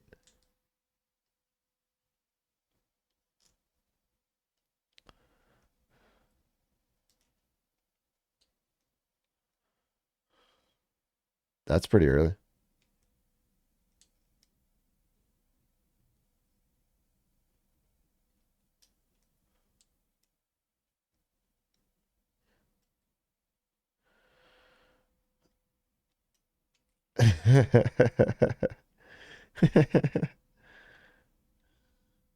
Oh, she got. Yeah, it's pretty fucked up.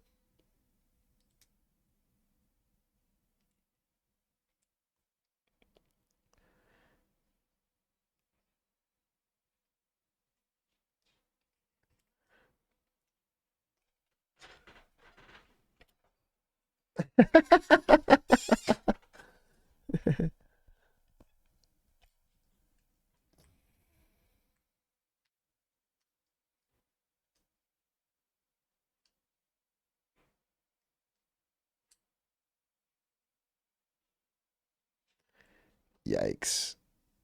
So what is she running the story on? Damn, I'm about to blow up everything.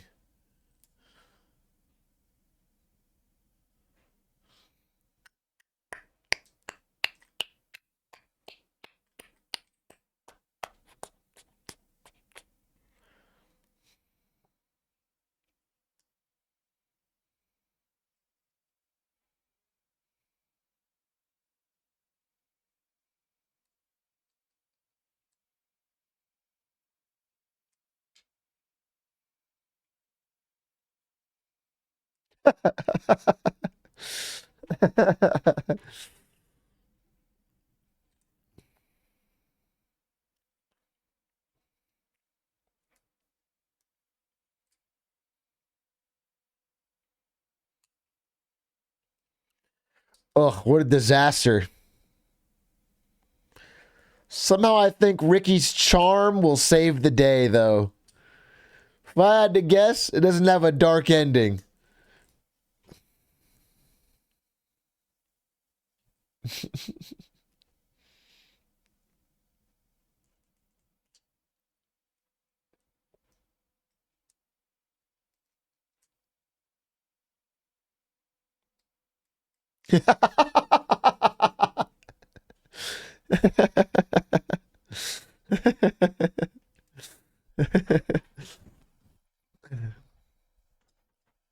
Uh-oh. Oh, in front of a crowd, too.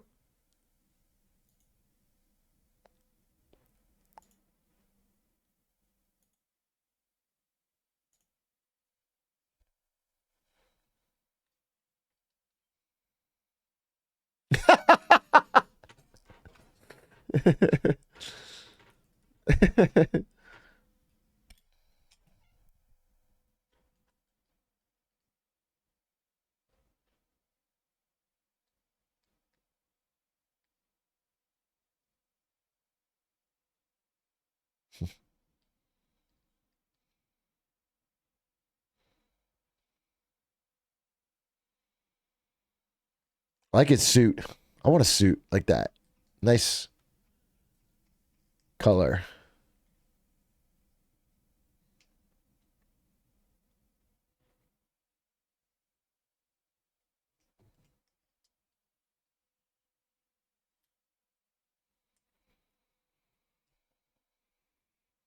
Whoa.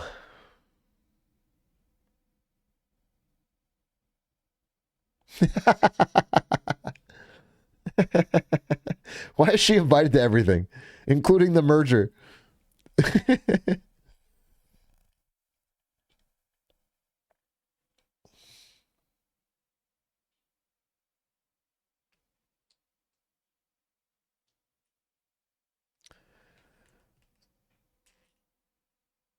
Insane place to reveal this. Like,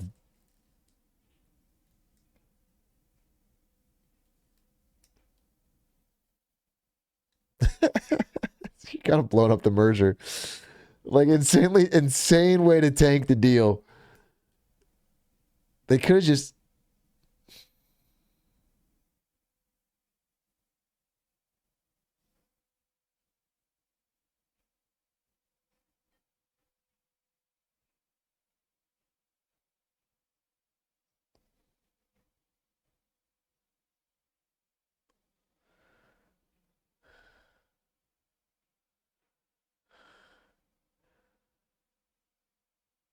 Insane.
They shouldn't show that.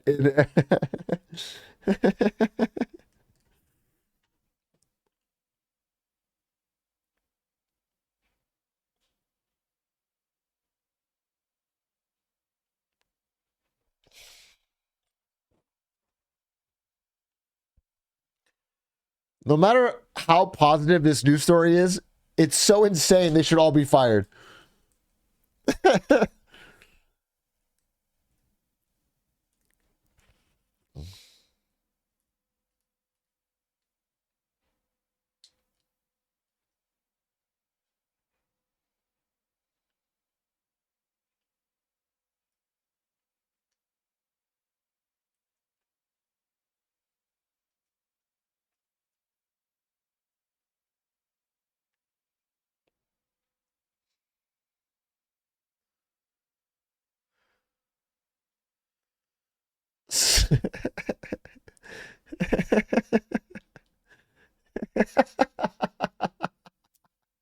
They're gonna show it. That's why would you show that?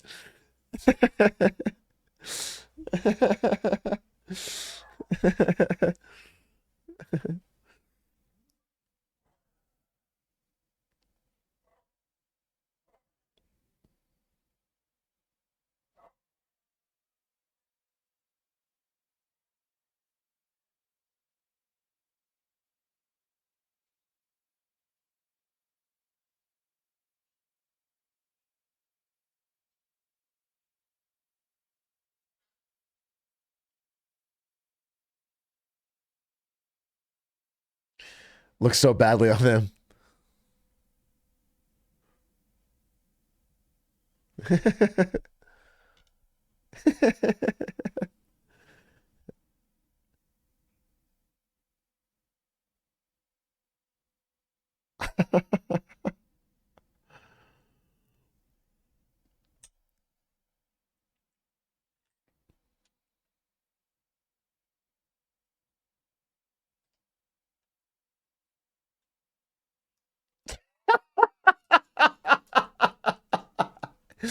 That just seems like total fraud from a psycho. He hasn't even done anything yet. He's only been in the job for...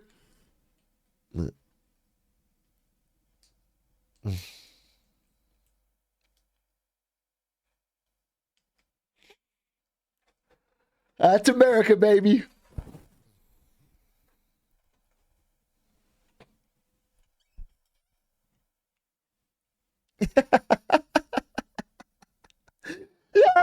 Yeah!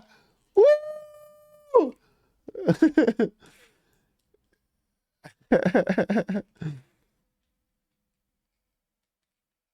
They're crying?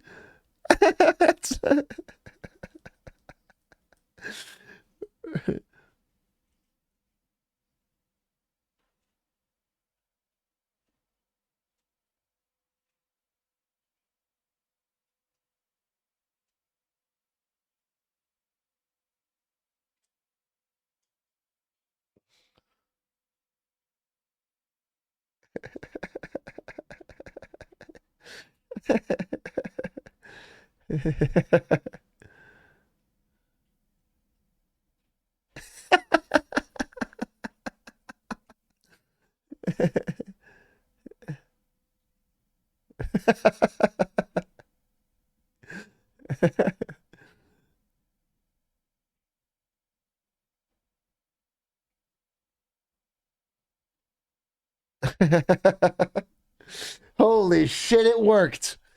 Just like it would in real life.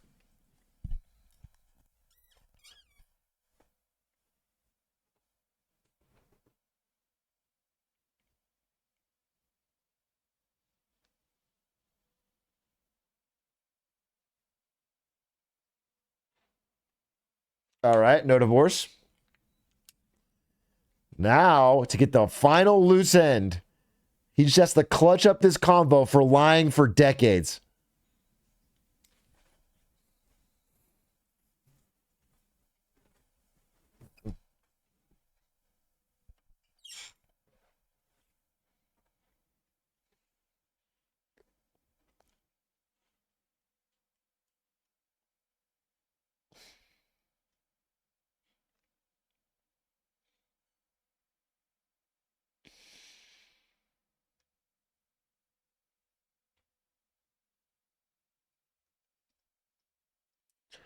Tell her about your dad.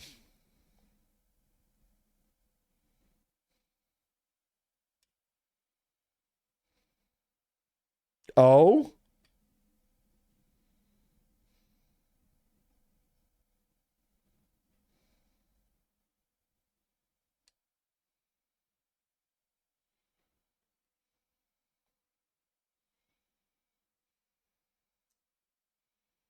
The recording.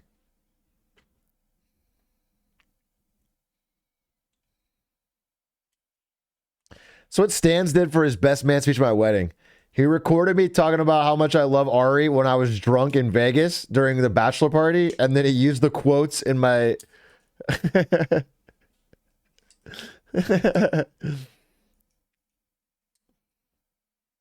Oh, shit.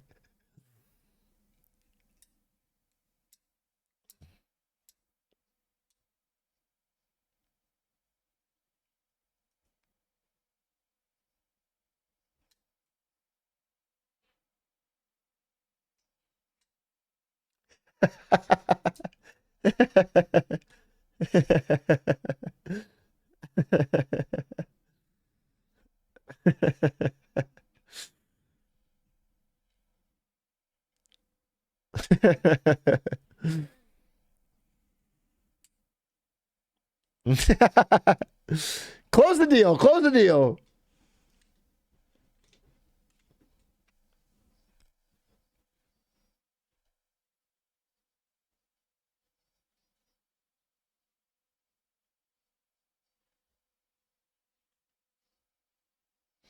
It all worked out.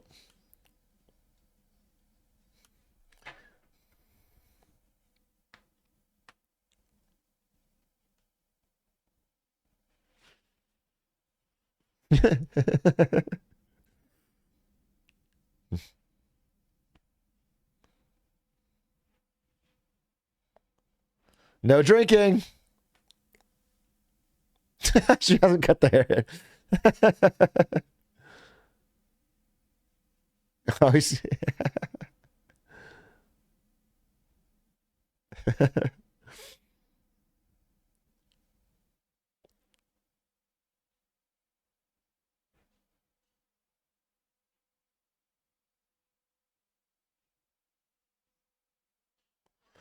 He's Ricky.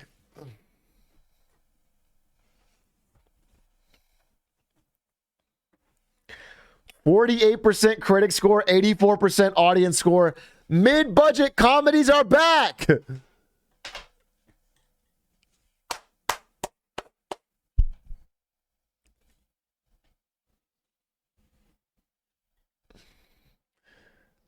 Yeah, it's totally what I expected. You know, just a nice little mid-budget slop.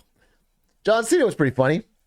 Una Moss, yeah, had a good time. Dumb, fun, feel-good movie. The kind of movie they don't make many of. It's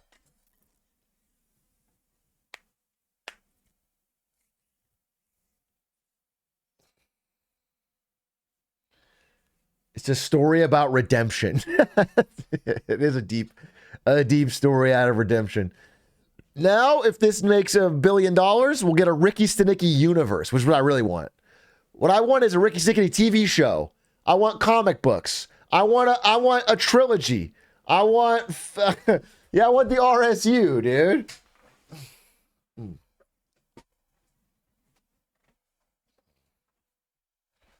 The Stenicki verse.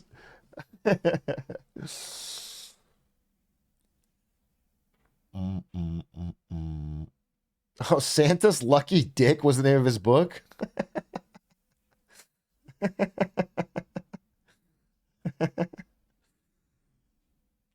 The moral of the story is if you lie, you will face 0 repercussions. Yes, exactly. Exactly. Is this one of the Farley brothers that did like all the... All right, well, that was fun. I'm glad we watched it. It's cool that Prime lets you do this. Watching a brand new movie with chat's pretty fun. Chat, thanks for watching today. It's a fun little stream. Tomorrow is Friday?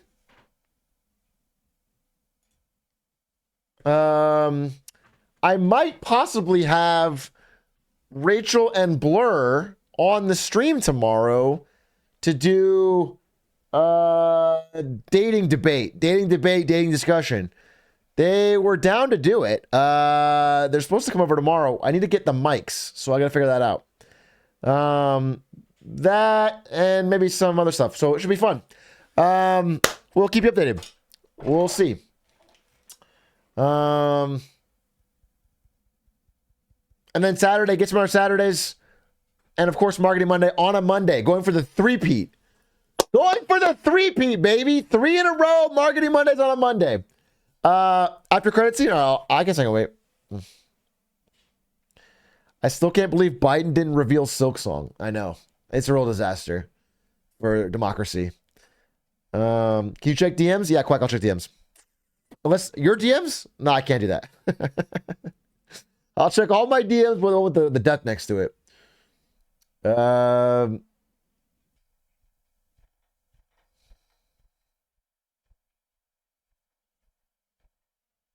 just in general. Oh, actually, tomorrow we should have an independent China feel-good, interesting story. I won't call this Was at Beijing because we split it out from that. But Stefik says she's done by tonight, so it should be done. And then we've got a really interesting story tomorrow that I think, yeah, it should be good. So, yeah, we'll be able to present that. Call it Sweet Shanghai. Yeah, exactly. John Cena is the best wrestler actor. You just hate The Rock, huh?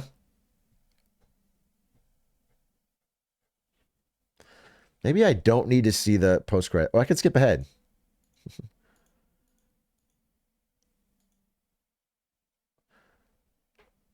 Okay, the post-credit is just... it's just air dicking. It's just more air dicking. All right, thanks for watching, everybody. I'm going to end. Have a good night. See you tomorrow. Peace.